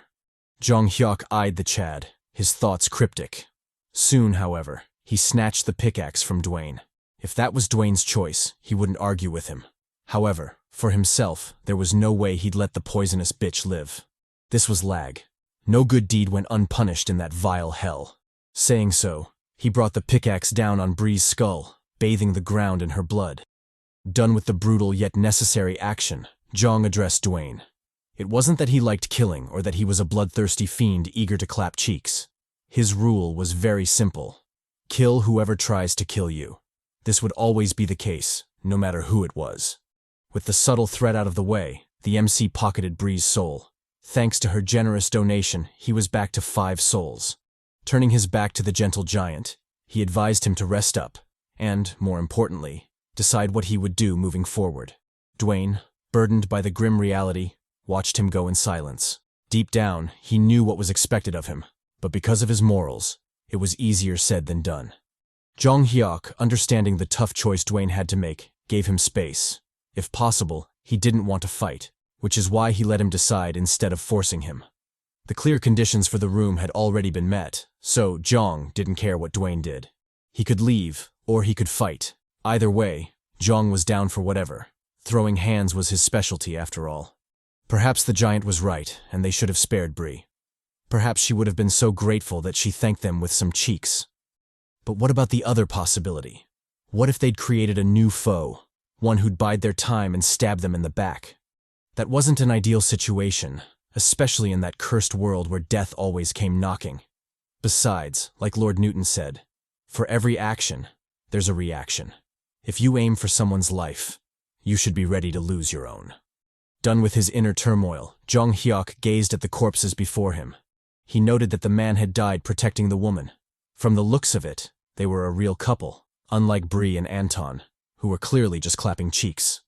Having a FWB in a death game is wild, but hey, do you, boo-boo? After giving the couple a makeshift funeral, Jeong Hyeok offered a silent prayer. He didn't know if heaven existed in such a cursed place.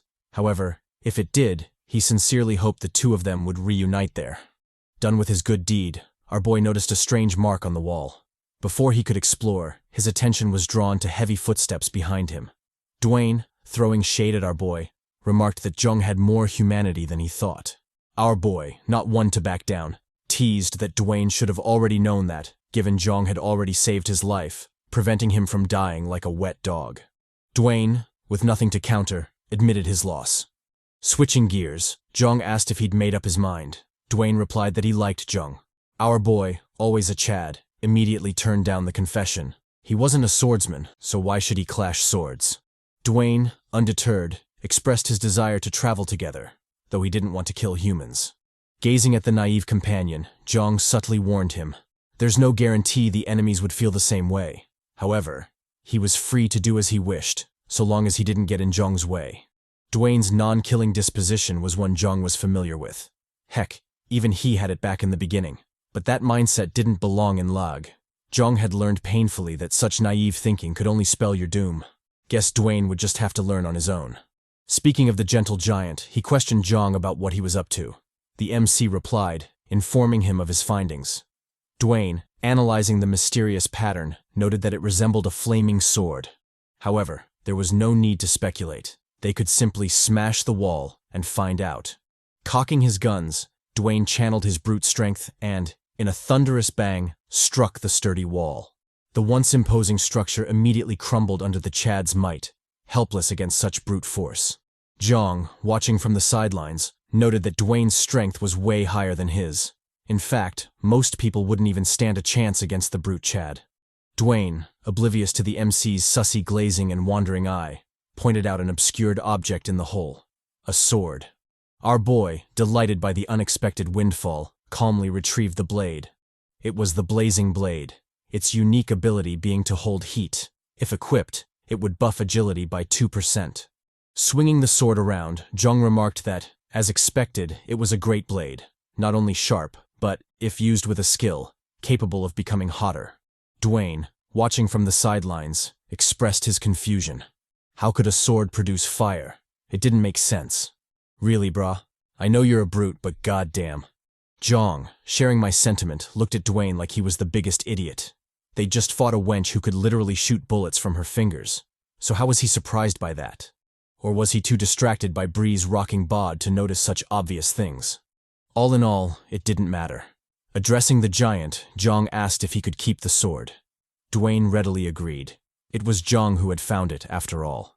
Jeong, always a generous Chad, gave Dwayne his pickaxe, making it clear he was a generous poppy.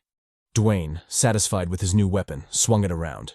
He was sure he'd do some damage with that thing. With their business done, the duo turned to leave. The clear conditions might have been met, but this was L.A.G. Who knew what shit show the twisted game might suddenly throw their way? We cut to the Chads at the exit of the cave. Dwayne, dreading the cold, expressed his reluctance to head out. Jeong Hyeok, always a generous Chad, handed him the blazing blade. He had his light skill, so Dwayne could use the sword for now. Dwayne, not one to turn down generosity, especially from his poppy, immediately equipped the sword. And so, with their preparations done, the duo finally left the cave, braving the harsh cold. We switched to the duo still traversing the snowfield, trudging through the relentless cold. In front of them lay a grim, yet expected sight. A corpse sprawled in the snow. Analyzing the corpse's state, Dwayne remarked that he had probably died from the cold. Jeong, always cynical, pointed out the missing soul. That wasn't a simple accident. However, it had nothing to do with them. They should hurry. Staying would only endanger their lives. With those words, the two pressed forward, their determined gazes fixed on the horizon. They continued their hellish journey, pushing themselves until they finally reached the exit to the freezing abyss. The cold was brutal, but they had made it. In typical L.A.G. fashion, they were given a choice. They could either go to the next room, B332, or choose the mysterious space in between, B3 Room 2. Jeong Hyeok, a bit conflicted, paused to assess the situation. The ever-changing nature of L.A.G had been chipping away at his advantage. His once reliable knowledge of the future was becoming obsolete. In such a volatile environment, every decision carried weight. Dwayne, unbothered by his inner turmoil, told him to decide quickly. His crown jewels and future descendants were at risk of being frozen stiff. Jeong, puzzled by his sudden trust, questioned the giant. Didn't he know his decision could lead to his death? Dwayne, always the happy-go-lucky one, told him not to worry about it. He wouldn't blame him even if he died. Besides, if you leave your life in someone's hands, the least you can do is accept your fate in case shit hits the fan. Our boy, smiling at Dwayne's simplicity, didn't waste time. From now on, Dwayne should let him decide everything. If he does, he'll be swimming in bitches. With that, he confidently chose the next hell. The system notification sounded, welcoming the players Lee Jeong Hyeok and Dwayne the Chad Smith to room B32. Upon their arrival in the new room, the freezing cold finally retreated. Dwayne, obviously delighted, exclaimed that he finally felt alive again.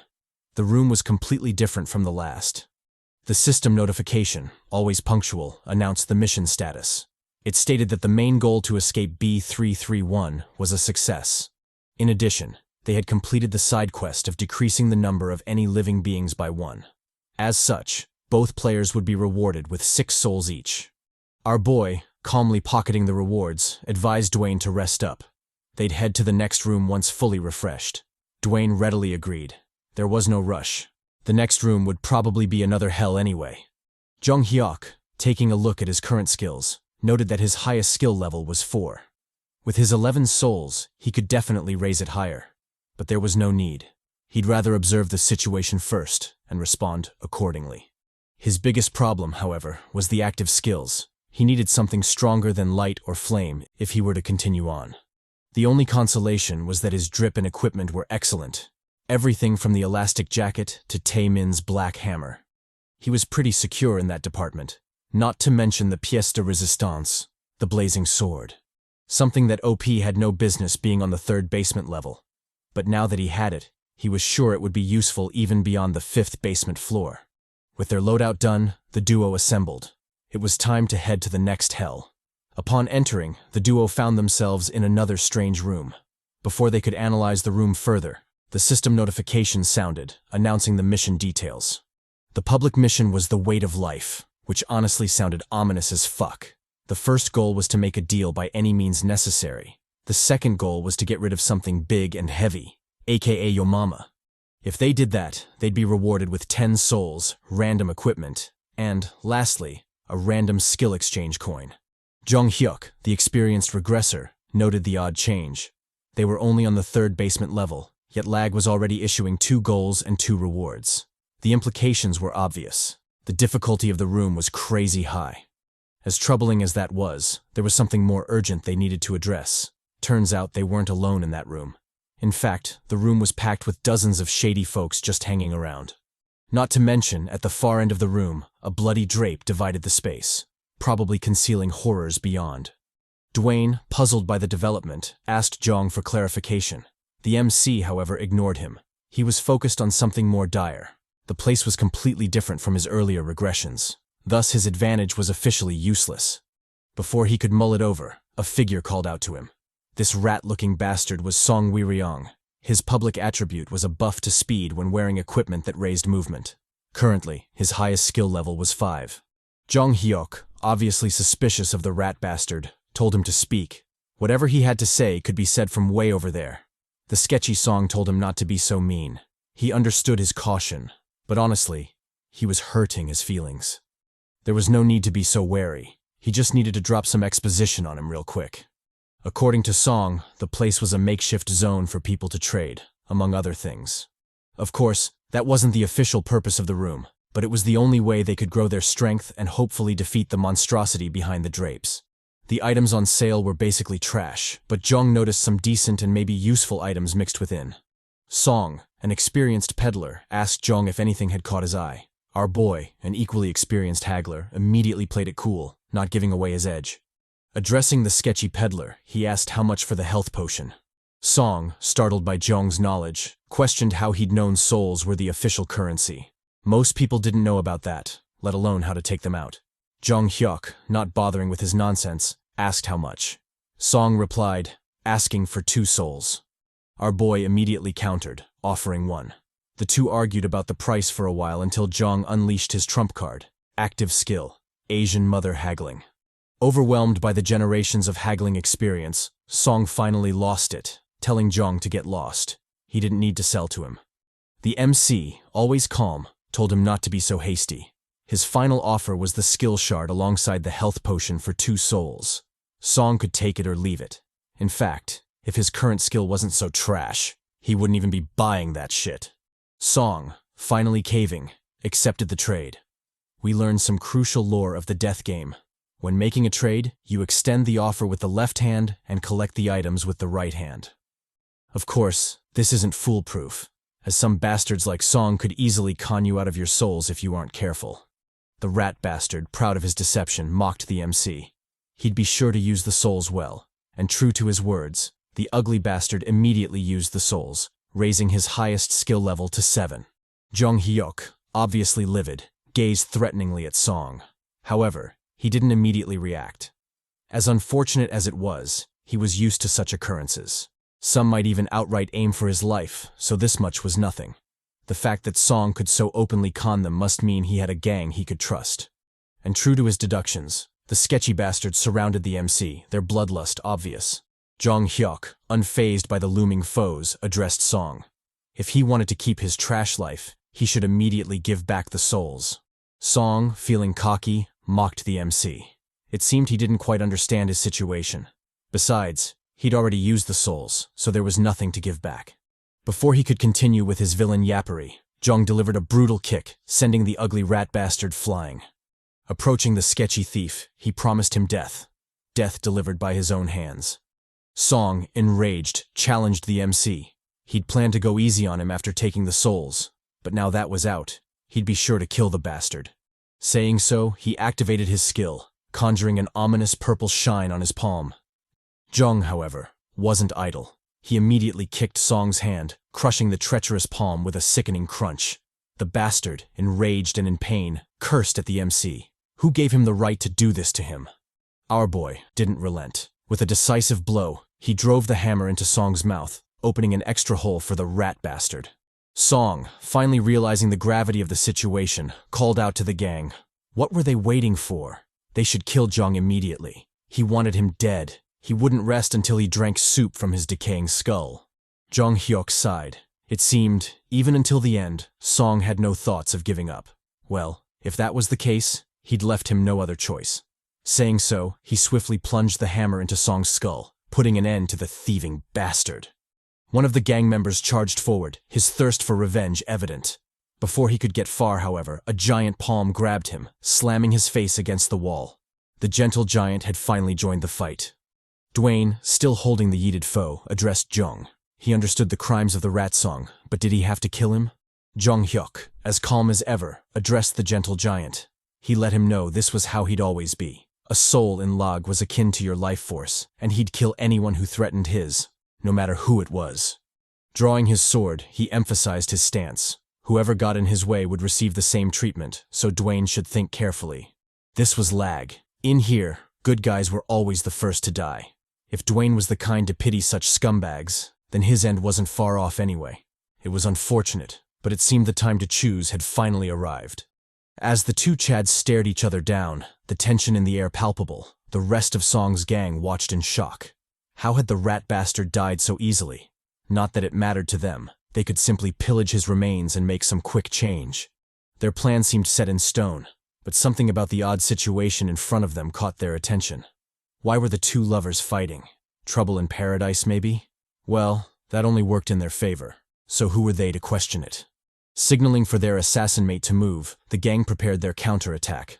The assassin, acting fast, immediately charged forward, aiming a sneak attack at Dwayne. The gentle giant, a second too late to react, watched helplessly as the assassin's blade slashed at him. The evil bastard, not satisfied with a simple sword attack, activated his active skill, Snake's Poison, coating the blade in a deadly venom. However, the assassin made a crucial mistake. Dwayne wasn't alone. Jeong Hyeok, acting swiftly, used his light skill, temporarily blinding the stealthy assassin. That second was all the time they needed. When the bastard opened his eyes, Dwayne's knuckle sandwich was waiting for him, blitzing the assassin into oblivion. The blow was so strong that the assassin's face caved in, his eye sockets rupturing. Despite this, Dwayne wasn't done. He immediately exerted more force, pinning the bastard into the ground. With his knuckles bloody and his eyes finally opened, the gentle giant accepted his naivety. His way of thinking had been wrong. The rest of the gang, undeterred by Dwayne's savage brutality, lunged at Jeong, calling for his death. The MC, unfazed, analyzed the gang's attack plan.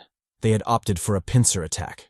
Judging by their lack of hesitation, this was clearly not their first ambush. Going a step further, he analyzed the skills they were using. Thanks to his countless regressions, he had become skilled at identifying the abilities used in L.A.G, and as long as he could identify them, he could handle them. Reacting quickly, Jeong conjured a ball of fire in his palm before spraying it at the charging foes. The fire skill's level was low, likely high enough to deal minimal damage to the gang, but they didn't know that. The attack served its purpose, halting the enemy's momentum. Capitalizing on this advantage, Jeong immediately yeeted the black hammer, striking one thug straight in the eye. With the fall of the fool, the enemy's count dropped by 1. A new thug, L.A.G, enraged by the MC's brutal kill, charged at him. He vowed to deliver Jeong a painful death, one so gruesome that he wouldn't close his eyes even in death. Jeong Hyeok, unrattled by his yappery, calmly assumed his battle stance. Maybe if the thugs had attacked in unison, it would have been troublesome, but unfortunately for them, they had lost their composure and were charging solo like rabid dogs. Locking in, Jeong unleashed his fire skill on L.A.G.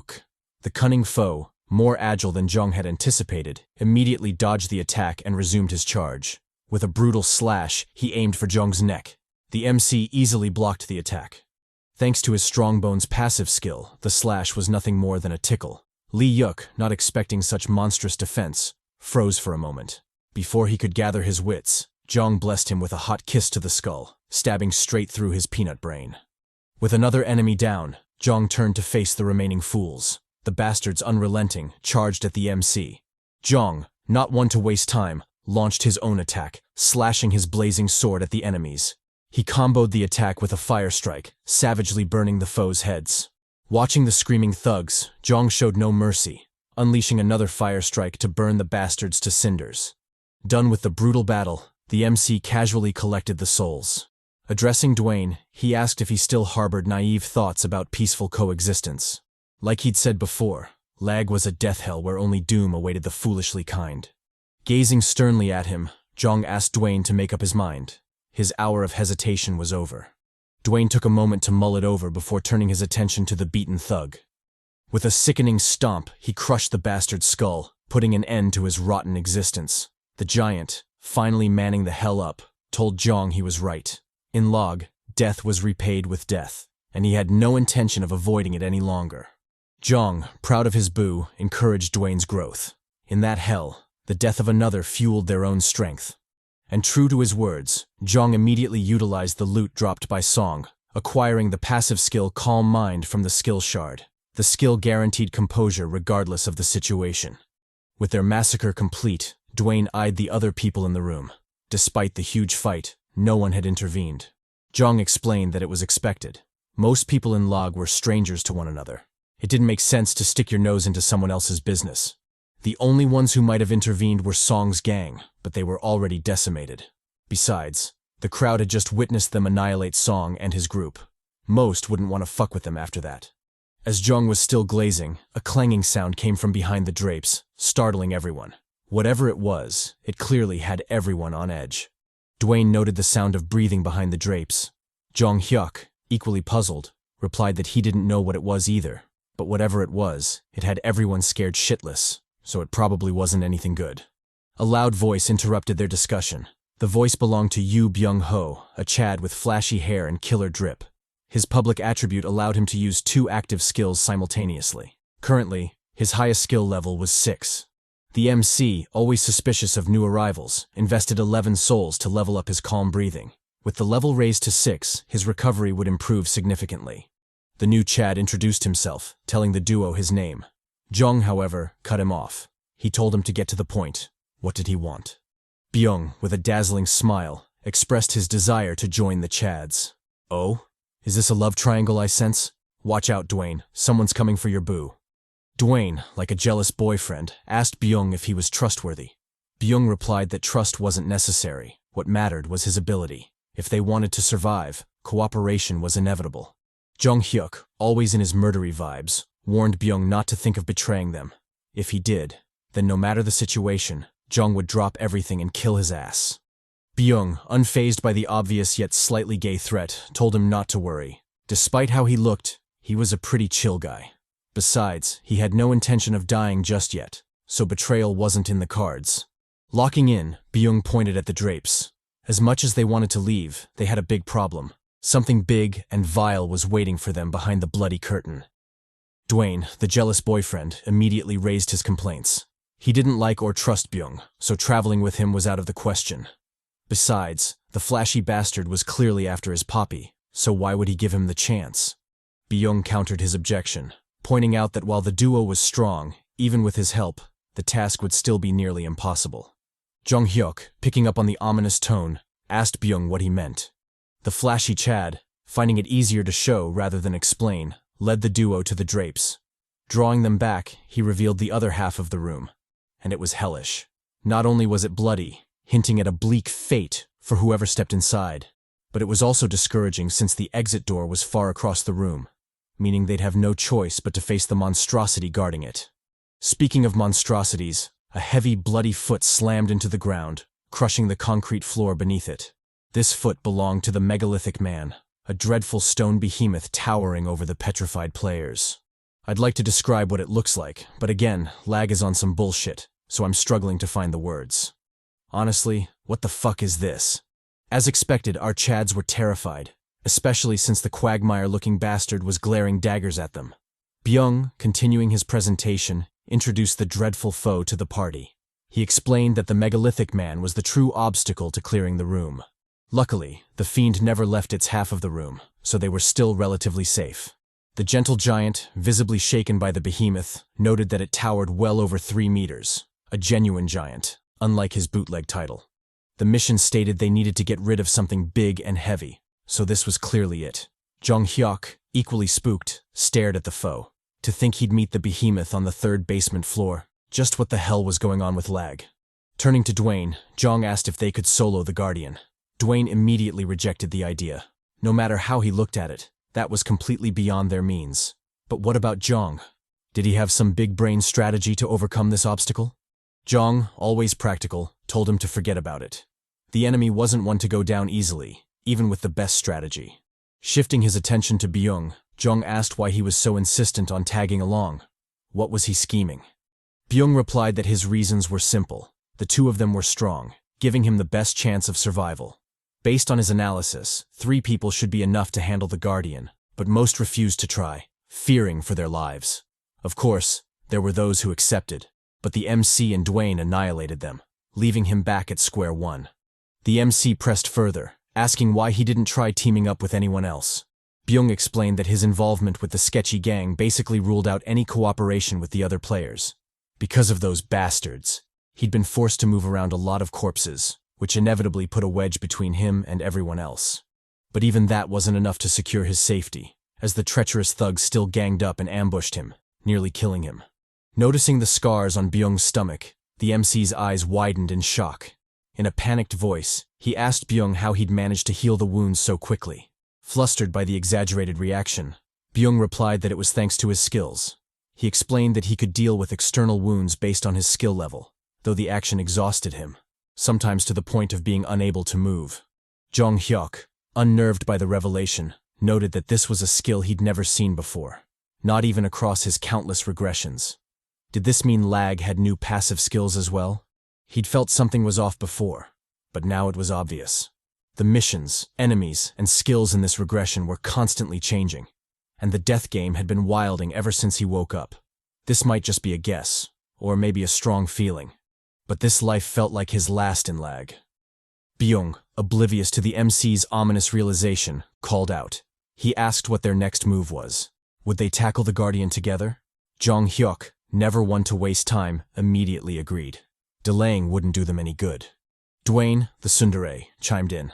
Although he didn't like the flashy Chad, his hands were tied in this situation. They might as well get it over with. Locking in, Jeong upgraded his strong bones to level 7. Though confident in his physical defense, a little preparation wouldn't hurt. Speaking of preparation, it was overkill to tackle the behemoth with their current skills and levels. The only solution was to gather souls and raise their levels. But even then, their battle strategy was severely limited. A full frontal assault was the only feasible tactic, though survival was doubtful. Byung, quick on the uptake, volunteered to gather everyone. Jeong, however, told him to chill. Even if they did, it still wouldn't be enough. Turning to the desolate players, the MC shouted to get their attention. He let them know their current fate was absolute trash. They were just sheep waiting to die. The only difference was when and how. That said, he was giving them two choices. They could either combine their strength and help take down the Guardian, or they could die by their hands, right then and there. The choice was theirs. Fight together as comrades, or forcefully gift their souls and lives to him.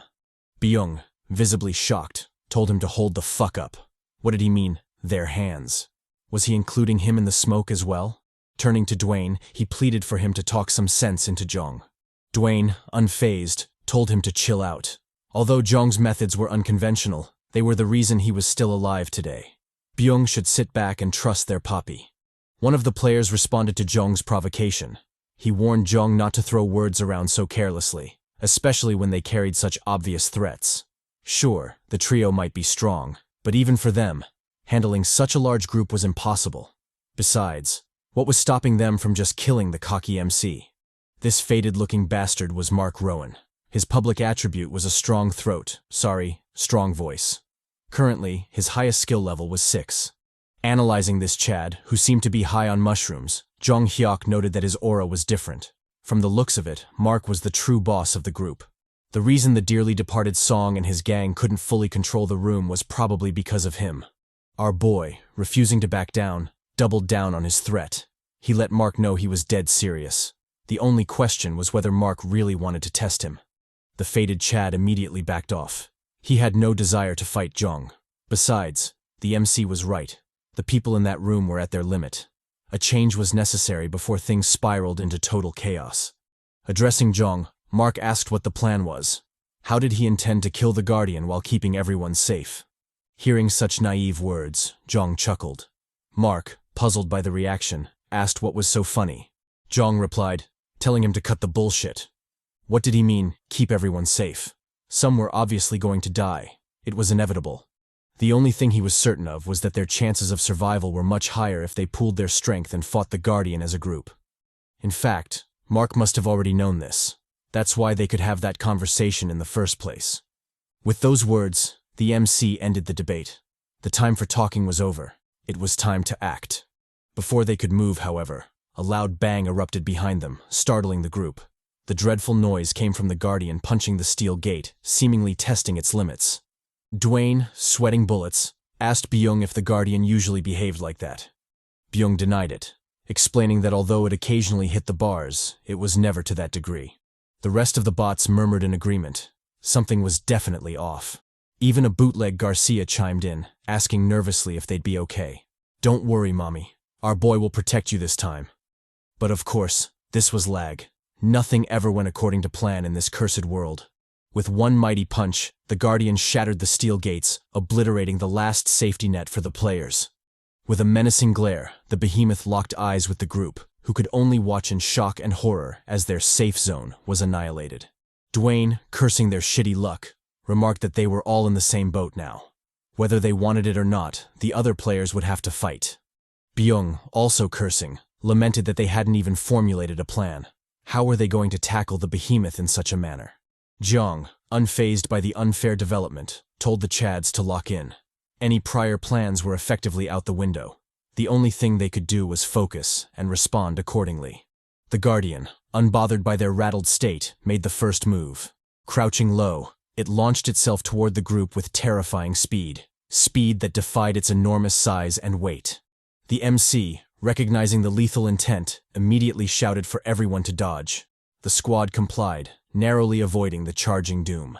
Some players, however, weren't as lucky. Caught in the behemoth's path, they were blitzed into oblivion. With anguished screams, their bodies were reduced to mangled heaps, blood pooling where they once stood. Jeong Hyeok analyzed the baleful foe. Its overwhelming durability, absurd speed, and devastating attack power were enough to one-shot anything it touched. No matter how he looked at it, they were well and truly fucked. The bots also picked up on this, their expressions turning sullen in desperation. Collectively, they all had one thought. That bastard Jeong wanted them to fight such a beast? Was he out of his mind? Jeong Hyeok, as if sensing their doubts, shouted at them to focus. He instructed them to put distance between themselves and attack the Guardian with ranged skills. They were to target its legs, hoping to limit its mobility. Despite the great instructions, none of it reached the players. With a charging behemoth before them, they were too busy protecting their own lives to worry about the ramblings of a stranger. And so, without coordination, the inevitable happened. The behemoth yeeted the players, sending their mangled corpses flying like ragdolls. Some unlucky fools were slammed into the wall, their deaths as pathetic as their lives. Jeong Hyeok, watching all of this from the sidelines, cursed. Forget about tactics. At this rate, they'd all be wiped out. Unfortunately, it seemed everything would have to fall on him yet again. Running around the room, he aimed to collect as many souls as possible. Everything would inevitably depend on his strength, so he might as well increase his level as much as possible.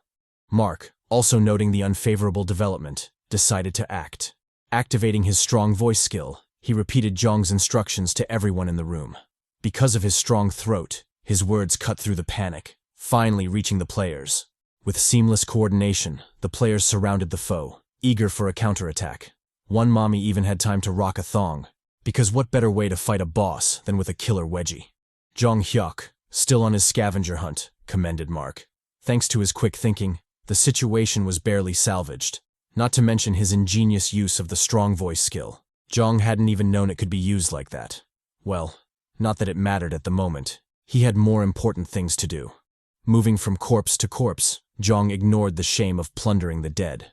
So what if he looked like a hyena feeding on corpses? He was determined to do anything to survive. We shift to the players. With a coordinated assault, they launched their skills at the behemoth, showering it in a barrage of attacks. One bot, feeling cocky, stopped to taunt the foe, his lips curling up in a mocking grin.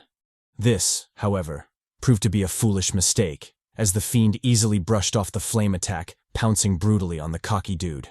With anguished screams, another foolish player fell, his death equally as foolish. Jeong Hyeok, still observing from the sidelines, marveled at the bot's stupidity. Wasn't it common knowledge that fire was weak to earth? Just what the hell was the dude thinking? Not only him, but the rest of the players were equally foolish, as their attacks wouldn't reach the Guardian anyway. The only way to attack was through melee damage, but obviously, none of them were willing to get that close. Turning to Dwayne, Jeong reminded his boo not to advance recklessly. He should first gather souls and level up his skills. When they had enough, they'd attack together. The desperate battle continued. Players dropped like flies as the behemoth rampaged through the room.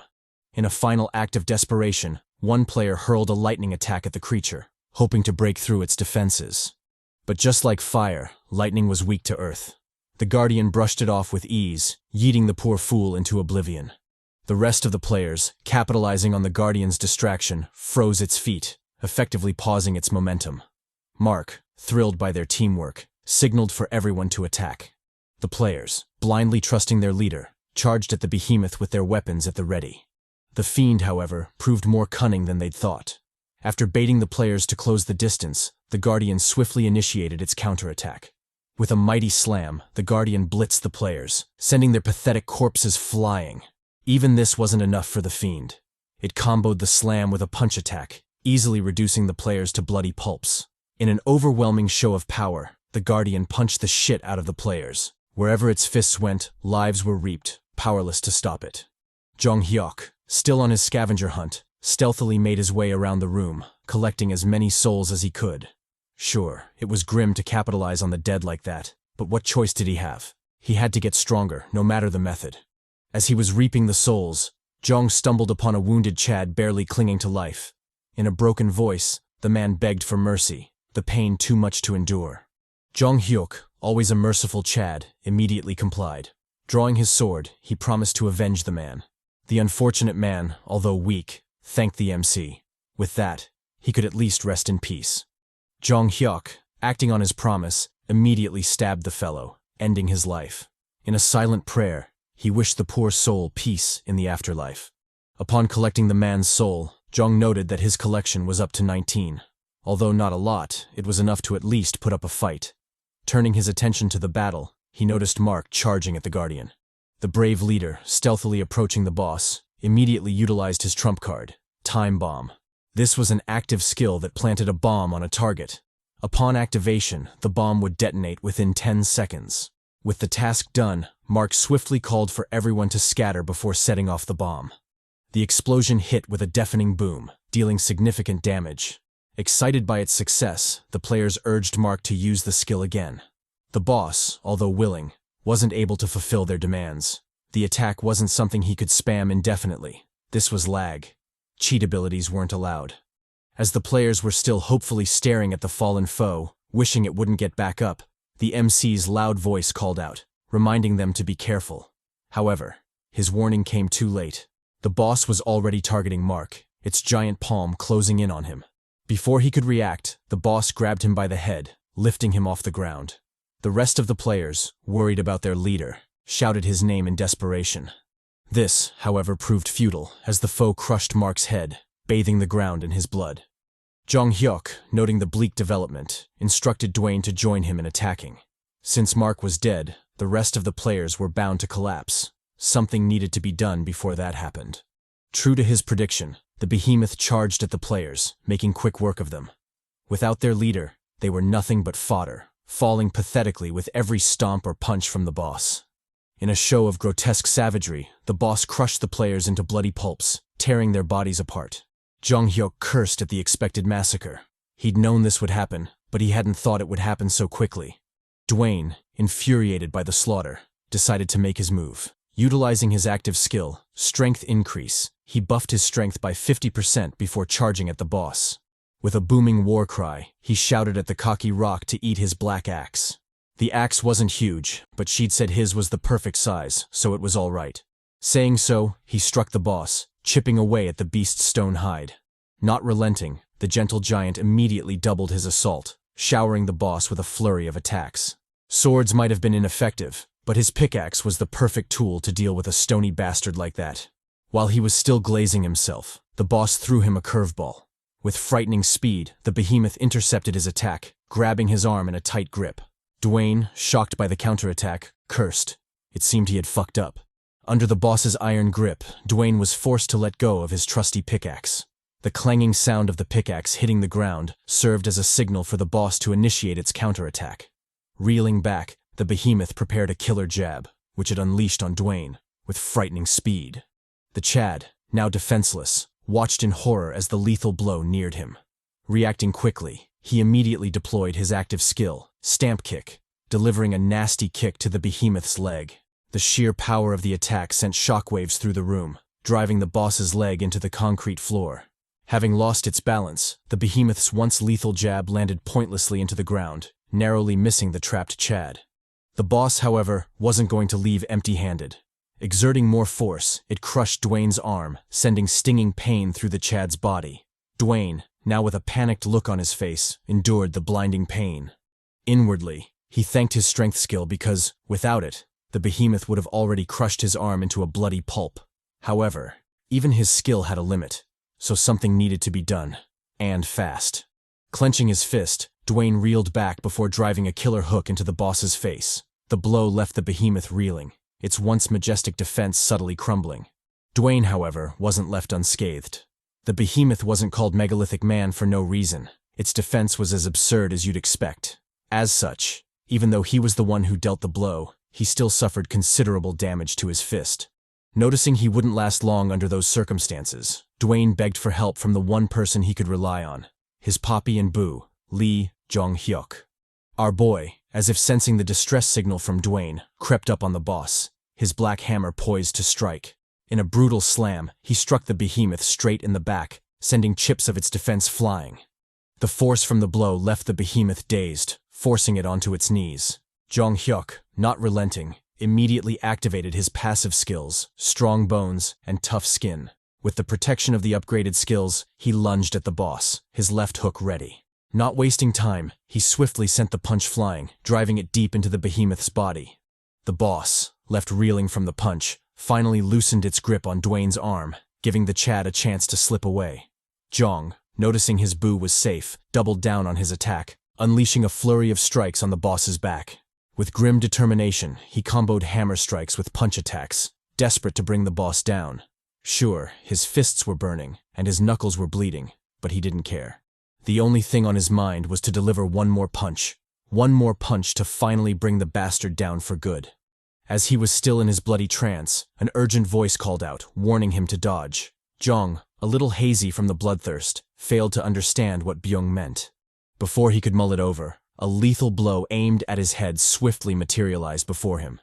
Jeong Hyeok, cursing the bastard who'd done this, immediately lunged to the side, narrowly dodging the explosive attack. With CHADY agility, similar to our fallen Mommy Garcia, he performed a backflip, landing gracefully on his feet. The rest of the players, noticing the boss was up for grabs, all lunged at the behemoth, their selfish desires overshadowing logic. Jeong Hyeok, watching the bots charge at the boss, immediately understood their reasoning. The fuckers wanted to fulfill the 10% contribution quota issued by the trial. They had no care for Jeong Hyeok, even if he suffered collateral damage. One player even took it a step further, launching a sneak attack on our boy. With a cheesy line from a budget Temu movie, the bot called for Jeong to die. Our boy, shocked by the obvious sneak attack, easily parried his spear attack, leaving him open for a counter. With brutal efficiency, he punched the shit out of the bastard, forcing the poor fool to swallow his own teeth and blood. The MC, not one to show mercy, immediately lunged at the fool. With a sickening crunch, he brought the hammer down on the player's skull, drowning the ground in his blood. Mocking the stupid bastard, Jeong advised him to keep his mouth shut the next time he wanted to ambush someone. Well, he was already dead, so he'd just have to shut his mouth hole in the next life. Turning his attention back to the boss, he wasn't surprised to see the behemoth absolutely annihilating the players. The best way to deal with the stony bastard was to take it down while it was dazed from a sneak attack. But because of the foolish players, that chance was out the window. And now, because of their foolishness, the fiend was hunting them down like sheep, smashing each player into bloody pulps. Dwayne, visibly nervous about the massacre, asked Jeong if they should join. The MC swiftly rejected the idea. There wasn't a need to deliver themselves so willingly to death. They should let the behemoth clap more cheeks. Hopefully, when the numbers thinned out a bit, a chance for a counterattack would open up. For now, they could just watch the show. As fucked up as it was, the sight of the behemoth yeeting the players was a fun show to watch. Taking the moment to teach his baby, Jeong expressed to Dwayne the dangers of trusting the treacherous players. Like he'd seen before, the bastards wouldn't hesitate to attack them if they thought it would be beneficial. In fact, he could bet his right nut that as soon as they took down the boss and were low on HP, the fuckers would instantly attack them. Switching topics, he asked Dwayne about his arm. The gentle giant replied that, although it stung, it wasn't broken. Satisfied with the answer, Jeong told him to prioritize gathering more souls. The foolish players weren't going to take down the boss, so that task would inevitably fall to them. Before it came to that, though, they needed to level up as much as possible. Turning to his second boo, Jeong advised Byung to do the same. Byung, always a submissive boo, immediately complied. With the bothersome tasks out of the way, our boy surveyed the room, seeking to see just how many players had survived. Shockingly, the Pantsu Mommy had survived. I don't know if it was the collective prayers of all the virgins, or maybe the thong had some OP buff skills. Either way, the walking fan service was still alive and kicking. Speaking of fan service, this unfortunate but busty mommy didn't make it. We didn't get to know her name, but heaven is a better place with her bust around. Our boy, also noticing the hot waifu, immediately turned in her direction. To his shock, however, he wasn't the only one attracted to the big, bouncy soul floating above her chest. Another player also had his eyes on the tempting loot. The two stared each other down in a Mexican standoff before the other player made his move. Utilizing his jump skill, he easily closed the distance to the mommy, his hands ready to grab her bouncy soul. Jeong, however, mocked the foolish Chad. He was so blinded by the loot that he failed to study his surroundings. Pointing to his right, he told the dumbass to look beside him. The bot, craning his neck, was shocked shitless to find the looming figure of the behemoth charging at him. Before he could react, the boss brutally punched off his head, sending his blood and brain matter flying. Skidding to a stop, the behemoth turned to face its next target. Jeong Hyeok. Our boy, unfazed by the menacing foe, stared back at the boss, his gaze resolute. He'd wanted to test the limits of his body, and now was the perfect chance to do so. The boss, enraged by his challenge, swiftly lunged at him, its mighty fist raised for a slam attack. Jeong Hyeok, however, didn't back down. Entering his defense stance, he challenged the bastard to come at him. In a sickening crunch, the boss's punch landed, sending ripples of force through Jeong's body. The MC, with a metallic taste in his mouth, endured the blow, resolute not to back down. Exerting more force, the boss threw the MC back, forcing him to stumble a bit before regaining his balance. Our boy, although battered, stood resolute, his firm gaze unyielding. He had been right to trust his sturdy body. From the looks of it, as long as he wasn't caught lacking, he should be able to fight the behemoth in close combat. With his decision made, Jeong immediately lunged at the behemoth. The time for a sweet counterattack was nigh. The boss, noticing his charge, entered an attacking stance, its fist cocked back to deliver a killer jab. Jeong Hyeok, unbothered by the ready foe, immediately targeted the bastard's head. He would have preferred to attack the already damaged back, but obviously, the fiend wouldn't let him. So, he opted for the next best thing, a brutal bash to the head. Utilizing the hammer, he chipped away a chunk of the boss's face, leaving a nasty scar on its ugly mug. The boss, enraged, countered with a straight jab, sending the MC reeling backward. Although he'd managed to block, the attack still hurt like hell. Jeong couldn't help but curse the bastard for its absurd speed. The boss, as if sharing the same sentiment, eyed the MC with rage, probably wondering where this sturdy motherfucker came from. In a shocking twist, it jumped backward, putting considerable distance between itself and Jeong. The MC, visibly perplexed, wondered what was up with the fiend. It wasn't in its nature to back down, so what the hell was going on? Soon, however, the reason became apparent as the behemoth swiftly turned and targeted the other players instead. Jeong Hyeok, in a self-glazing moment, noticed that the boss found him troublesome to take down. As a result, it opted to attack the weaker players instead, which, honestly, is the biggest compliment you can get as a Chad. After this feat, our boy will be pulling all the boss bitches, including Millennia. Let's turn back time to when Jeong first ate the boss's killer hook. The rest of the players, watching from the sidelines, commented on how monstrous he was. However, in typical L.A.G fashion, the players weren't happy about it. The treacherous bastards plotted to take Jeong down as soon as he finished with the boss. Behind the scheming bastards, Pantsu Mommy made another appearance. With a disdainful look, she eyed the scheming fools, calling them pathetic. I don't want to count my mommies before they hatch, but I'm definitely sensing waifu energy from this babe. Guess we'll just have to wait and see. Resuming time, we see the behemoth charging at the idle players. Obviously, this sudden development caught them off guard, driving most into a panicked frenzy. One bot, feeling cocky, stepped forward to intercept the charging boss. If Jeong could do it, surely he could too, right? Wrong.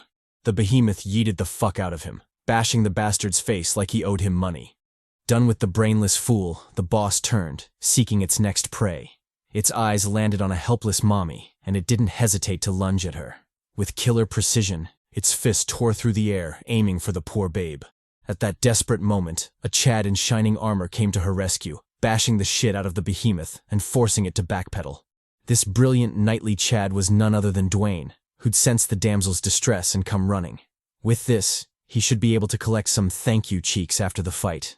Well, assuming the babe survives. This selfless attempt, however, didn't come without consequences. With Jeong's warning, Dwayne turned to find the boss mid-swing, aiming for his chatty face. Acting quickly, Dwayne immediately activated his active skill, hammering. With a grim look, he met the behemoth in a contest of pure power. The clash of fists kicked up a fierce shockwave, sending ripples through the room. Our boy, not backing down, doubled down on the punch, pushing the behemoth backward. However, he also found himself in an awkward situation, having lost his balance. If the boss attacked at that moment, he'd be well and properly screwed. Byung, coming in clutch, swiftly lunged at the boss. With frightening agility, he somersaulted off the boss's head, leaving a nasty stab in its eye. Task done, the nimble Chad landed in a dodge roll, firmly securing his footing. Not bothering to look back, the scared Chad immediately made a run for it. He'd acted to save his new boo, but he'd be damned if he stayed to fight the giant behemoth. While hauling hella cheeks, he shouted at Dwayne to remember he was the one who saved him. If possible, he should put in a good word for him with the major poppy, Jeong Hyeok. The rest of the players, capitalizing on the momentum, launched their attacks at the behemoth, all aiming to blind the bastard. The boss, however, was more cunning than they expected. Using its arm, it easily shielded its eye, preventing the attacks from landing. With savage brutality, the boss counterattacked, charging straight for the players. Jumping up, it gained momentum before crashing down on the poor fools, reducing all of them to meat paste. Unsatisfied with its carnage, it initiated a brutal slaughter, ripping the players into literal pieces. The MC calmly watched all this from the sidelines. Sure, he could have intervened and saved them, but why should he? The bastards had aimed for his life, and he wasn't one to forget such things easily. This was L.A.G. This damn place had its rules. When fucked, you should be ready to fuck harder. After the boss's rampage, we're given some dire statistics.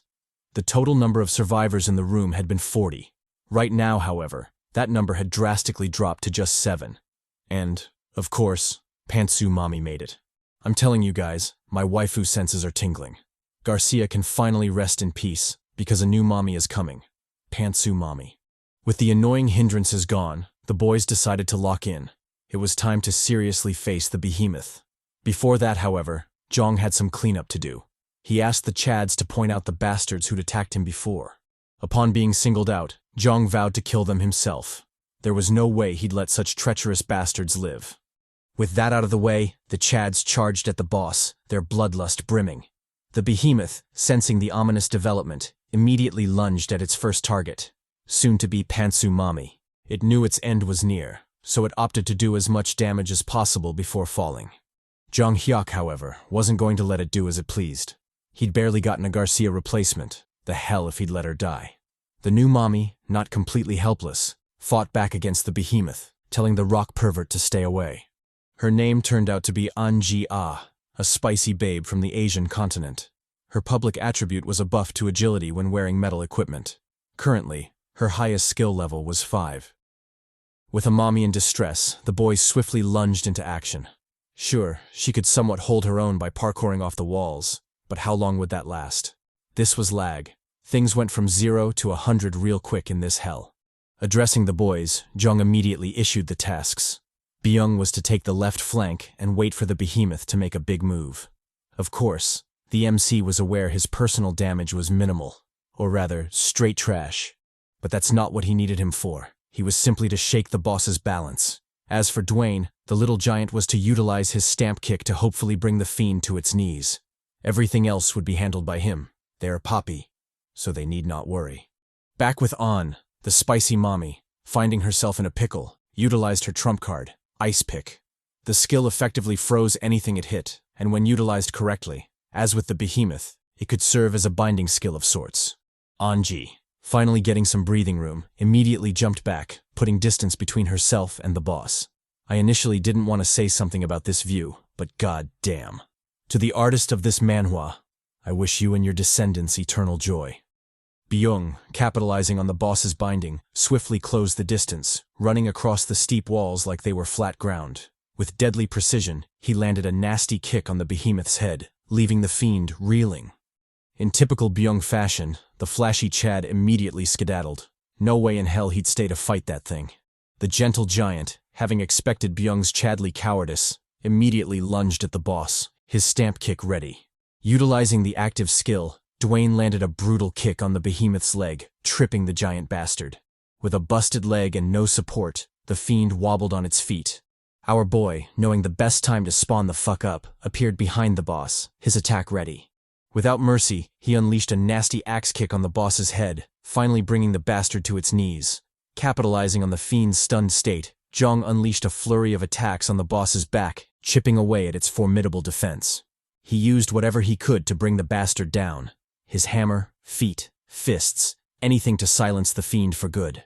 Finally, after what seemed like an eternity and with a heaving chest, the weakness of the boss was exposed. Its heart. Our boy, not one to waste time, immediately unsheathed his blazing sword, his face resolute. With a precise stab, he brought the burning sword down on the fiend's heart, finally putting an end to the stony bastard. As if congratulating his efforts, the behemoth released a golden soul, one vastly different from the rest. Turning to the squad, Jeong informed them of his intention to keep the soul. The two Chads immediately agreed. As for the pantsu mommy, she had no objections either. It was because of him that she could enjoy her thong wedgie, so who was she to complain? Jeong, not one to waste time, swiftly pocketed the soul, netting a whopping 8 souls for his troubles. With a satisfied grin, he casually turned in the direction of the new arrivals. The lucky trio, who'd basically been carried throughout the fight, approached the MC, delight evident on their faces. Their makeshift leader, an old wizened man, glazed the MC, calling him amazing. This ass-kissing bastard was Jeff Norris. His public attribute was a steel right hand, probably from his late-night activities, and his highest skill level was 7. Next in the group was Alejandro Sanchez. His public attribute was breathlessness, and his highest skill level was 6. Last but definitely not least was Anna, belly dancer, Taylor. Her public attribute was that she couldn't stay in one body position for long. In essence, she was a restless bitch. Her highest skill level was 7. Jeong Hyeok, eyeing the new trio, decided to lock in. Some trash still needed to be taken out. Anna, oblivious to the ominous undercurrents, approached our boy, her sultry voice tinged with appreciation. She expressed her thanks to the MC. It was thanks to him that they survived. Jeong, however, brushed off the thought. He told her not to be thankful to him. All he did was complete the mission objective, and he would have done so regardless of their survival. Addressing Sanchez, Jeong asked about his highest skill level. The dude, obviously suspicious, asked why he needed to know. Jeong replied that his reasons were simple. It was to determine whether he killed Sanchez or not, so the dude needed to answer seriously. Sanchez, having picked up on his meaning, stared down the MC. He shot back, telling him that if that was the case, then he had no intention of answering. Jeff, finding himself caught up in the nonsense, told the two Chads to chill. As fellow survivors, surely they should use their words before their fists, right? Jeong, however, wasn't in the mood to indulge him. He told the old man to shut his hole. Unless he was in the same treacherous boat as Sanchez, he should sit back and stay quiet. Turning back to Sanchez, Jeong repeated his question. This time, his sword was already drawn, seemingly hinting at the severity of the situation. Sanchez, finding it pointless to continue the charade, calmly activated his skill. He was sure that was what Jeong was looking for. Indeed, this was Jeong's target, the skill that almost took his head. With a deadly glare, Jeong asked Sanchez why he'd attacked him before. Sanchez played dumb, claiming that the chaotic situation had forced him to make a mistake. Secretly, however, he reached for his dagger, his treacherous intentions clear. Jeong, not buying his bullshit, told him to save it. He didn't need Sanchez's confession to know his intentions. They were as basic as his mama. The foolish bastard probably thought it'd be easy to finish him off and steal his souls. He'd likely wanted to eliminate the biggest threat and contributor in the room, opening up an easy clear for himself. However, Sanchez had made some very crucial mistakes in his backstabbing plans. First of all, Jeong wasn't so pathetic that he'd fall to the likes of him. Secondly, although injured, the megalithic man was still strong enough to clap all their cheeks, so they would have ended up dying anyway. Lastly, the people Sanchez was relying on to help him win the fight in case the sneak attack failed ended up dying, so now he was left alone, left to face Jeong's wrath solo. In a cold tone, almost as if spoken by King Yama himself, Jeong told Sanchez he'd be dying today. Right here, right now. And there was nothing he could do about it. Sanchez, still feeling cocky, shot back. Sure, Jeong was great, and his threats were A+. However, there was one thing Jeong had failed to realize. The one to die would be him, not Sanchez. Saying so, Sanchez fired his Kamehameha at Jeong, the baleful attack brimming with energy. Our boy, however, easily sliced the attack in two, causing it to explode harmlessly to the sides. Sanchez, not relenting, followed up with a dagger attack, using the explosion to mask his movements. With pure savagery, he stabbed at Jeong's face, seeking to put a hole through it. Jeong, although flustered, swiftly tilted his neck back, narrowly avoiding the blade. Reacting quickly, he retaliated with a hammer bash, digging it deep into Sanchez's spine. Gazing at the shocked bastard, Jeong taunted him. If he aimed for someone's life, then he should be ready to lose his own. With those words, Jeong drove the blade through Sanchez's neck, giving him a hot kiss of death. The bastard, now choking on his own blood, dropped to his knees, powerless to stop his inevitable demise. With an unbelieving and regretful gaze, he finally toppled over, dying on his hands and knees like a common dog. With this, Jeong was 2 for 2, having gifted hell with 2 bastards ready for killer backshots. Make sure to greet Taimin in hell, you treacherous bitch. With the task out of the way, the full squad assembled, ready for their next hell. And so, with determination, the group bravely headed for the next floor, basement level 4. Upon the door shutting, the Chads found themselves in an empty room, a sort of rest room from the looks of it. Predictably, the system notification sounded, bringing with it the clear notification for the room. It stated that the public missions for room B32 had been completed. The contributors were as follows: Jeong Hyeok, 63%, Dwayne Smith, 17%, Byung-ho, 12%. The remaining bots, 7%. As per the rules of the death game, the ones to be rewarded were Jeong Hyeok, Dwayne Smith, and finally, Byung, the Ho. Speaking of rewards, the first reward was 10 souls. The second reward was a random piece of equipment, which for our boy was the Skull General's jaw. The OP equipment had 2 active skills, Bone Blade and Skull Army. For Jeong Hyeok, the experienced regressor, this was yet another new thing in L.A.G. He'd never come across it in any of his earlier regressions. For the final reward, he received a random skill exchange coin. Our boy, not minding the obvious curveball the death game had just thrown him, casually equipped the new drip. As expected, the 2 skills were hella OP. The first skill, Bone Blade, allowed him to form a blade made of bones. The sword's form would be flexible and scale with the user's strength stat. As for the second skill, Skull Army, it allowed him to summon a skull soldier, basically some necromancer type shit. Jeong, now dripped out, glanced at his new equipment. He remarked that, because of its effects, it would synergize nicely with his passive skill, Strong Bones. And he was goddamn right. A general's jaw and strong bones were a killer combo, even for the toughest of mommies. With a glint in his eyes, Jeong couldn't wait to try out the wonderful effects. Oh, Jeong, you naughty, naughty dog. Byung, calling out to the MC, disrupted his, or rather my, shady thoughts. He asked Jeong if they'd rest up before challenging the next room. Jeong immediately agreed. Who knew what shitshow the game had in store for them? It was better to rest up and head out when everyone was at their best. With that, the game plan was set. Before moving out, however, we turned back time to when the other Chads were getting their rewards. The gentle giant, always the lucky one, received an OP shoulder guard.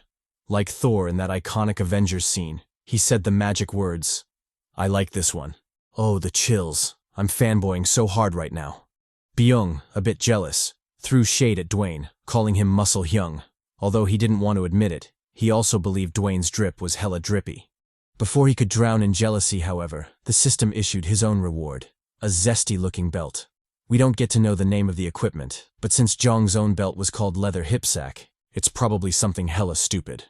Predictably, Byung wasn't happy with the reward, but if he wanted the stat boost, he'd have no choice but to rock that zesty-looking belt. Over at Pantsu Mami, the brave Chadlet made a daring move, shooting her shot at Jeong and telling him he looked cool in the face gear. Jeong, however, shot down her thirsty remark, telling her he didn't wear it to look cool. Anji, not backing down, replied that she knew that. She was just giving a compliment. Surely he couldn't be that dense, right? With a cute pout and tsundere vibes, she advised Jeong not to be so obtuse. Otherwise, he'd be unpopular with the ladies. Of course, for her, his bad boy vibe was okay. Actually, she very much liked it. Damn.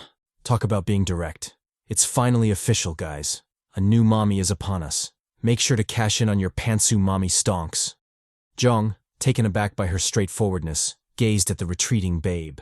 Inwardly, he wondered if it was okay to abandon the virginity club for her. Guess he'd just have to wait and see. Locking back in, Jeong reflected on the nature of the death game. To him, L.A.G was a trap that threw everyone into chaos. Actually, now that he thought about it, L.A.G was chaos itself, and chaos forces choices. For everyone surviving in the game, this was their norm. Even for him, a regressor. He'd been forced to make countless choices by the chaos, and predictably, they all led to his untimely demise. There was no such thing as one right answer in L.A.G. The closest thing to it would be the final survivor, as they would be the true answer. To get there, however, he still needed to tackle all the obstacles in his path, which, from the looks of it, kept changing as the game progressed. Speaking of change, the room had changed as well. In his past regressions, The only doors on the floor were B411 and B421. Unlike this time, there were 2 doors in total. Byung, analyzing the room, remarked that the door before them, B431, was different from the rest. Its size was arguably double that of the others. Dwayne, more experienced in the death game, chimed in, noting that the difficulty of the room must be double as well. Jeong, already aware of this, pointed out another fact they'd missed. The rewards would be doubled as well. The Chads, completely trusting their Poppy, told Jeong to decide. Whatever path he chose, they'd follow. The MC, obviously burdened by the trust, thought hard about his choice. Ultimately, he realized it didn't really matter. There was no way to know what was in the room without actually walking in, so thinking too hard about it was just a waste of time. Addressing the Chads, he let them know they'd be heading to the suspicious door, B431. As for the rest of the guys, they could make their own choices. He wasn't going to force anyone. An-ji replied, letting him know she'd follow him as well. No one wanted to move alone after all. The rest of the group equally agreed. Wherever the majority went, that's where they go. Only a lunatic would move alone in that cursed hell. With the matter settled, our boy immediately turned to leave. There was no need to waste any more time. Soon, however, his bravado crumbled, leaving him staring foolishly at the door. Dwayne, puzzled by his odd behavior, asked why he wasn't moving. Our boy, in a calm tone, replied that the door wouldn't open. Not only that, it also lacked a handle, so how the hell was he supposed to go in? Dwayne, taking the lead, told Jeong to step back. Sometimes, brawn is better than brains. If the door wouldn't open, he'd just have to force it open. With those words, the giant Chad held onto the door, giving it the best push he could manage. Despite giving it his all and shaking like a leaf, the stupid door didn't budge. It stubbornly stayed closed. An-ji and Byung, throwing shade at our boy, teased that Dwayne wasn't all that strong after all. He might have the huge guns, but apparently, having big muscles didn't mean he was strong. The blonde mommy chimed in, calling Dwayne pathetic. It was sad to see, but the buff Chad was indeed very brittle for his size. Dwayne, fired up by the disses, doubled down on the effort. Who the hell did those bastards think they were dissing? He'd be sure to prove them wrong. Thinking so, he finally put a crack in the door, forcing the stubborn bastard open. Before he could celebrate, the door shut again, rendering his efforts worthless. Dwayne, fuming in rage, activated his skill. Strength increase. If the stubborn door wouldn't open willingly, he'd just have to break the damn thing. With a determined gaze and flexed muscles, he gave the door his all. Although it resisted for a bit, the door eventually gave in, creaking open with a loud shriek. Turning to the squad, Dwayne yelled at them to hurry inside. He was already at his limit, and the stupid door wouldn't hold for long. The squad wasted no time and rushed through the opening, Jeong being the first to enter. With everyone safely inside, Dwayne finally let go, causing the door to slam shut behind them with a resounding bang. Upon their entry, a system notification sounded, announcing the mission details. The public mission was simple: snuff out the cry of the beast. The objective was to kill all the beasts present in the room. If they managed to do that while contributing at least 5% to the mission, they'd be rewarded with 15 souls. Alongside the public mission, each player received an individual private mission. For Jeong, the task was straightforward. He had to avoid killing anyone in the room. Our boy, taking a moment to mull it over, remarked that the mission suited him just fine. There was no guarantee he'd get even 20 souls if he killed everyone in the room, so the act was pointless. However, the same couldn't be said for everyone else. The room grew unnervingly silent after the private missions were issued. Nobody but the individual could see their private mission, so the tension in the air was thick. For Jeong, it didn't matter. If anyone wanted smoke, he'd make sure they got high on it. Byung, breaking the tension, commented on how dark the room was. Dwayne chimed in, grumbling that the room better be worth all the effort he put into getting them inside. Jeong, ever the chill dude, told the Chads to lock in. Who knew what kind of shit show the room might throw their way? They'd best be prepared. As if responding to Jeong's challenge, the dark room was suddenly illuminated by dazzling white light. The squad, shocked by the sudden development, immediately entered their battle stances. Jeong drew his hammer, while the others looked on gravely. With the light, the group could finally study the room. It was surprisingly glorious. Beautifully crafted statues of wolves lined the walls, all of them staring at a golden light. Speaking of golden, tiny specks of golden light flooded the room, each one dancing gracefully in the air. And then there was the centerpiece, a mysterious silhouette bathed in a beam of white light.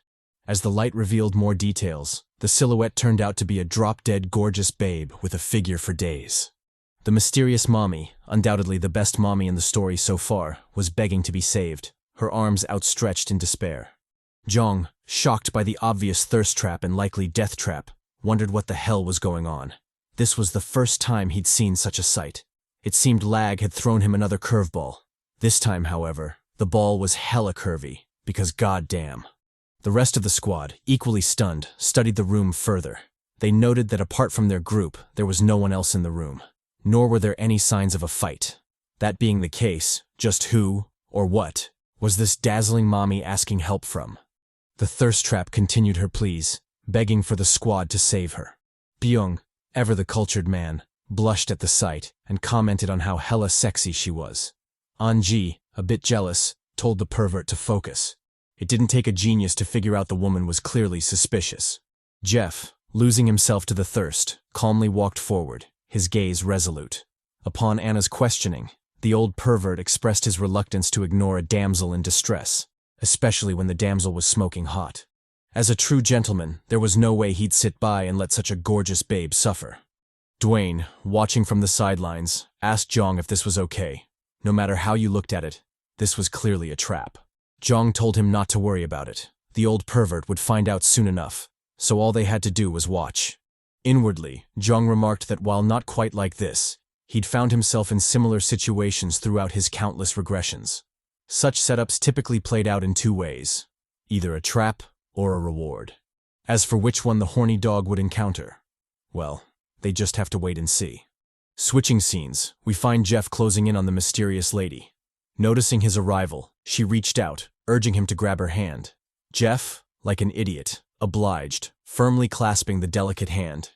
In a twist that isn't shocking at all, since everyone with a brain expected it, the situation drastically changed, causing Jeff's face to fall. With swift agility, he kicked back, putting distance between himself and the babe. The rest of the squad, reacting to the sudden change, turned to face a bizarre scene playing out in front of them. The mysterious lady was melting, akin to wax placed in fire. What was more horrifying was that she didn't seem to understand what was happening, forcing her to scream pitifully for help. Byung, not one to read the room, commented on the lady melting, calling her a sexy noonim. I know I'm thirsty, but goddamn, dude needs to lock in. With the woman's pitiful death, a brilliant soul manifested from her melted body. The soul was gifted to Jeff Norris, whom the system acknowledged as the bravest and most helpful in the room. Jeong, watching all of this play out, noted that it was indeed a reward. As much as he'd like to be happy for the Chad, this was L.A.G. Such rewards always came with consequences. True to his words, a spooky development began playing out, forcing the squad to lock in. All the golden dust in the air, the same dust that had harmlessly danced around, suddenly converged at the center, pooling together under some mystical force. The golden dust morphed into a golden sphere, which seamlessly levitated into the air. The tense silence lingered until a bright flash of light seemed to signal the beginning of disaster. With supernatural accuracy, the golden orb split into 10 parts, each shooting directly into the eyes of the wolf statues lining the room. Upon receiving the golden essence, the stone wolves stirred to life, their golden eyes as daunting as the sun. The system notification, as if sensing the group's confusion, sounded, bringing news of their foes and a new mission. It stated that the new enemies were wolf statues. Their public attribute was a tough body, and their highest skill level was 6. As for the new mission, it was described as a test between those who helped and those who didn't. In other words, the squad was super cooked. Jeff Norris, finally realizing just how much he'd fucked up, cursed. Damn it. All he wanted was some mysterious cheeks, so what the hell is this nonsense? If his older brother Chuck Norris were here, he was sure he could have pulled the mysterious baddie. Too bad the goat wasn't around. Upon the system's last prompt, the statue wolves fully came alive, their viciousness showing through their growling. Like a pack of savage beasts, the wolves locked onto their first target, the so-called bravest one, Jeff. In typical hunting fashion, the wolves surrounded Jeff, leaving him no room to escape. Jeong Hyeok, still watching from the sidelines, analyzed the situation somberly. He'd expected something like this to happen. After all, there were no free lunches in L.A.G. The cursed game had to get its gifts back in blood or flesh. Back to the undoubtedly cooked Jeff, the wolves, deciding to initiate their attack, closed in on the poor fellow. their growls menacing. Jeff, finally realizing the gravity of his screw-up, cursed L.A.G. What kind of messed-up poison apple was this? Baiting someone with cheeks only to give them teeth was too harsh a punishment, even for L.A.G. Dwayne, ever the gentle soul, charged forward to save Jeff. There was no way he'd let the bastard wolves do as they pleased. Jeong, however, stopped the hasty fellow, cautioning him to be patient. He chastised him for his recklessness, an undeniably bad habit that would definitely get him killed. This was L.A.G. The first person to jump in carelessly was always the first to die. And so, heeding Jeong's advice, Dwayne had no option but to sit back and watch Jeff fend for himself. The bootleg Chuck Norris wasn't doing so bad either. Utilizing his steel arm, he landed a brutal cross on the statue wolf, blowing up half its face. Despite the seemingly lethal damage, the wolf shrugged it off. It was made of stone, so such attacks wouldn't take it down for good. Before Jeff could respond to this unfavorable development, a stinging pain shot through his body, stunning him instantly. Glancing down, he was shocked to see one of his legs cleanly severed by a wolf's claw. The blinding pain nearly drove him insane, his anguished screams reverberating throughout the room. The wolves, taking advantage of his vulnerability, pounced on him, their sharp fangs digging deep into his flesh. Jeong, still watching from the sidelines, remarked that this was the result of Jeff's choice. In that hell, all the choices everyone made had direct consequences. The consequences might be unfair, but life, and the death game, were never fair to begin with. Just like with Jeff, who got a brutal and savage death simply for wanting some mysterious cheeks. GG to the horny dog. Upon Jeff's death, the system notification sounded, announcing his failure of the mission. Those who helped failed to overcome the test, and as such, the test was passed on to those who didn't help, aka the squad. With the system's announcement, the wolves swiftly lunged at the squad, their new prey acquired. The squad, noticing the ominous development, immediately entered their fighting stances. The two mommies, visibly scared, asked Jeong what they should do. The MC, always cool, told them to do the obvious, prepare themselves and respond accordingly to whatever shit the bastard wolves threw at them.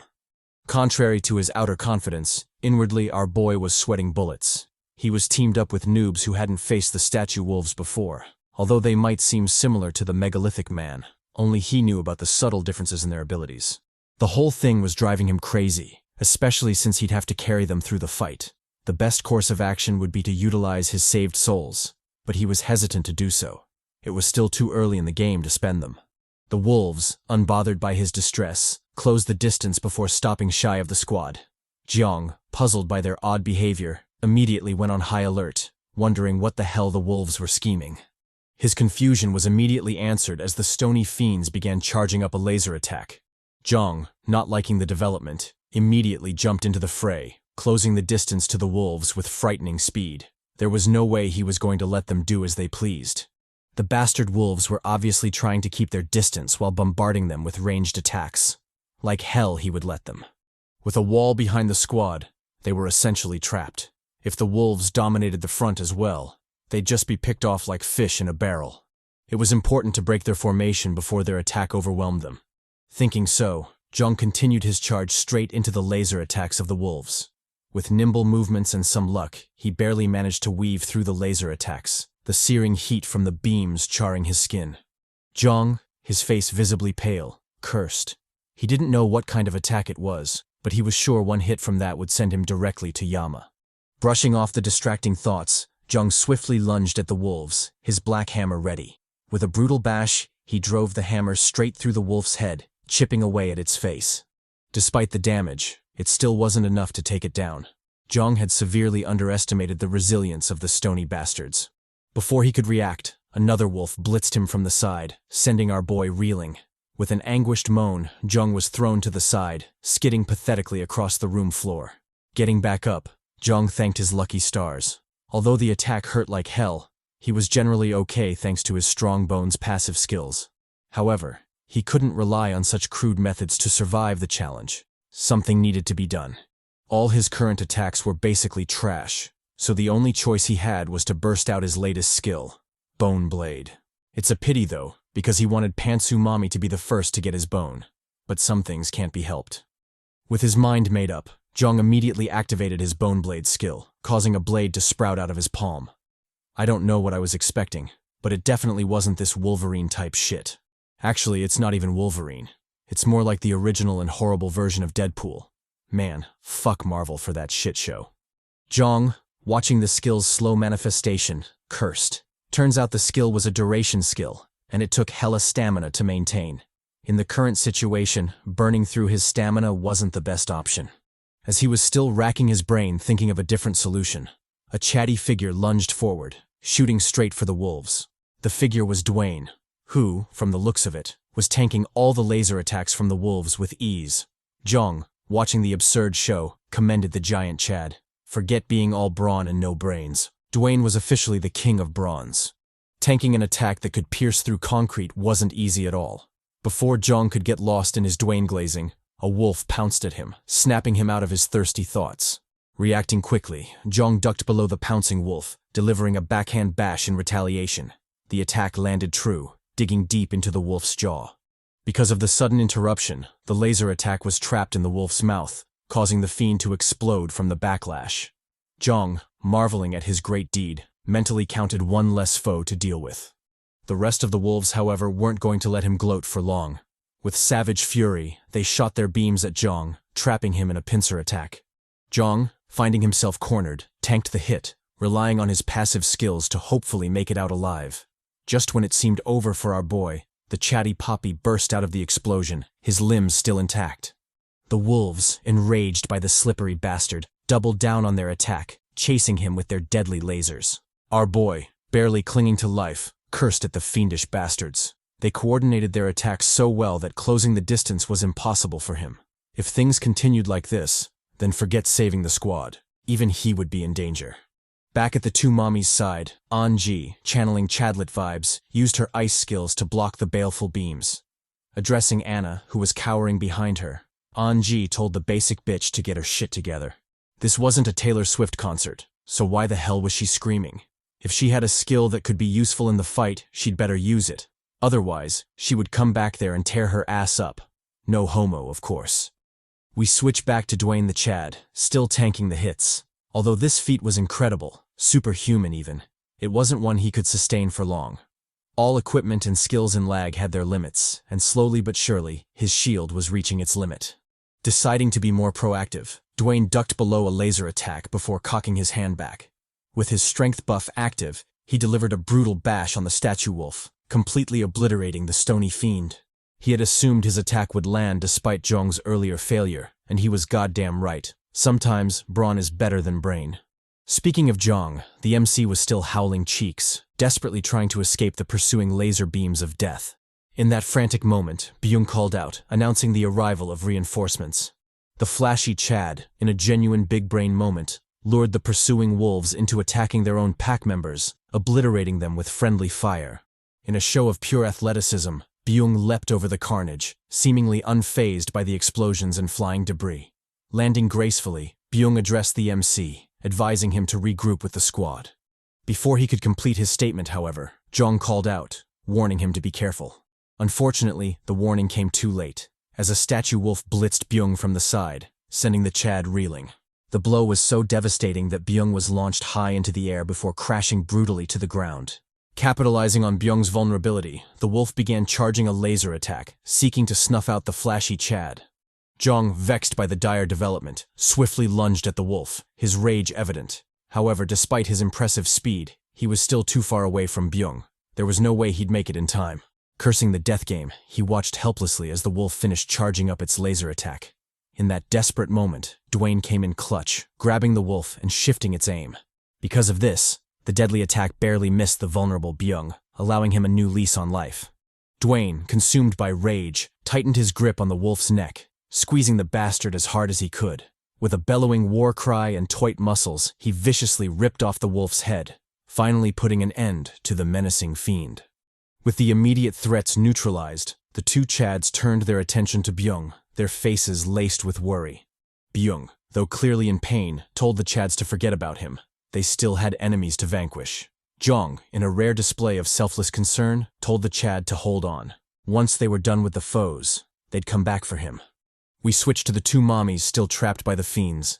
An-ji, in a genuine Chadlet move, was fending off the combined attacks of 5 wolves. Considering how destructive those beams are, It's safe to say Pansumami is hella OP.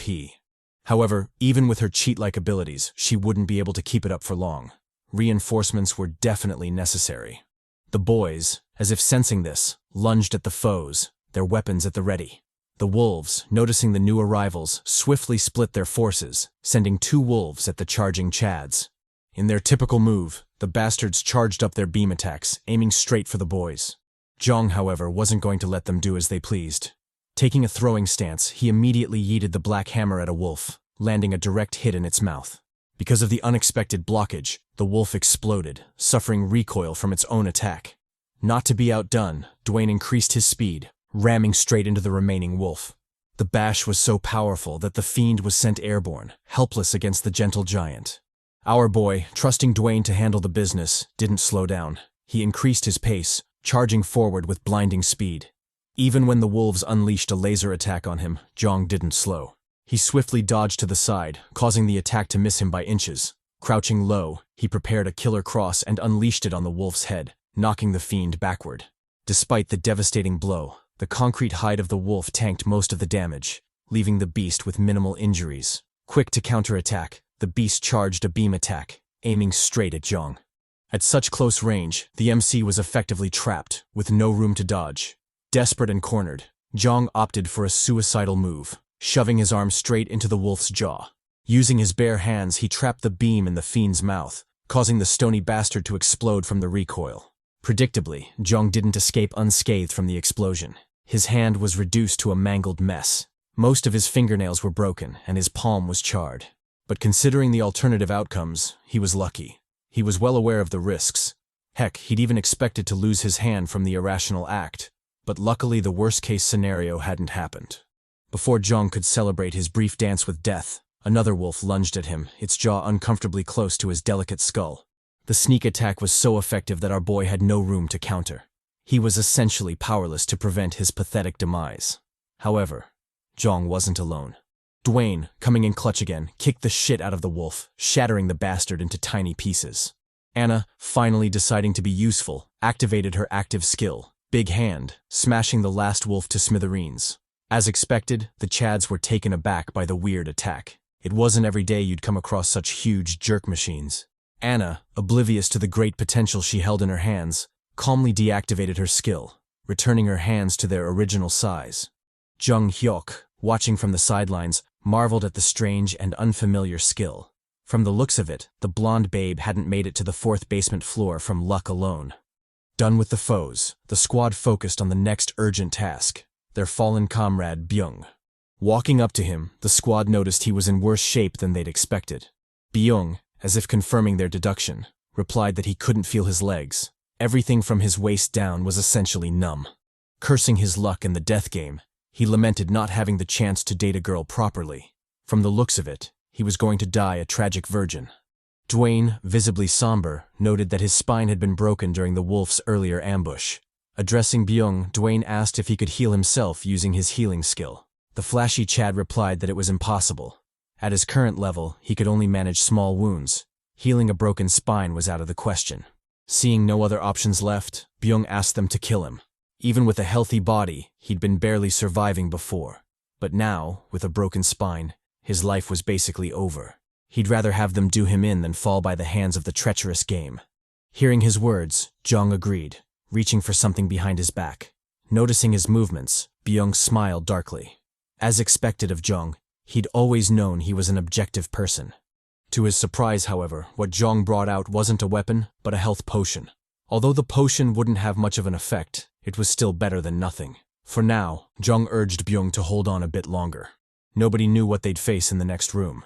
They might be lucky and stumble upon a cure for Byung, so there was no need to give up so easily. Loading the Chad out, Jeong ignored his pathetic cries to be killed. He was a prideful man, and there was no way he'd concede so willingly to the game. Before he did everything humanly possible to save Byung, he didn't plan on giving up. As for the flashy Chad, he need not worry. If Byung proved irredeemable, Jeong would be the first to slice his throat. As the squad was having their emotional and manly tears moment, urgent footsteps echoed, charging straight for the door. The footsteps turned out to be Anna's, who had an unusual request. She begged the squad to let her be the first out of the room. Contrary to the puzzled squad, Jeong already knew what was going on. This was probably Anna's private mission. Finding no issues with the request, he allowed the blonde babe to do as she pleased. Anna, delighted, immediately turned to the door, pulling on the knob with all her strength. To her shock, however, the door didn't budge, seemingly glued shut.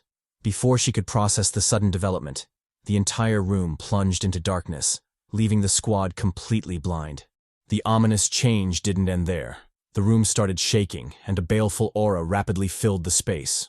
From the looks of it, whatever horror was hidden in the room had finally been stirred from its slumber. Predictably, the squad was freaking out. Losing one sense in L.A.G was never a good sign.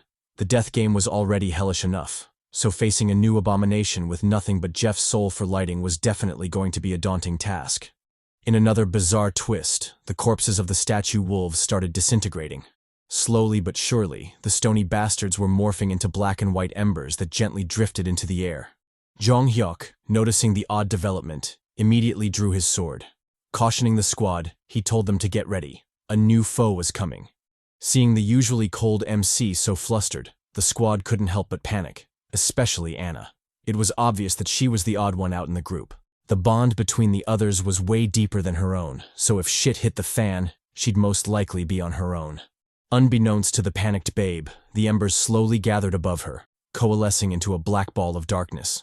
Upon feeling the embers fall on her, Anna looked up, curious to know what was happening. To her horror, directly above her was a shadowy phantom stalking her from its dark domain. Before the blonde baddie could react, the phantom wolf lunged at her, chomping her body into literal halves. All that was left of the babe were severed limbs and a cheeked-up lower body. Gyat damn. The squad, visibly spooked by the sudden development, gazed at the new foe, their faces laced with sweat. The fiend, as if gloating, stared back at them, its maw a bloody fountain of gore. This new abomination was the Shadow Wolf. Its public attribute was that it could do anything in the dark. Really? Anything? Currently, its highest skill level was 8. Jeong, recognizing the fiend, immediately cursed their luck. To think they'd meet this bastard here. He was well aware of the beast and its capabilities, having fought it countless times in the past. Consequently, he'd also died countless times to it. This was a foe that had bested a much stronger version of himself in a past regression, so it was safe to say they were cooked. The wolf, as if taunting the squad, swiftly dove into the shadows, disappearing completely from sight.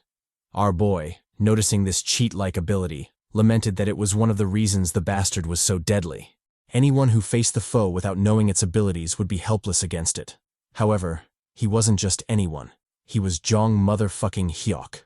To the current him, and with the skills he possessed, it would be a breeze to handle the boss. Addressing the panicking squad, Jeong told them to stand back. He'd handle the beast on his own.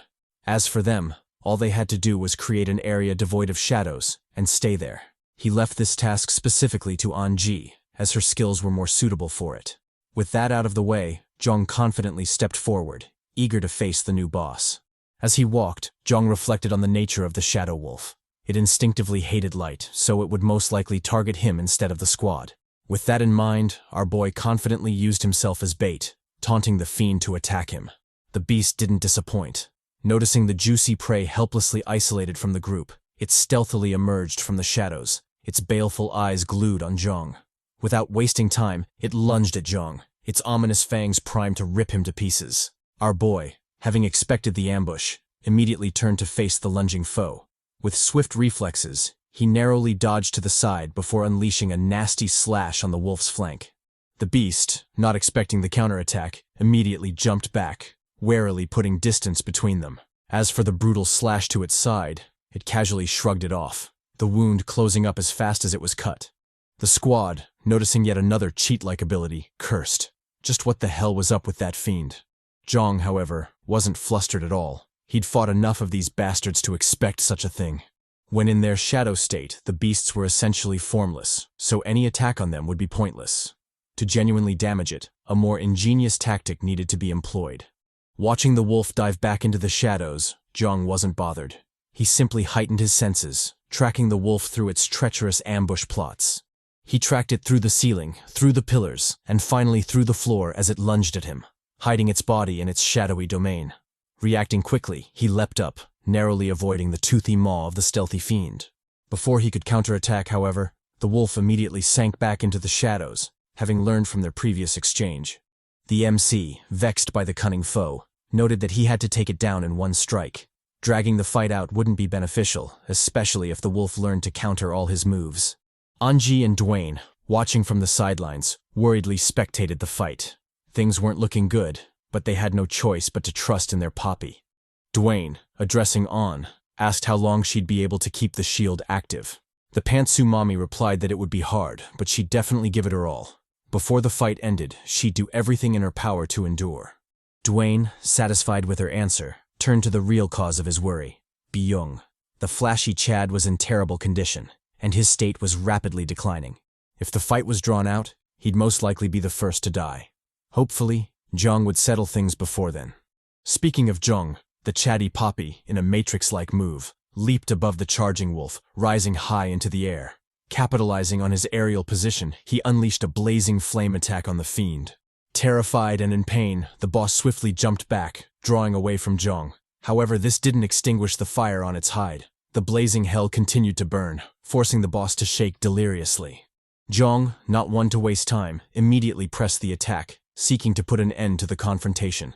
Inwardly, he remarked on the Shadow Wolf's only weakness: light. Any body part exposed to light would be substantialized and thus vulnerable to damage. Another cherry on top was that once in this state, the wolf wouldn't be able to hide in the shadows. So, in essence, the beast was up for easy picking. The foe, as if sensing the death knell, lunged at Jeong, its movements chaotic in desperation. Our boy, unbothered by the frantic beast, easily ducked below the pouncing wolf, effortlessly avoiding its baleful attack. Reacting quickly, he immediately shone his light skill on the boss, further worsening its substantialization and, by extension, the damage it received from the flame attack. With the beast cornered and frantic, now was the best time to end it, and our boy wasn't one to miss such juicy opportunities.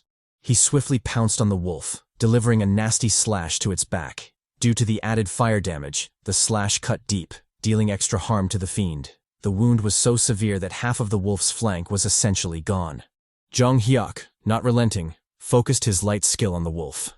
He was well aware of its tactics. Given the slightest opportunity, the bastard would dive into the shadows and rapidly heal its wounds. There was no way he'd let that happen. He had to kill it then and there. The wolf, cornered and desperate, lunged at Jeong, its speed buffed by despair. Our boy, however, wasn't fazed by the absurd speed. He easily leaped above the boss, causing its ambush to end in pathetic failure. Taking advantage of the dazed foe, he initiated his counterattack, plunging his sword deep into the wolf's skull. Despite the sputtering blood and the obvious lethal blow, the wolf didn't relent. It grabbed Jeong, slamming him ruthlessly into the stone pillars. Upon witnessing the brutal clash, Anji proposed helping Jeong. The MC clearly seemed to be struggling. Dwayne, however, told her to chill. Interfering in the fight might do more harm than good, so there was no need to intervene. Besides, Jeong was the type to ask for help when he needed it, so until the Chad asked for it, they wouldn't step in. Back to the proud Jeong, our boy was getting absolutely mollywopped by the wolf. Forget biting. The wolf was basically using him as a battering ram, slamming him ruthlessly into the stone walls and pillars. Predictably, our boy wasn't having the best time, and from the metallic taste in his mouth, it was clear some of his innards were already a mess. However, he wasn't one to give in. Channeling his MC Riz, the same Riz that got Anji hot and bothered, he viciously plunged his blazing sword straight through the bastard's skull, bathing in its fiery blood. Doubling down, he bellowed a victorious war cry before slashing the fiend cleanly in half, finally putting an end to the menacing foe. Amidst sputtering putrid blood and heaving breaths, the baleful threat of the room was finally subdued. The squad, noticing the conclusion of the fight, approached the MC, their voices tinged with worry. The MC reassured them, letting them know everything was over now. As for the rewards, he'd obviously be taking them all. It was his ass on the line after all. As he pocketed the juicy purple soul, the lights in the room finally turned on, and with it came the system notification.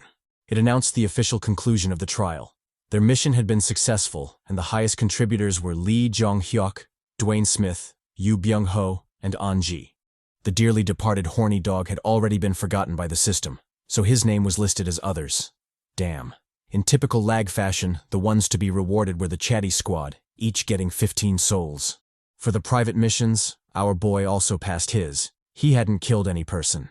As such, The system rewarded him with a whopping 20 souls. With this, his soul count was officially 80. Talk about swimming in riches. Our boy would be pulling all the mommies. With the official business done, the squad immediately headed to the next room. This time, Lag gave them 4 choices. Dwayne, flustered, asked Jeong which one they'd choose. The MC replied that he'd be going for the last door, B421. His strategy in Lag was always to go for the door with the most space. As for the Chads, they could make their own choice. Hearing his useless words, Dwayne scoffed. Obviously, he'd be following him in, and the same was true for the incapacitated Byung. Pantsu Mommy also agreed. Wherever her poppy went, she'd follow. With that out of the way, the squad entered the next room, the door shutting behind them. Upon their arrival, an odd sight caught their, or rather my, attention. A chatty man was busy fondling some juicy cheeks. This goddamn lucky bastard with his tongue deep in the mommy's throat was Anil. I'm so jealous, Kapoor. His public attribute was a buff to physical ability when wielding a sword. Currently, his highest skill level was 12. As for the spicy mamacita, she was Kim Ji-na. Her public attribute was a buff to physical ability in accordance with her heart rate, hopefully explaining the current situation, because otherwise, I'd be hella pissed. Currently, her highest skill level was 11. The Chads, taken aback by the awkward situation, stared silently at the fondling couple. Ji-na, noticing their heated gazes, asked Anil to stop. The bricked-up Chad, however, refused to comply. The train had already left the station. There was no way to stop it now. Jeong, watching from the sidelines, analyzed the couple seriously. Despite their odd behavior, the duo was hella strong. Having skills at levels 11 and 12 on the 4th basement floor wasn't a joke. It would be better to avoid fighting them. However, if that wasn't possible, he'd better prepare accordingly. Thinking so, he immediately utilized his souls to upgrade his skills. He increased calm breathing, bare-handed combat, tough skin, strong bones, and swordsmanship to levels 7, 5, 7, 10, and 5, respectively. With this act, his soul count dropped to 51. Turning his attention back to the couple, Jeong expressed his disinterest in fighting them. They were clearly in the middle of something, so they should just go ahead. No need to mind them and their occasional wandering glance. Anil, feeling himself, shot back, stating that Jeong's attitude irritated him. Ji-na, however, didn't mind it. She told the hasty Chad to let them be.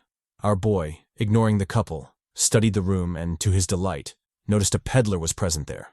Before he could head inside, Gina called out, advising him to prioritize treating Byung first, since from the looks of it, he seemed to be in terrible condition. Replying to the nosy bitch, Jeong let her know that was why he wanted to visit the peddler. He would be buying medicine from him.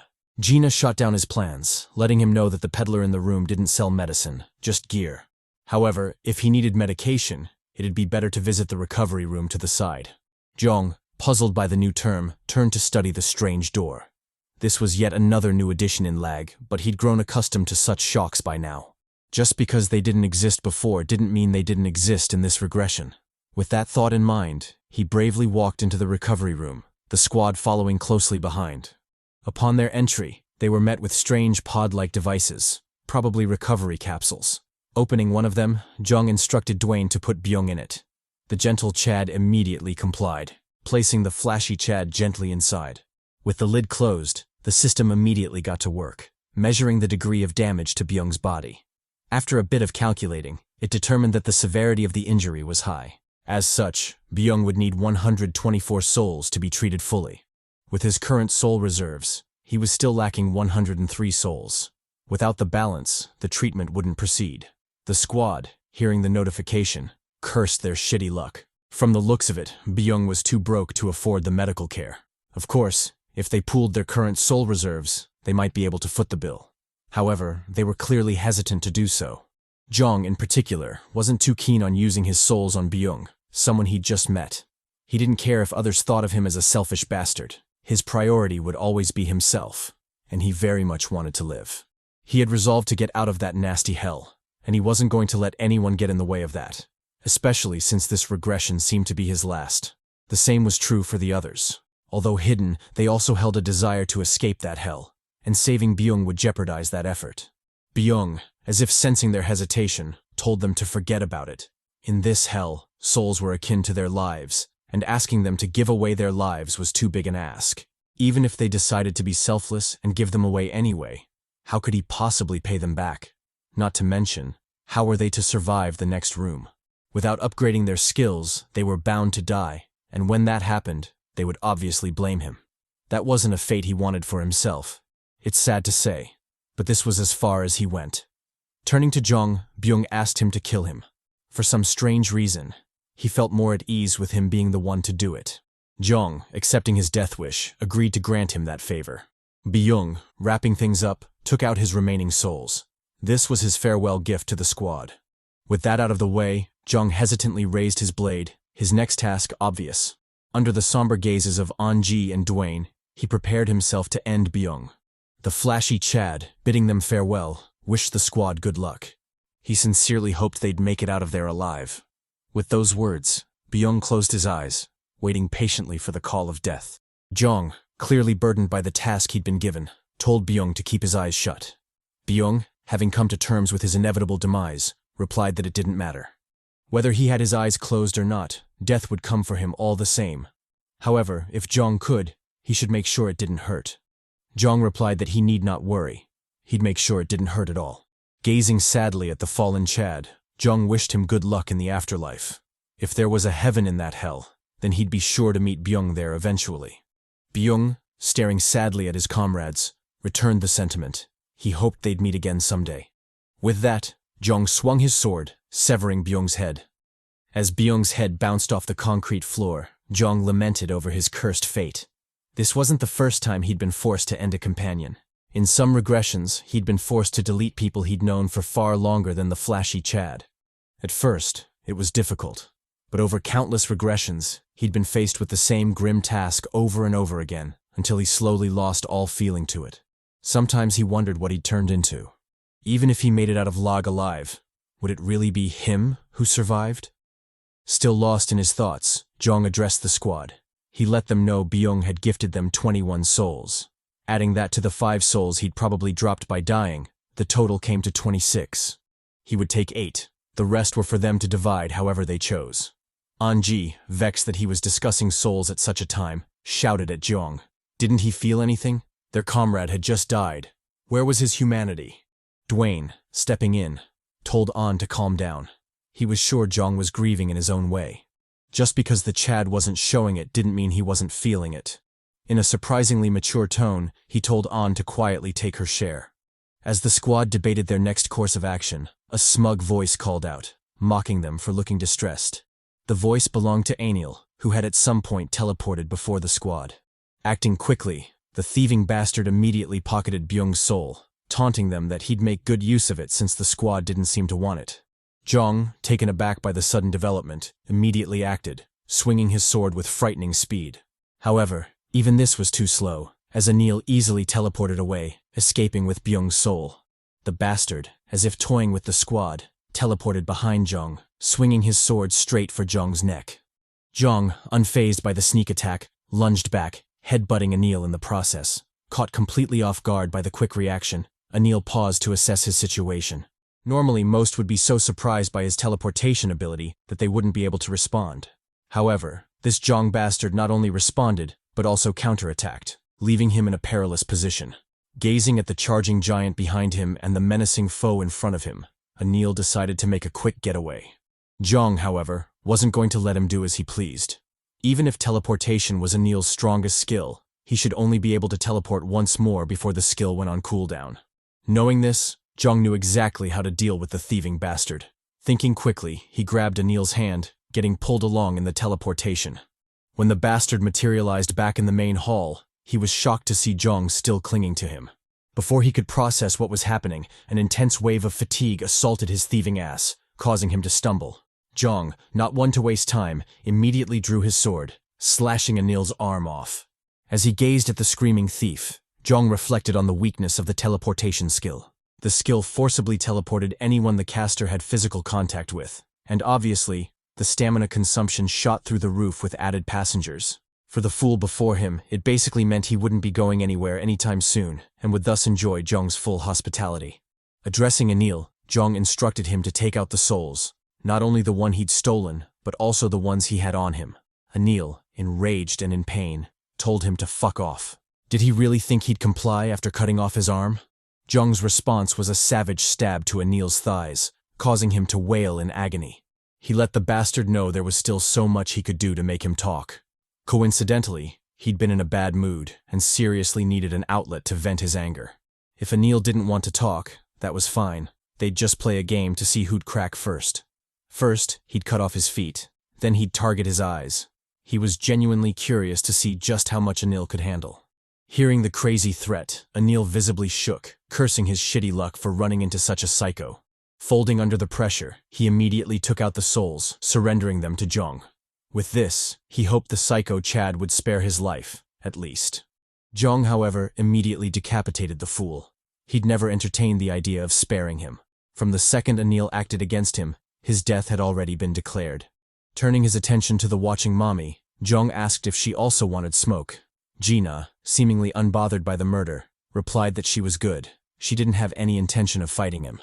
Jeong, pressing further, asked if she really didn't intend to avenge Anil. They were on the same side after all. The pink mommy replied that they were just hump buddies. Nothing more than a quick smash in the death game. She had no intention of fighting for someone like that. However, if Jeong decided to target her regardless, then she wouldn't sit idly by and watch it happen. Jeong, ever the gentleman, told her he'd back off.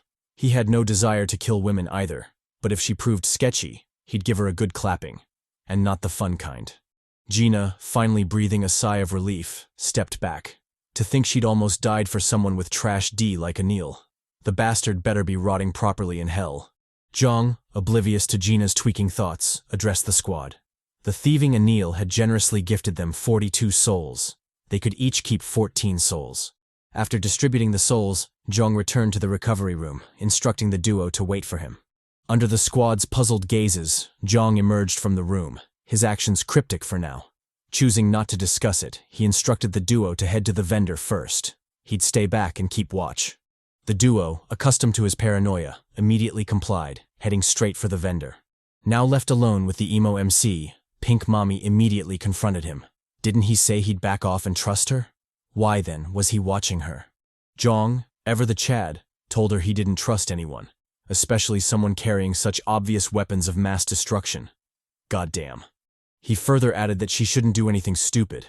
Otherwise, he'd truly believe in equality and molly whoop her ass. Gina, flashing a bit of fan service, told him not to talk so brutally to her. They were a man and a woman. Their conversation should be more sensual, if he knew what she meant. Anyway, he need not worry. Like she'd said before, unless attacked, she wouldn't attack first. Jeong, not believing the bitch, stared daggers at her. Gina, equally bold, returned the gaze. At this rate, it wasn't clear whether they wanted to fight or smash. Oh, Jeong, this naughty dog. Dwayne and An, oblivious to the sensual tension in the room, calmly walked in, their new drip on full display. Dwayne got himself some Thriller gloves, paying homage to the king of pop. As for Anji, she got herself a sleek bracelet and, more importantly, an extension for her thong. With that out of the way, it was Jeong's turn to visit the vendor. Cautioning the squad, he told them not to let their guards down. The pink wench wasn't a normal person. Dwayne, accustomed to poisonous flowers after the Brie incident, immediately complied. There's no way in hell he'd drop his guard around such a babe. Finally free, Jeong came face to face with the vendor. Sadly, the Chad was different from the vendor Chad he'd met on the second basement floor. Oh, how time flies. Deciding to get to business, Jeong asked for the list of skills it had for sale. The new vendor Chad, equally professional, immediately stretched out its arm, showcasing its collection of skills. Our boy, taking a moment to mull it over, noted that his current weakness was a lack of useful active skills. If he wanted to keep his neck in that twisted game, he definitely had to remedy that problem. With that in mind, he bought 7 skills, 6 passive and 1 active. The passive skills were Owl Eyes, which granted him clear vision even in the dark, Water Breathing, which did exactly what it sounded like, Electric Man, which increased the static electricity in his body as well as his tolerance to electric shock, Danger Detection, which allowed him to detect danger, Lizard Tail, which granted him increased regeneration, likely the same skill Byung, the fallen Chad, had, and finally, Pain Relief, which eased pain. As for the active skill, he got Electric Shock, which enabled him to emit electricity, basically some Thor-type shit. With the splurge over, Jeong immediately replaced his light skill with Electric Shock. Because of his limited active skill slots, he could only equip 2 at a time. He would have loved to level it further, but with his current pitiful soul count, he'd rather level up calm breathing instead, as the skill had proven to be a major savior in the game so far. Done with the skills, Jeong asked the vendor Chad to show him the items. Of course, he didn't think he'd get anything worthwhile, as most would have been taken already. He was just browsing for the sake of it. Soon, however, his face changed and his rage exploded. That damn wench, what the hell was she plotting? Acting quickly, Jeong immediately stormed out of the room, charging straight for Gina. Before the pink baddie could react, Jeong gave her the Wayne Brady treatment. Choke a bitch. With his hand tightly wrapped around her neck, Jeong reminded her of his earlier warning. Didn't he tell her he would kill her if she did anything stupid? So why the hell was she still plotting? Jeong, livid, reminded her of what she said earlier. She'd claimed the vendor didn't sell medicine when, in fact, it actually did. Gina, panicking, told him to wait, insisting she didn't lie to him. Jeong, however, wasn't ready to listen to her nonsense. Whatever she was plotting, he could simply thwart it by killing her. Gina, finally sensing the danger, immediately locked in. She'd also warned Jeong earlier. If he acted against her, then she wouldn't sit idly by and take it. Saying so, the pink mommy immediately powered up, her aura radiating. Jeong, unfazed, rose to the challenge, tightening his grip on the baddie's throat. Before the two could clash for real, Dwayne called out, asking him to wait. Jeong, already fuming, shouted at the gentle giant. If he intended to give him some talk no jutsu type shit, then he better stop, because this plotting wench was definitely going to die by his hands. Dwayne, however, had a different bombshell to drop. He let Jeong know that he didn't see it either. Whatever medicine Jeong saw at the vendor, he hadn't seen it at all. Anji also chimed in, saying it was true for her as well. Jeong, taken aback, wondered what the hell was going on. Everyone who visited the same vendor always got offered the same goods, or at least, that's how it should be. So, was this yet another change in L.A.G? Gina, standing up for herself, told Jeong to let go of her. She wasn't an object for him to vent his emotions on, and besides, who was he kidding with this bullshit? Based on the severe injuries Byung had, did he really think a measly medicine from the vendor could save him? Turning away from him, she told Jeong to give her space. They'd settle their emotions before meeting up later. Jeong, taken aback, watched her go in silence, his chaotic thoughts hidden for now. We cut to a while later with our favorite squad preparing to challenge the new hell. Jeong, finally remembering his manners, asked Gina what she planned to do. The pink mommy replied that she didn't have much of a choice in the matter. He'd already killed her smash bro, so now she had no option but to join them. Our boy, not buying the pity party, casually turned to leave. She could do whatever she wanted. He didn't care. With that, the squad entered the new room, the door shutting ominously behind them.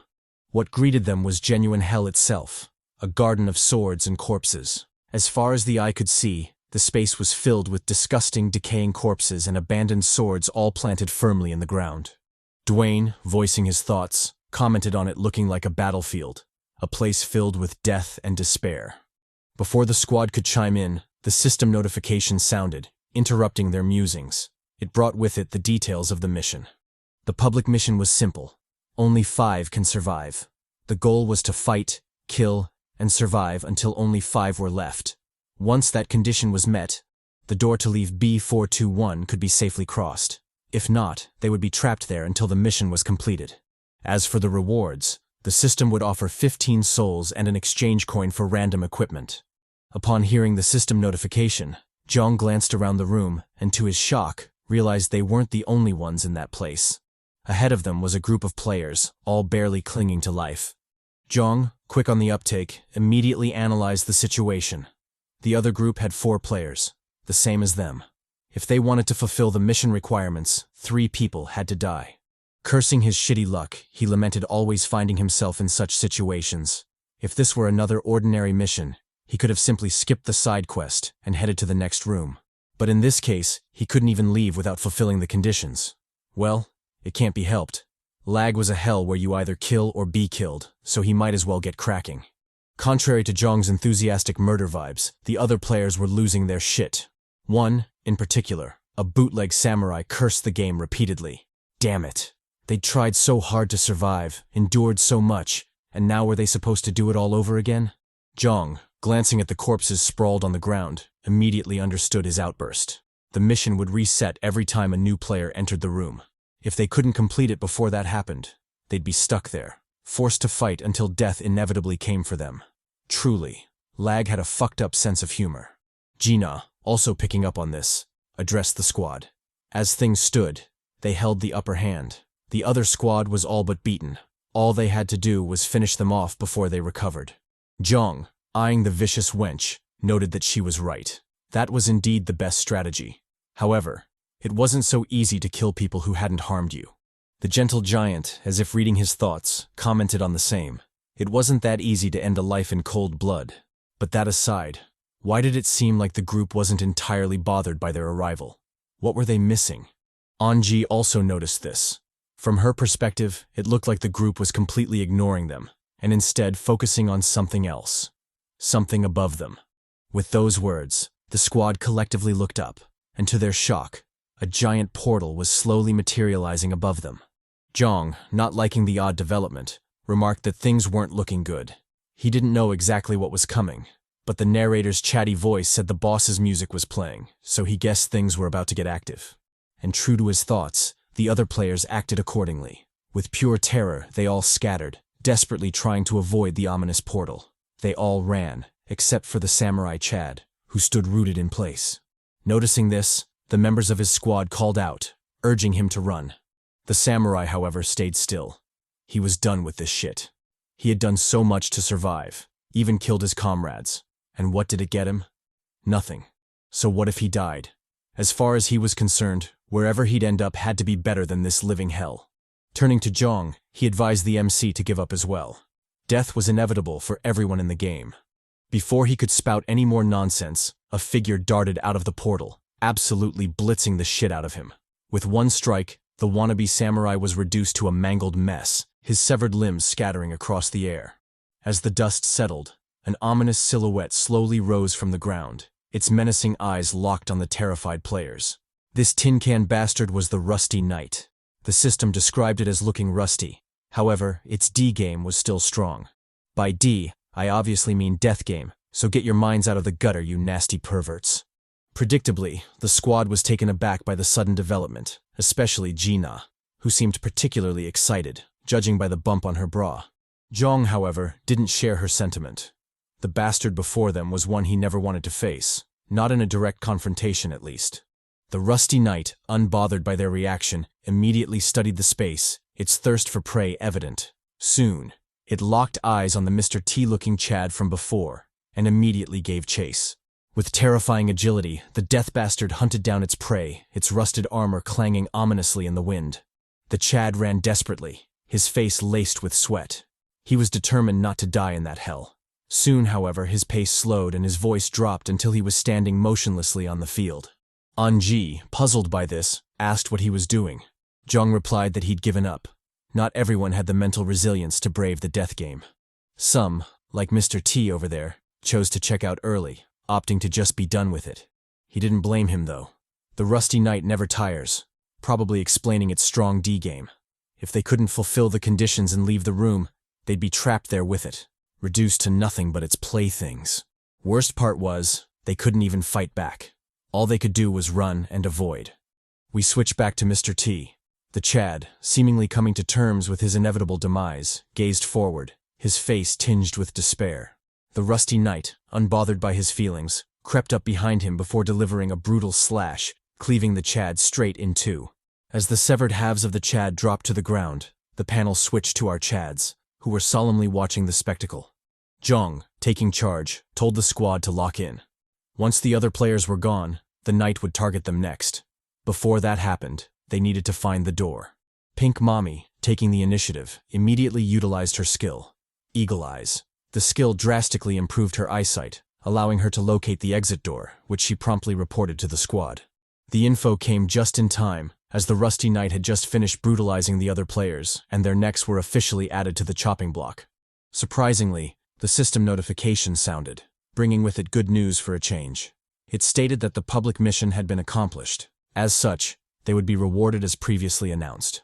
The ones to be rewarded were Jeong Hyeok, Dwayne Smith, Anji, Gina, and, surprisingly, the Tin Can Rusty Knight. Jeong, mulling over the situation, noted that the system had counted the Rusty Knight as a survivor, thus automatically clearing the mission. Well, Not that he cared. The change was in their favor, so who was he to point out the system's fuck-up? Deciding to capitalize on the opportunity, the squad swiftly charged for the door, their breaths labored from all the cheeks they were hauling. The rusty knight, however, wasn't going to let them leave as they pleased. Turning around, it swiftly lunged at the squad, its eyes screaming murder. The squad, aware of the pursuing foe, doubled their speed, determined to get as close to the door as possible before the bastard caught up. Gina, the secretly OP mommy, busted out yet another hidden skill, rushing way ahead of the squad. Our boy, low-key enjoying the view, noted that the pink mommy was hella fast. With how quickly she was going, she'd probably be the first one out of the room. Gina, however, had other plans. Instead of aiming straight for the door, the greedy babe made a detour, targeting the dropped souls scattered across the field. Though it seemed illogical given their current situation, she was determined. How else could she level up and eventually fight back against that vicious thug Jeong? With that in mind, she darted across the floor, collecting all the loot she could find. Jeong, ignoring the greedy wench, focused on his only task, getting the hell out of there. Luckily, the door wasn't too far away, and he could already see it in the distance. However, if he thought things would go smoothly, he'd be gravely mistaken. This was lag. Everything was hard in this cursed hell. As if sensing their anticipation, the rusty knight tripled its speed, kicking up a dust storm with its acceleration. With downright disgusting speed, the rusted fiend lunged forward, inching closer and closer to the fleeing L.A.G. Whether she was naturally slow or that dump truck she was hauling was weighing her down, Pantsu Mommy was trailing far behind, completely left behind by the rest of the squad. Predictably, the knight easily caught up to her slow ass, its sword slashing for her delicate back. Jeong, noticing this, cursed. At that rate, L.A.G would be obliterated before they got to the door. Deciding to help the baddie, he immediately stopped, instructing Dwayne to head back with him. Back to the dump truck mommy, the knight's blade inched closer to her back, aiming to slash her in two. L.A.G, not one to be underestimated, swiftly dodged the attack, promptly engaging the fiend in a desperate melee. However, despite her killer moves, the knight was a boss for a reason. It wouldn't be long before she got clapped as well. Dodging a downward slash, An countered with an ice blast, freezing the bastard's face. The knight, however, easily tanked the hit, retaliating with a horizontal slash. Caught completely off guard, An watched helplessly as the blade neared, promising to split her in two. At that desperate moment, Gina came in clutch, whisking the mommy away like a fairy tale knight. Skidding to a stop, the duo turned to face the knight. The fight was far from over. Nice save, but what's up with them poses though? Why are they arching it back like that? The rusty knight, oblivious to my down bad thoughts, pressed the attack, its shield ready to ram the delicate baddies. Dwayne, finally joining the fray, charged forward, bashing straight into the pressing fiend. The boss, however, wasn't like the other bitches he'd faced before. It immediately stabilized its footing, tanking the brutal bash with ease. Dwayne, taken aback by the sturdy bastard, activated his strength buff skill, his confidence skyrocketing with the ability. Now fired up, he unleashed a flurry of punches on the boss, each more devastating than the last. The boss, however, easily tanked the blows, shrugging them off like an itch on its rusty ass. Finally noticing his attacks had no effect, the gentle giant staggered back, his confidence completely shattered. The boss, capitalizing on this, immediately initiated its counterattack, activating a sonic shield attack.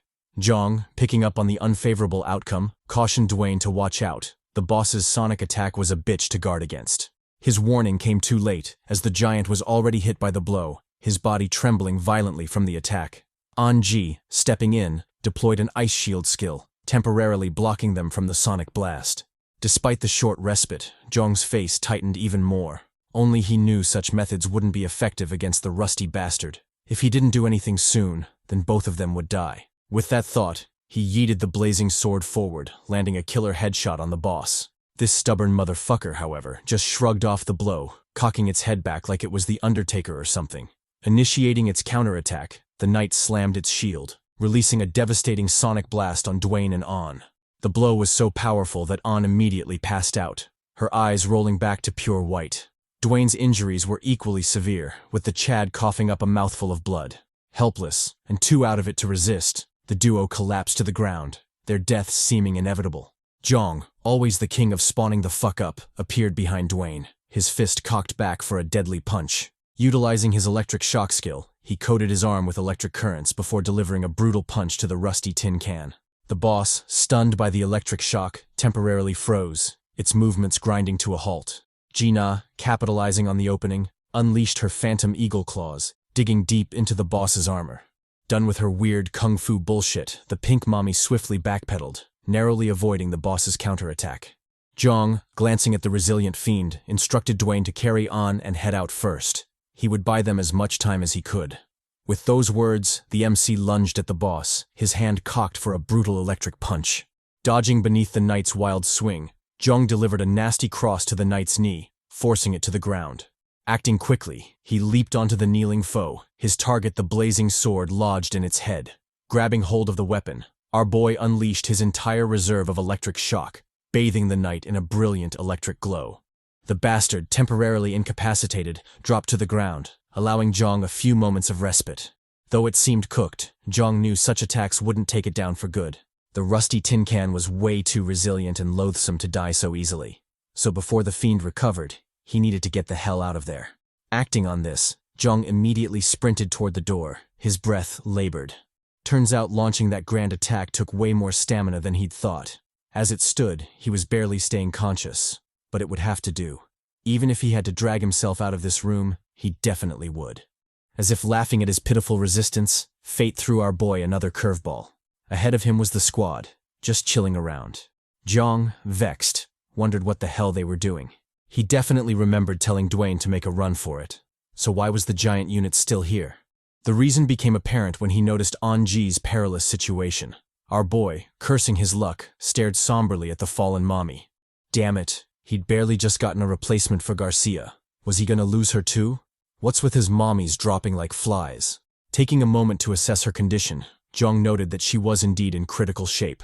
Taking the knight's attack head-on would definitely do that to you. Actually, the only reason she was still alive was that she'd somewhat blocked part of it with her ice shield. Otherwise, she'd be chilling with Garcia mommy in heaven right now. But judging by how quickly she was deteriorating, it wouldn't be long before she checked out as well. Dwayne, overwhelmed with guilt, lamented that it was all his fault. An got injured because she was protecting him. Jeong, comforting his giant boo, told him to chill. It's not like he had a choice in the matter. Gina, the heartless wench, drew them from their pity party, reminding them of the clear conditions. If the Pantsu mommy died, then they'd be trapped in there as well. Jeong, snapping out of his gloom, held on to the fallen babe. From her shallow breathing, it was obvious she was still alive. Before she croaked, they'd better get out of there and find a way to heal her. Turning to Dwayne, Jeong told him to snap out of it. Now wasn't the time to bitch out. If he was half the poppy he thought he was, then he'd better help him get on out of there. Dwayne, locking the fuck in, immediately agreed. No mommy would be dying on his watch. Delighted by his change in attitude, Jeong turned toward the door. They were almost there. Just a little bit more and they'd be free. With that, the squad made a beeline for the door, with Gina taking point. After a bit of dashing, they could finally see it clearly, the gateway to escape this hell. Motivated by their positive odds, the squad doubled their speed, their anticipation palpable. Gina, being the fastest in the group, arrived at the door first, her hand outstretched in readiness. All she had to do was twist the knob, and they'd finally be free. However, in typical Lag fashion, shit wouldn't be so simple. Just when she was about to touch the door, the rectangular bastard swiftly sank into the ground, leaving Gina completely spooked. And, of course, leaving us with a killer view of them cheeks. Gyat damn. The rest of the squad, finally catching up, questioned Gina about what was going on. Surely she couldn't have scared the door away with her sexy bod, right? Gina, though flustered, didn't have time to respond as the system notification sounded, shedding light on the situation. It stated that the mission clear condition had been cancelled. All the rewards they'd received would be retrieved by the system. In addition, for the greedy bastards who'd already used the souls granted, the system would revoke those skill upgrades and take back its souls. Our boy, puzzled by the development, wondered what the hell was going on. An-ji was still alive, so why the hell was the system tweaking? Soon, however, a grim possibility came to mind, and Jeong couldn't help but curse the death game. If An-ji was still alive, then the only explanation was that the room had reset. True to his deduction, the system welcomed 2 new players to the room, Pauline Nordic and Rio More. The rest of the squad, finally picking up on this, also cursed, their faces tinged with despair. Lag, as if relishing their desperation, announced the new mission details. The mission changed from only 5 survivors to only 6 survivors. In essence, it demanded 1 more survivor before the mission was considered cleared. In addition, the players had to incapacitate a rusty knight and contribute at least 40% to the mission. If they managed all that, they'd be rewarded with 20 souls and 4 potions. The squad, accepting their fates, locked in. If they were going to do it regardless, then they might as well get it done. Gina, taking point, used her eagle eyes to scout ahead. She reported that 2 new players had entered the room, but their entry point was different from theirs. From the looks of it, the entry door and exit door would change each time the room reset, further complicating things. And in case that wasn't enough shit news for them, they'd be glad to know that the fallen knight had finally recovered. Despite the dire news, Jeong's attention was drawn to something else. Up above the squad, an oddly familiar gate was slowly materializing, promising to wreck their already fucked up day.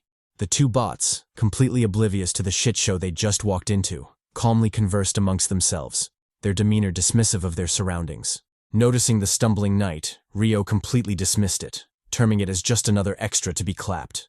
Pauline, however, was more cautious, pointing out that he had a bad feeling about the room. Before he could elaborate, a silhouette dropped from the portal above, kicking up a huge dust storm upon landing.